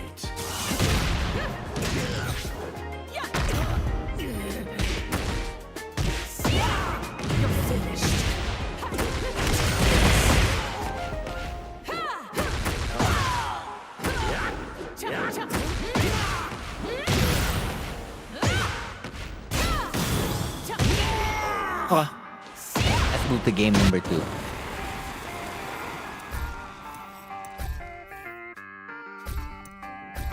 Alright, so there's an adjustment. 2-3. You love to see it. Get ready for the next battle. Hell no. No? Oh, fine. Are you talking about the Oki though? Round 1. Oki was fine. Fight. Round start DF3-4. You're finished. The gun. They brought guns to a fighting game.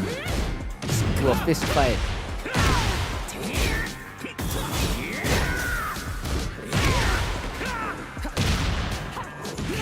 Okay. Round Damn, they hit you. Fight.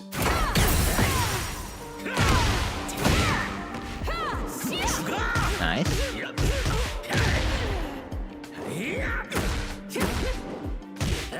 Beautiful punish. Almost there. Good break.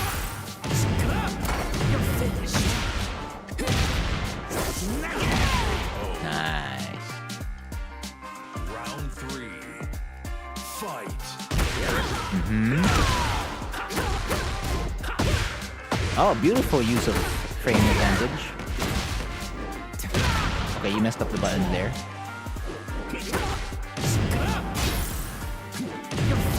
Okay, he's still going for the grab right after the first. Heat smash to get out. Heat smash to keep you back in. Oh no. Good B. Next round. Round 4. Fight.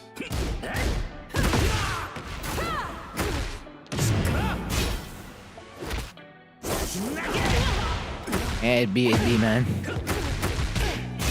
What a joke. Uh-huh. You're finished.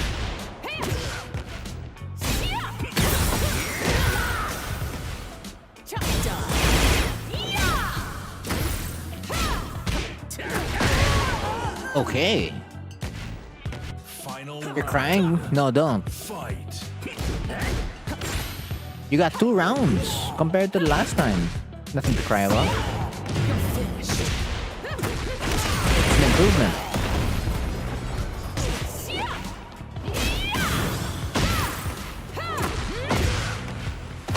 Damn, alright.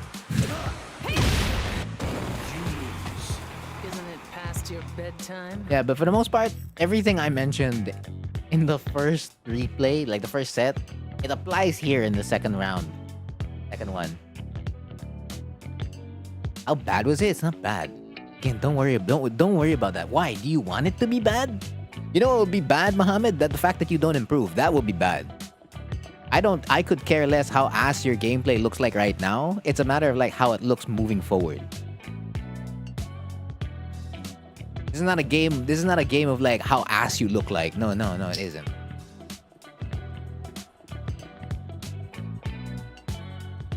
Yeah, so you already now you know what to work on. You work on a lot of. You're gonna start learning a lot of Horang's mix-ups. Which options you're allowed to do, which options the opponent is allowed to do in your mix-ups, your combos, and then general Tekken stuff. I don't know. No, you're here to learn. There's nothing to be embarrassed about because we're all here to learn. And you need losses in order to win. You cannot win without losing. It's just a fact of life. Well, I mean, some, I guess, lucky, privileged individuals will always just win, right? But we're not them, so. Okay, I have time. Nice, give me your Tekken ID. I can review your set, I have time. Yeah, exactly, it's not embarrassing. I mean, you're here to learn, you're here to learn.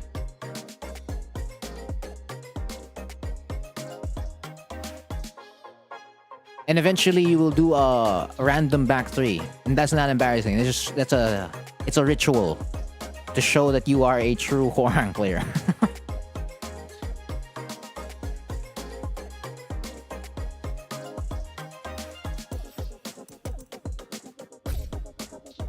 Yeah, because right now it's 1.5. It's 1:25 in the evening for morning for me. I got time. Let's see how fast this will go.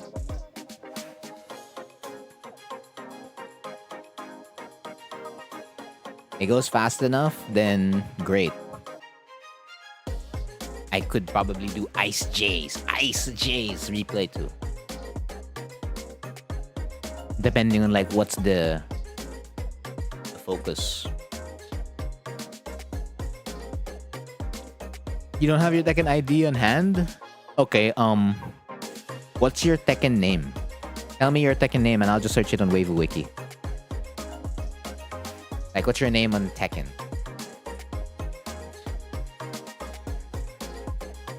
Waifu Wiki. Yeah. That is a good observation, Mohammed. Yeah, exactly. Never be. D nice. It's exactly this one, the same one you have on YouTube. Alright, I'll just copy paste this then.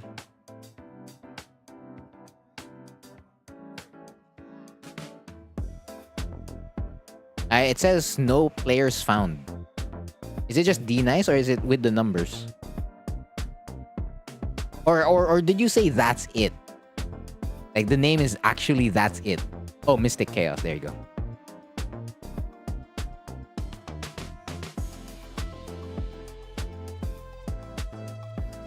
Huh? It says I didn't find anything again. Hold on. Let me show you what I'm seeing. This is what I'm seeing. It says there's no players.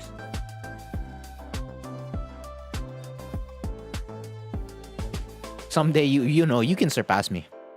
Nah, it's not that hard to surpass. It's really not that difficult to surpass me. Tekken 8 is the game where I've lost the most Horang mirrors. If this was Tekken 7, I've only lost less than 10 Horang mirrors. Less than 10? It's a really low number. Tekken 8, it went beyond that number already.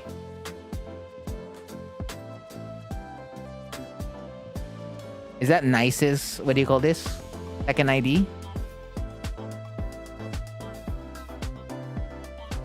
Let me grab that.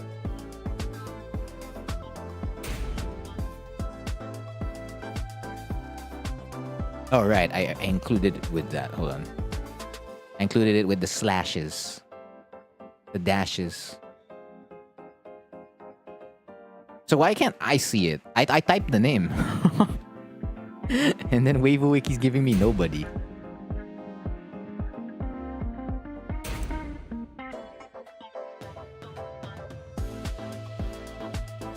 Yeah, you're right. It was fewer than 10.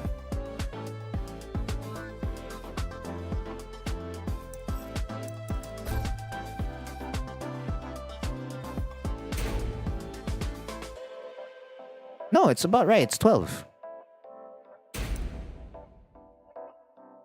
There you go. Heihachi. Okay. If this is about Heihachi stuff, then it's just really a Heihachi stuff. Get ready for the next battle.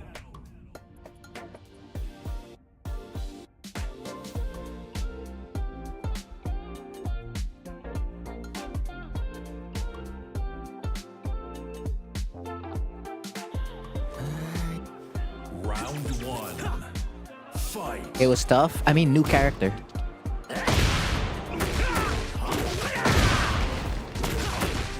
Okay.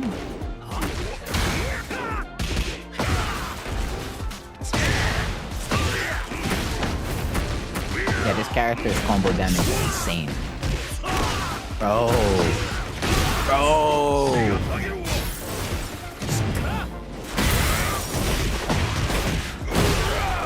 Hoorah. Round two. Fight. Oh yeah.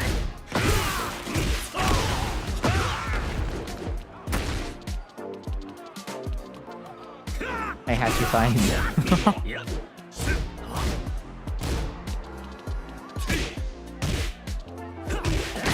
Okay.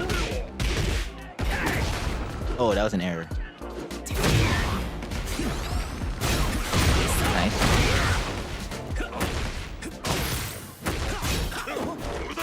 Yeah, he has a parry. I mean, he's always had a parry. So I have to change it. Yeah, that's the guard break. He didn't really have much of a choice there. It was a 50-50. Round three. Fight. Oh, okay. Warrior instinct is enabled. Character's just strong as hell now. That's -10. Yeah. It's absurd? Not really.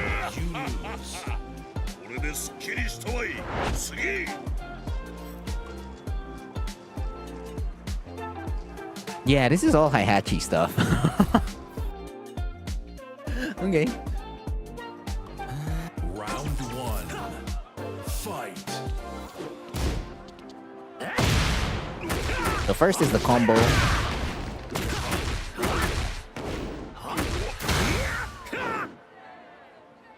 So you went for an option wherein assuming they stay in place, right? Okay, fair. But they sidestep and then they punish you. I mean, it is what it is. Your safest option here after LFS forward 3 would have been LFS 1 or LFS DF3. Take your pick. You don't want to fight Heihachi for real, but he's in the game though. You're gonna have to fight him. It is what it is. Yeah. I know you did. I'll get to the other games. I'm just reviewing like each part.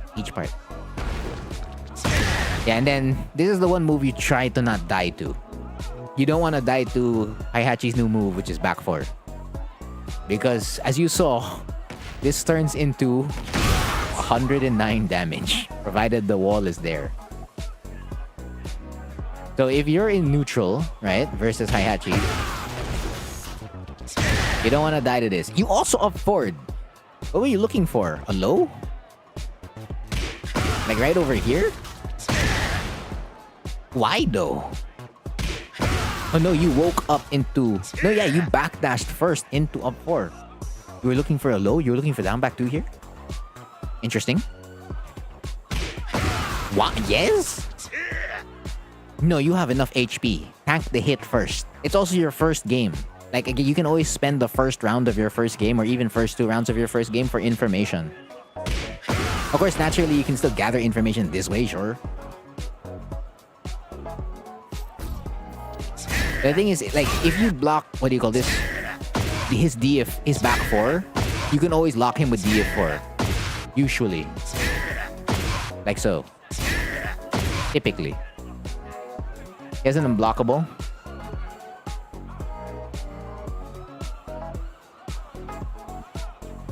I'll double check on that one. Best part is like when your purple ranks 150k prowess and then the second character is 250. It's fun. Yes, it's fun. Lamau. So yeah, this turns into 100 plus damage. Generally, try not to get counter hit by back 4. This one, you pop heat versus their heat. They SS. It is what it is. Then you die for it. So if you were to make a safer decision here, after they pop heat, you sidestep and then pop heat with them. That way you don't get stepped. Instead of like, what do you call this? Popping it immediately. Because again, the frame advantage is not high. It's only +1. So you can SS block and then still pop heat as well. That's one way to like keep safer. Fight. Ooh, yeah. This one, you don't want to go -14 against Heihachi. Like if you throw out the first hit again of BF3 and you don't see anything happen, like you see this just get blocked, you might as well not press the other button. I know it's like super delayable as well, so like you can choose to like let the other hit rip, go ahead. But just know that if you do, your opponent, Heihachi, is gonna get this. He's gonna get F1+2, and then what? You're dead, really. You're dead. Like if he had his twin pistons here that launches, you're dead, you know? But yeah, this is still, you see this? That's so much damage, man. Like DF3 is enough. Like you want to reduce the number of times it would happen. You did a Christmas miracle? What was it?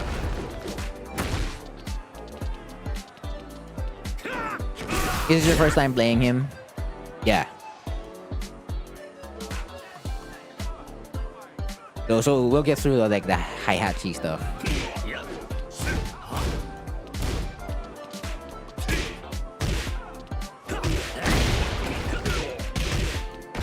Yeah, that was a error, unfortunately.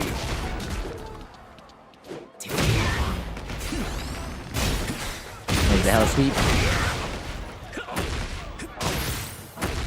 Yeah, so okay, Heihachi has a parry, right? So in Tekken 7, his parry would knock the opponent down. In 8, it's a heat engager, so you just have to like mix it up.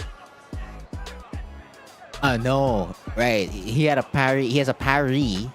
It's empty. This one's a sabaki. They turned it into a sabaki because he does that into an attack. So generally, you still have to like just mix up your timings or like do a low in order to beat it, for the most part. Yeah, because it is a sabaki now, right?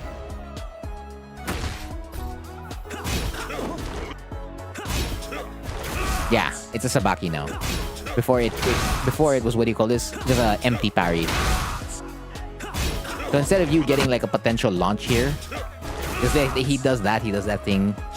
Usually there was no attack afterwards.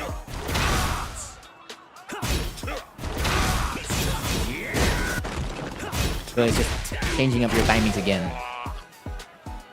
For the most part. Yeah, you can throw it as well. Wait, you can throw punish it? It's a sabaki. No, you can't throw punch this.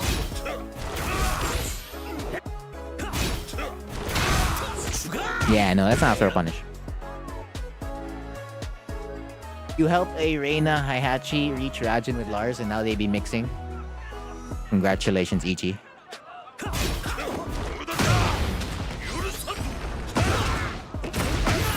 Yeah. This one, this is his new stance, right? And there's a guard break here. Honestly, there's not much you can do here. Because he uses his heat smash. You have to guess, you're -10. What can you do? Nothing really. So, kinda is what it is when you get hit here. Round 3. Fight. Guard break into 1-1-2 is a crime. It be, man. It be. It's new stuff, but he also... I mean, Heihachi was always the Mishima with good mids. So, it's kind of the same here, you know? Look at that tracking.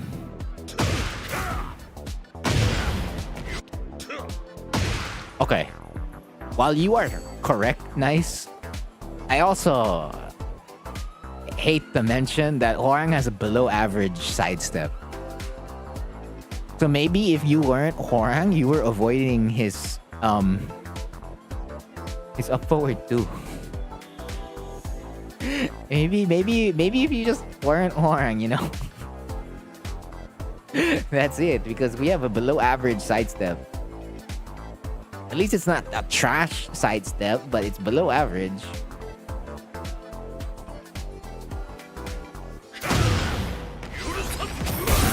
Yeah, and then he activates Warrior Instinct, which basically just powers up everything.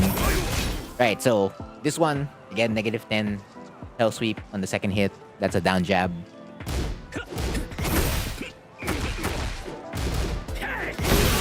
Then this is just Hwoarang stuff, really. So you do RFS 2-1, you're 0 on block, and then you do RFS back 2. I mean, yeah, you can lose the sidestep, right? This is Hwoarang stuff. So this is like just being more compact with your sequences. That way you don't die.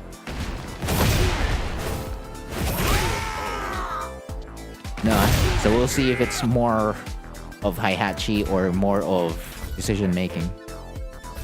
Ah, you run it back. Let's go.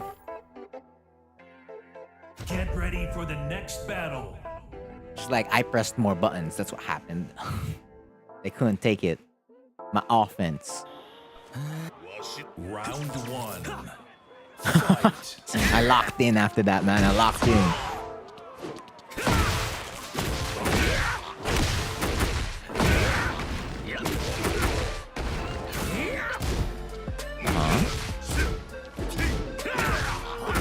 Nice.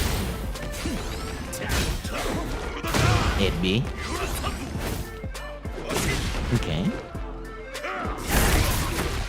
I'll take it. Oh, damn, it dropped. That's okay. +5. Yeah. Round 2. Fight. 3-4. Okay, you're still safe. Oh, that's just... Again, you can step that. They step towards the right. Okay.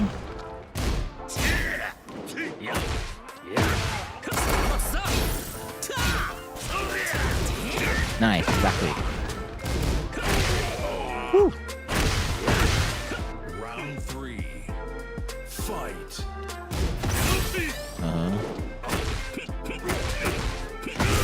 Oh no.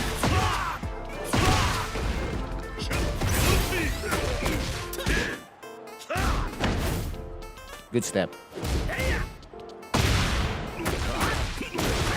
Okay, you were really close to the wall there, though.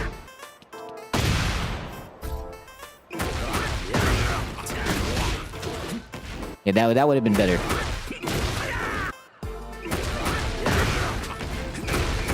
Actually. Ah.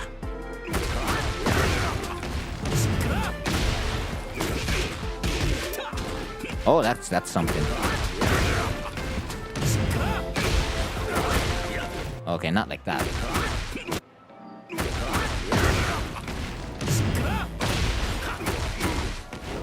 What did I do earlier? Damn it.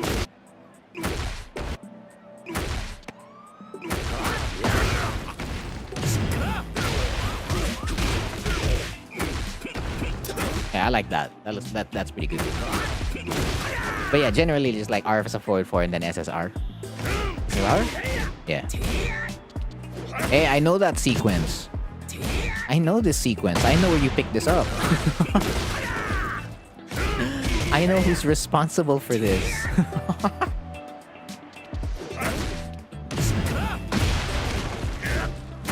Good punish.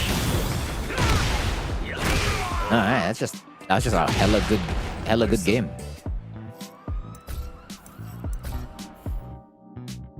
And then it goes final round. Nice.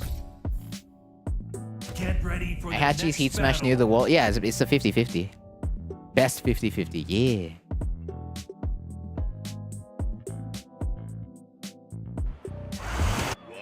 Round 1. Fight. Oh, the +6. Yeah, it's classic Machina. Running 3. Back 4. Goddamn. Stop. Okay, true Horn player. 3-4. Nice.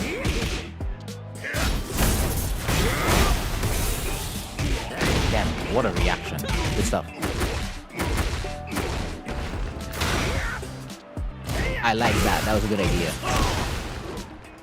However, -12 ain't. -12 is not safe against Heihachi. Round 2. Fight. Okay, if you block, what do you call this?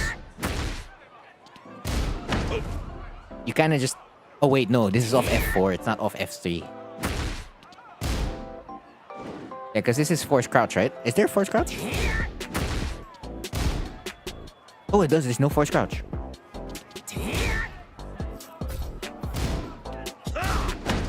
Yeah, usually that means you can SSR the options in stance. So if his what? Okay, damn.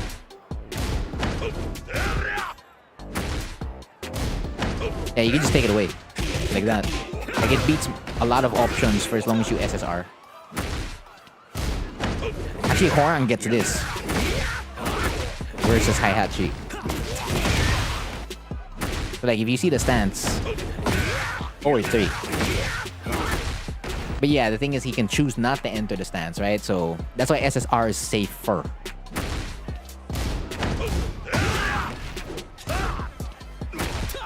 Also, if you block an FF2,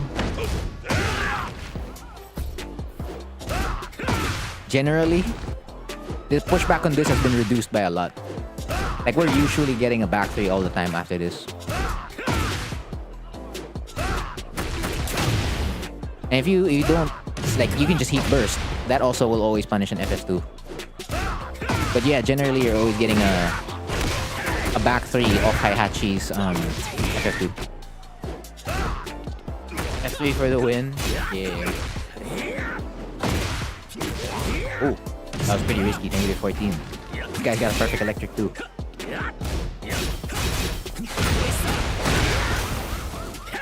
Nice.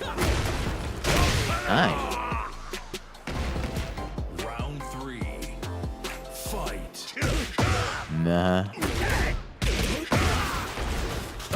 Back 3? There we go.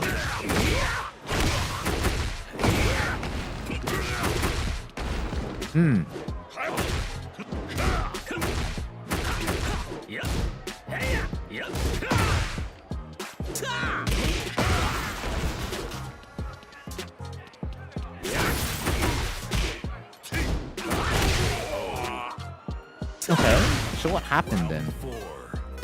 Fight. Oh.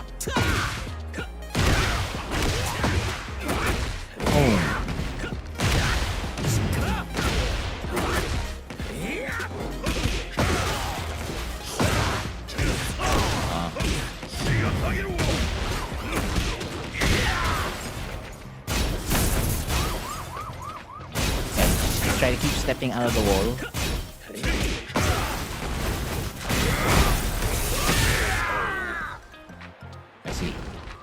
It'd be the sidestep after LFS forward 3.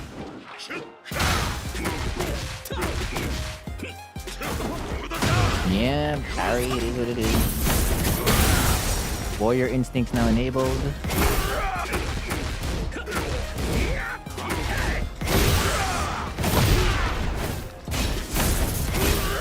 Punish.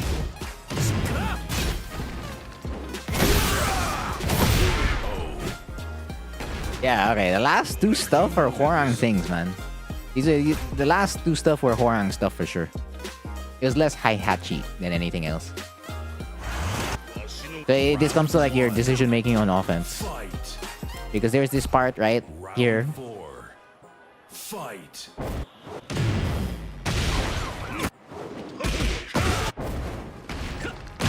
Wherein you go for Yeah, there's this, that. Yeah, the LFS forward 3 into LFS F4. You're still focusing more on like if the opponent's staying in place. But then this opposing Heihachi has always shown you that they're going to step Hwarang options. You need to apply the option that's gonna beat where they step. And they've been stepping towards the right, so that means LFS DF3.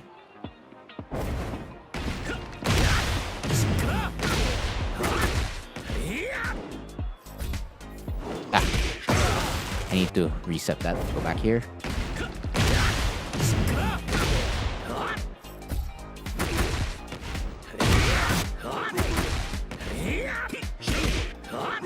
Or if not that, like you can just be even safer with like LFS F4. But that's not the main one I was going after. It was the after, it was the second one. Because you get one situation here. Yeah, so you do 1, 2, 3. 3 forward. And then you look what you do. Look what happens. That's the important part. Right there. RFF forward 3 to tornado to pick up reach wall. Probably. So if we change it, you see how you would have caught if you did DF3? Or if you already knew that they're gonna step.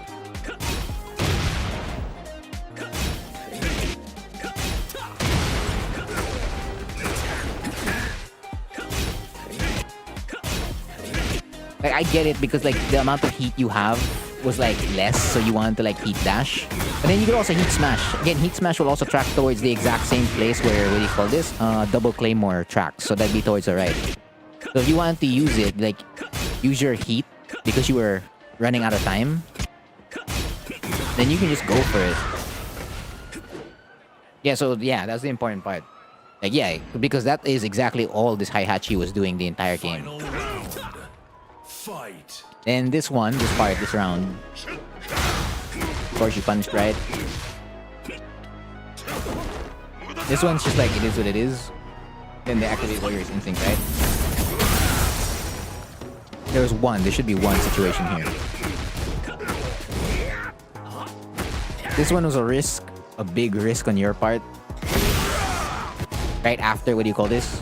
After all of this, you get down 3-4, RFS2, and then the RFFD4 into Flying Eagle. And then, this is a huge risk because you want to like continue stealing your turn. If you wanted to still like high crush, you could have just changed this to a down jab. That way, you don't die.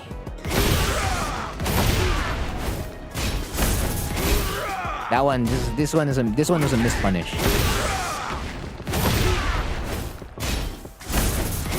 Like right here, this is a missed punish. You get this punish, you have a situation on your hands.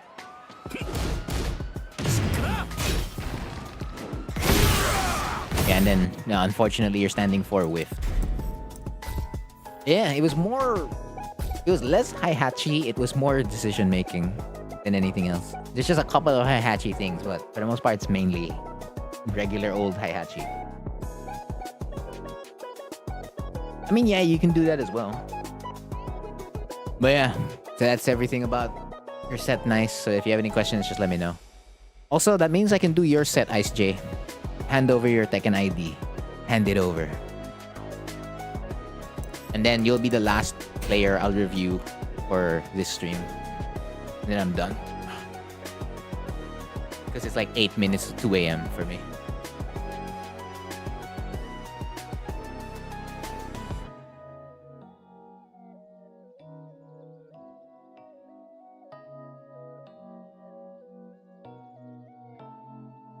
Oh, you want me to just call you Fidelio? I mean, fine. I just remember in the back of my head, Ice J is Fidelio. I know, Ice J is cool, man. Ice J. She's like, no, I need to hear Fidelio. I don't want to hear Ice J. You chose Ice J as your account name. Ice J. Oh, that was me. I just find the name cool. Okay, I'll call you Fidelio. Fine.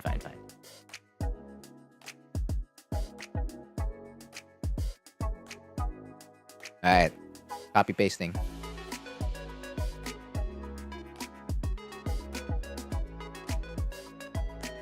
And then I'm gonna put it in Tekken.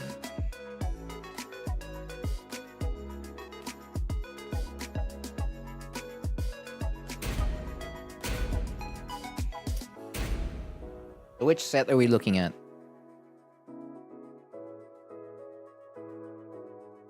We have you playing as Dragonov. We have Kazuya. We have Jin. And then we have Horang. Which set am I looking at? If it's Dragonov, it's really gonna be a player thing. And I'll see if you're applying stuff correctly. That's about it. Yoshimitsu. Okay. I look for Yoshimitsu. This one. You won though. What am I looking if you won? Is this the only set you had with Flashimitsu? Hey, you played a really good Steve. The first set? So not this one. No, this Steve was really good. I'd look at that. So this one. Wait a minute. So... wait, but you beat them the second time. So that means you adjusted, right? Because if you already adjusted in the second set... like... what's the point of looking at the first set if you already had the answer in the second set? Whatever. So I saw the set earlier. Let me just double check if there's another one.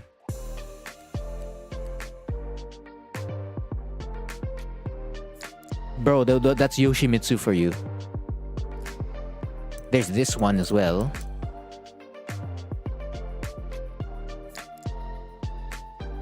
So there's 3 sets against Flashimitsu.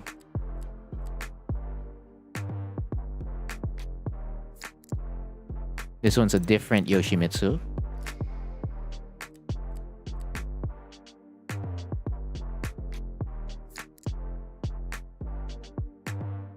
Okay, it's only 3.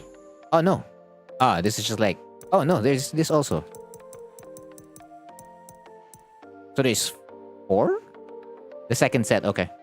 I'll scroll back up.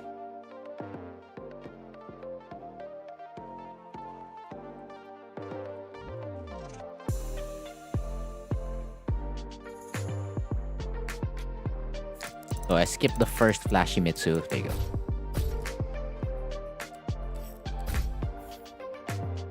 Get ready for the next battle.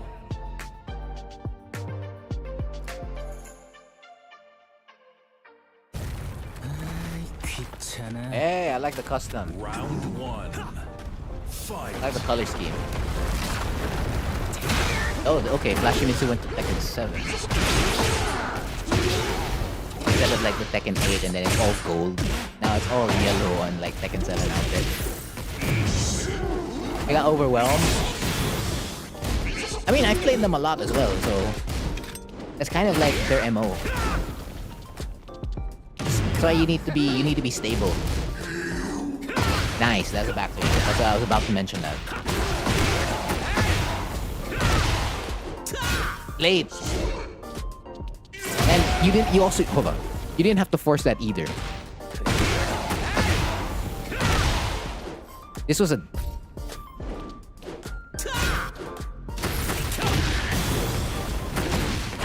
See? You had the right call here. But you forced JFSR. Like, I get it. If you were fast enough, JFSR goes in here.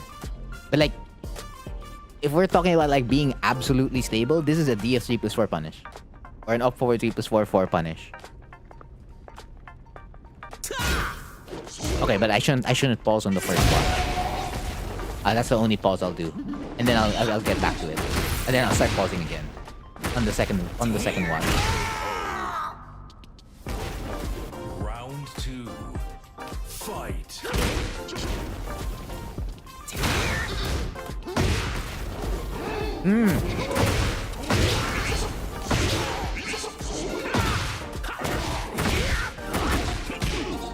I mean, you're not wrong. Like, it will beat both flash and the down jab, but like...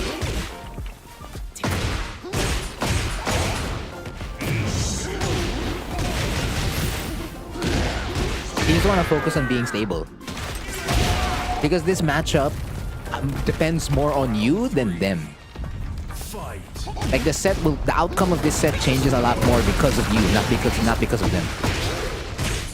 Because they'll just do their thing, and they won't stop. It's the same thing like when you play Xiao Yu. It's all about you. Okay. Now I can go back to pausing.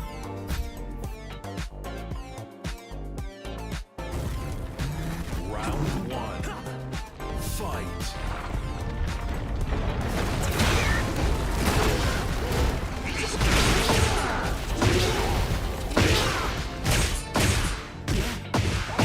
Yeah, so if you get hit, you get hit. It is what it is. Damage from chip is insane. Yeah. But like, bro, they also spend heat immediately. Look how much heat they have. They activate their heat here specifically only for them to spend it away. Like, what the... It's not effective. No, it's not the fact that you're playing against a gimmicky player. It's the fact that you're playing against a matchup that requires you to actually do the counterplay. So if you're not doing the counterplay against the matchup, you will not get anywhere. Like the set is already determined. There's like a predetermined start. So it's not like both of you are starting at the finish line and it's just like, okay, oh no, the start line, right? The start line / finish line, right? It's not like both of you are starting at the race together. No, they're already like ahead of you. Like think of it like Mario Kart, and then like if they have an item that's coming your way, so like they can protect their lead. You need to avoid that item and then try to pass them in the race. Because if you do nothing, they win. It's the same thing like if an opponent was against Hwoarang. For them, their objective is to make sure Hwoarang doesn't string. Because if they don't, well, what are we gonna do? Naturally, our answers is just keep doing down 3-4. It's not our problem, right? Down 3-4, stand switch, do all the plus frames, down 3-4 again, RFS 2-4. Like, that's the thing. And like you're concerned about Yoshi spin, you're concerned about Yoshi flash, you're concerned about like all this other, and the fact that he's like a stronger character too. So, and the advantage is Yoshi. In Yoshi Hwoarang, it's Yoshi. Not overwhelmingly Yoshi, but like the advantage does belong to him. So, and like there's clear counterplay for Yoshi versus us. It's just flash, right? So we have to control our strings more and be more aware of their stuff. So like, it is your reactions. Yeah, you have to maximize counterplay. That way you can go to other mix-ups. So that'll depend on like what the game state looks like now between you and your opponent, and like what kind of reactions they would be more willing to do.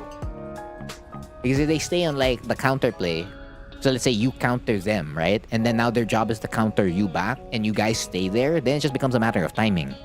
But if they stop doing the counterplay versus you, then they apply a different one, then it becomes like, okay, now you want to do that.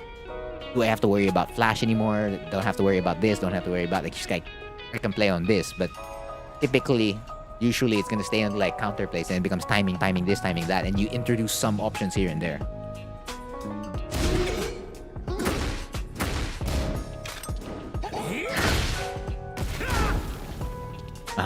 This one I like the repositioning into the cancel. Yeah, and then this was the proper reaction. Yeah, I paused it here before because that's a DFC +4 and you would have won.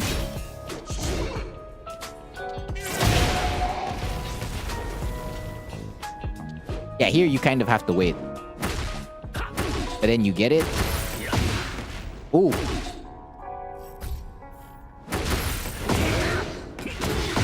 Yeah, you would have won.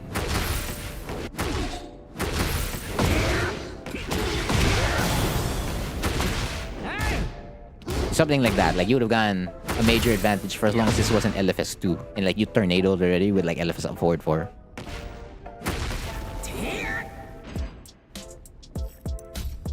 Round 2. Fight. F4. The wall was so awkward. I mean, you still lose nothing for... Okay. Okay, fine. Let's go with that. Fight. Because to me, while you may lose nothing for still going for it, that is That is a fair concern. So let's say you get it, right? And you do LFS2. The issue is you left it on LFS2. So you do LFS2 after it, right? Why didn't you do that? That would have been game. Well, game in quotation marks because the O key is still 50-50. But like, you missed out after LFS2. You went for a mix-up. Because you still get this. And then you can still use heat. Like so. That's how it would have looked like. And if it is a mix, well, I mean, you did it right.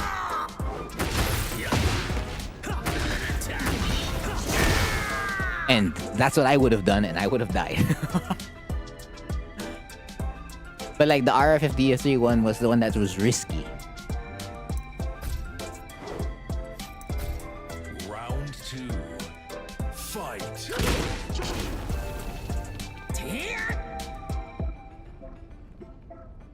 Okay. You could... Okay, hold on. You don't want to go to the wall. So you still need to stay in neutral. And you focus on defense, yes, and punishment. I mean, mainly. But it doesn't mean you shouldn't shy away from like doing a down 3-4. It's just that if you do down 3-4, don't overextend your options. Or even like an RFS2, an RFF2, an LFS1. Like, don't do the options that would lose to Flash. You're really focusing on beating Flash first. Yeah, and then you can do right Plasma Blade for another Oki situation after LFS2 and then it flips over. It is just a whiff punish right in front of your face. This should be yours.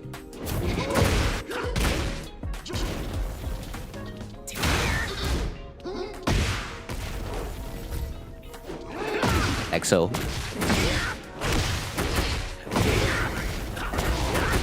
You want to force the Yoshi to play solid, basically.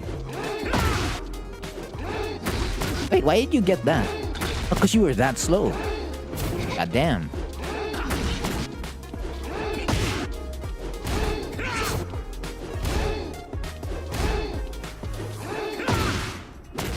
Okay, so that's just a speed thing. That can be fixed.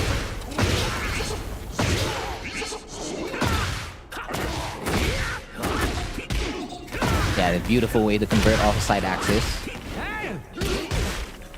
You just warmed up. It was your first game. It'd be, man.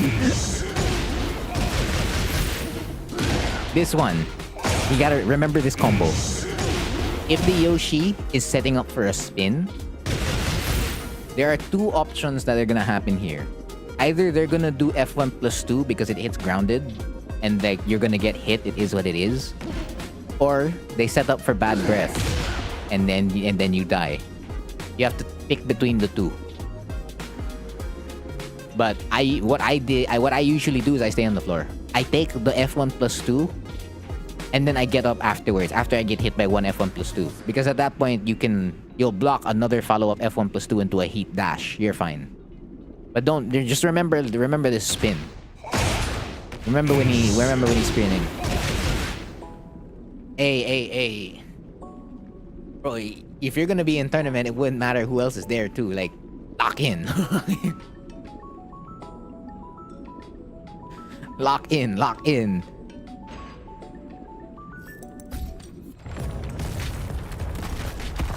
3. Fight.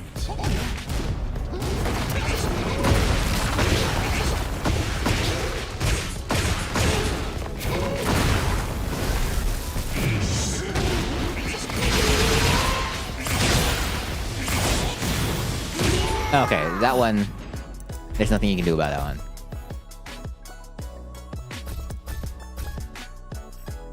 Yeah, you beat Flash first. Get ready for the next battle. That stabilizes your offense. Because that's your counterplay. It's like when you play Ling, you have to beat AOP first. AOP and then her back one. Round 1. Fight. Okay. Another one? Good. Nice. We backed off?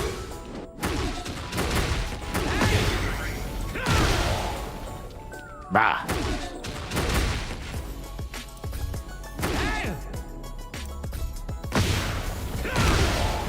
I'm not allowed to control there. Fine, I'll control here.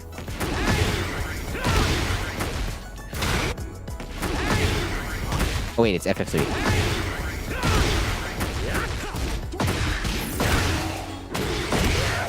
Yeah, don't back off. Like, just remember that your RFF down 3 does hit grounded. So you can do that or down back 4. I still kind of default to down back 4 a lot because down back 4 is the grounded low or the one that hits grounded very consistently. The fact that RFF down 3 4 RFF down 3 does that allows you to do this. So you may want to think about it from time to time wherein you're allowed to do, like, you can just straight up RFF down 3 right now. Or even down 3 4, you lose nothing.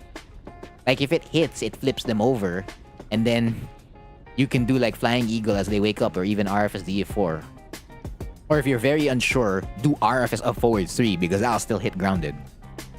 I was trying to keep it back on the wall so he doesn't have a chance to SS reposition. Ah, fair.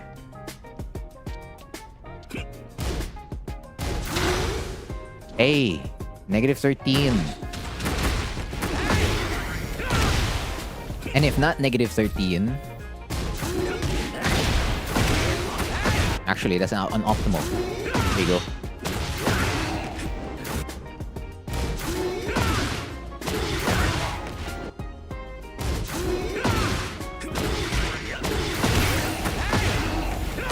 And if you did punish it -13 with DFT plus 4,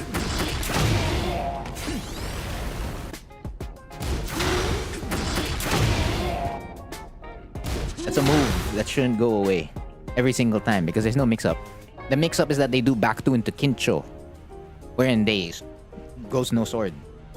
But like, oh well, not necessarily no sword. Like he sheets the sword. Yes, it's been, even in Tekken 7 it was -13. The reason why we didn't punish it in Tekken 7 was because we only had DF1 and DF1 plus 2. It didn't reach, so you let it go every single time. If you didn't duck it. Your main defense for this was usually just fuzzy. Because you were trying to beat out the string or if they did the stance.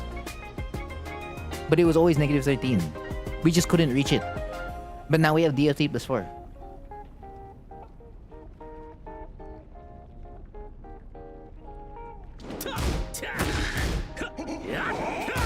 Late.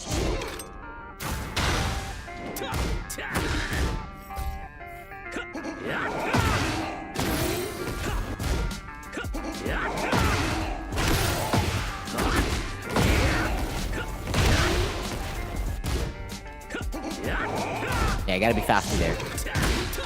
In terms of reaction.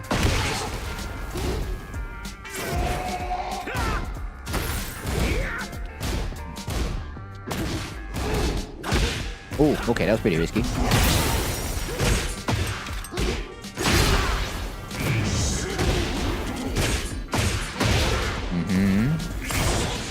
Nice punish. Oh, that's the buff on up back 3. Round 2. Fight. Okay. Ah, damn, missed opportunity. Actually. Nice. Nice. Ah, it's deep. If you got that combo, that was your game already.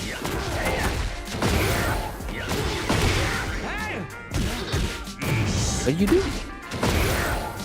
Ah, it was single hitting. Okay, so I just, for some reason, didn't go in. Interesting.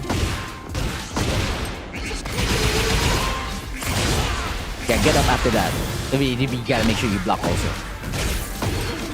But I mean, that was a camera side switch, so yeah, it probably messed you up.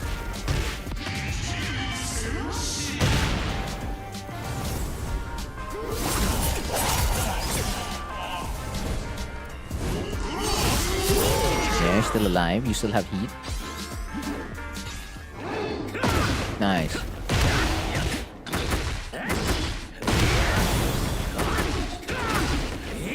Oh, that was a 3 forward. 3F4 or LFS 3-2. Round 3. Fight. Man, that round should have been yours, man. There were like 3 to 4 opportunities it should have been yours.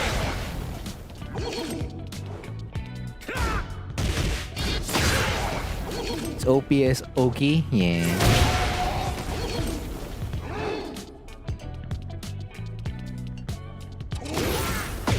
Okay, you got hit. It is what it is.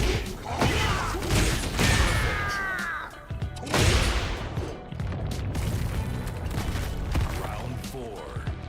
Fight.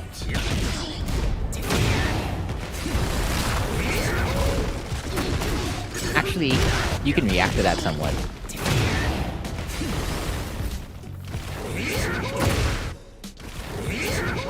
Oh, okay, not after running 3. Oh, there you go. You can back 1. Apparently. Because I was thinking that you do a jab. But it depends on the move that you use for recovery frames. So, running 3 doesn't have enough recovery frames, apparently. You can back 1. Good to know. You can even power crush. Good to know. Like, as much as possible, don't surrender the fact that Yoshi is gonna, like, get a free get out of jail card. Don't give that to him. Like, if you can do these reactions, do it. That way, like, bro, they know they can't do it. They're stuck in place. Because you can react.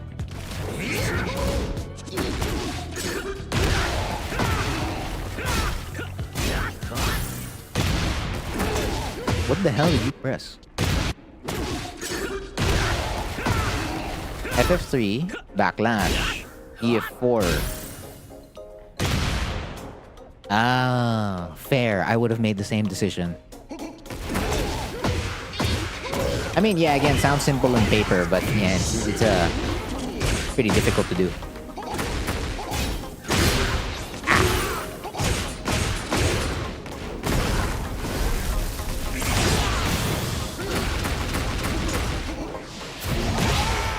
Oh, okay, well. It is what it is. But yeah, that's the set. Fidelio. Have any questions? Let me know. And I finish on time. Great. Good to know. But I want to watch this set. This is just me, okay? I want to watch this set because I know who this player is. Get ready for the next battle.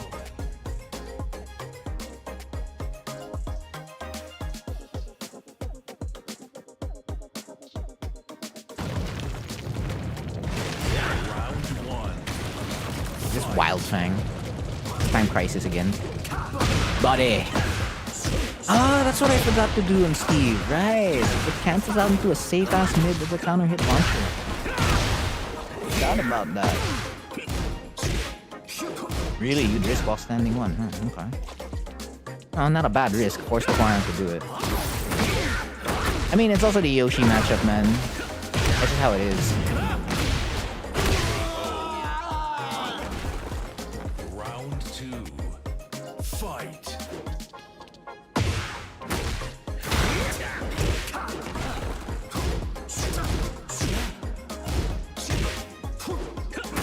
Oh, good stuff.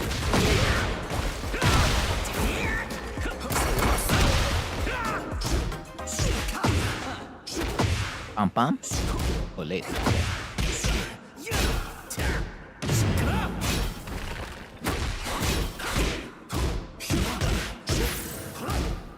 Ah, right. Yeah, because Albatross 2 will always win there. Okay. I'm stealing stuff right now. I'm stealing things. Round 3. Fight. Pam pam.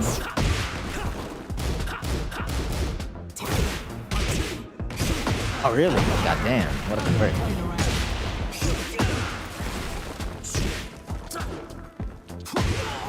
Yeah. Okay, that's something I wouldn't be able to do.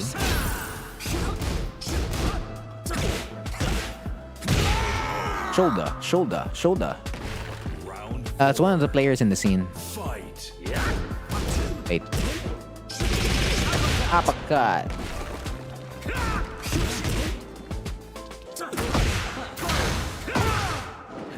Oh, that's a Sonic Fang. Yep.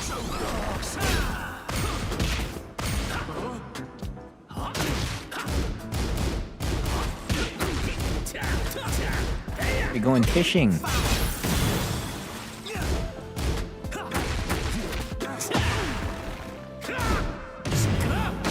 Okay.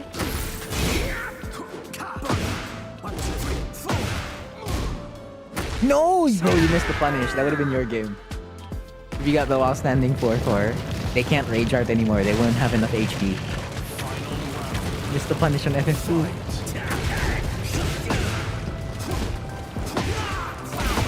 Damn, the execution. Fire! Sheesh, okay, almost died there.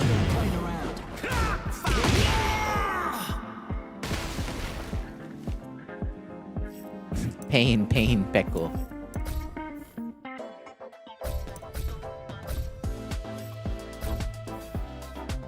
Get ready for the next battle. Yeah, and then after this set, I'm done.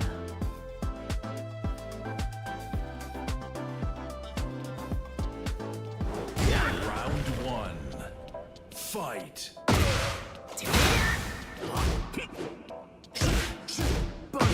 Body.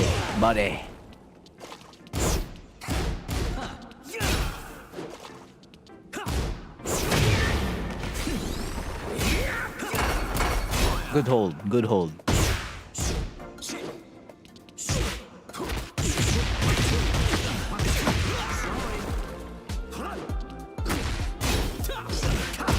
You see how they weave a lot? That's why you need to prevent Steve from weaving. Tell him no weave. And then even out Fox, you have to prevent him from doing... Well, no, you can't necessarily prevent him from doing up back 3, but like you don't want to at least lose to up back 3. Late.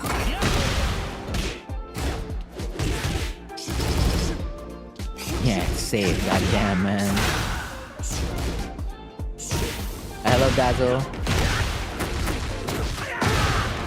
Good morning. Yeah, I'm about to end as well. Good morning to you too. You have reached the end part of Cheese Takeover. Yeah, it's 5 hours. Yeah, 5 hour stream. The normal. Yeah, okay, that was expected. Oh, you do standing too. Okay.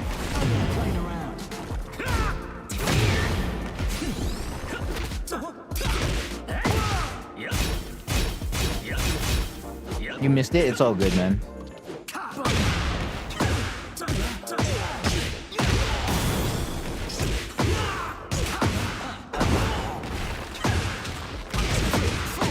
Sorry.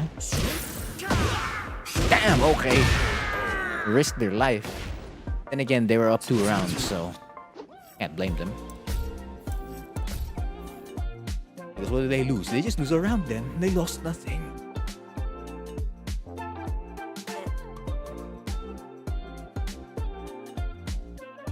Well, in one of the games you should it basically should have went first to 3.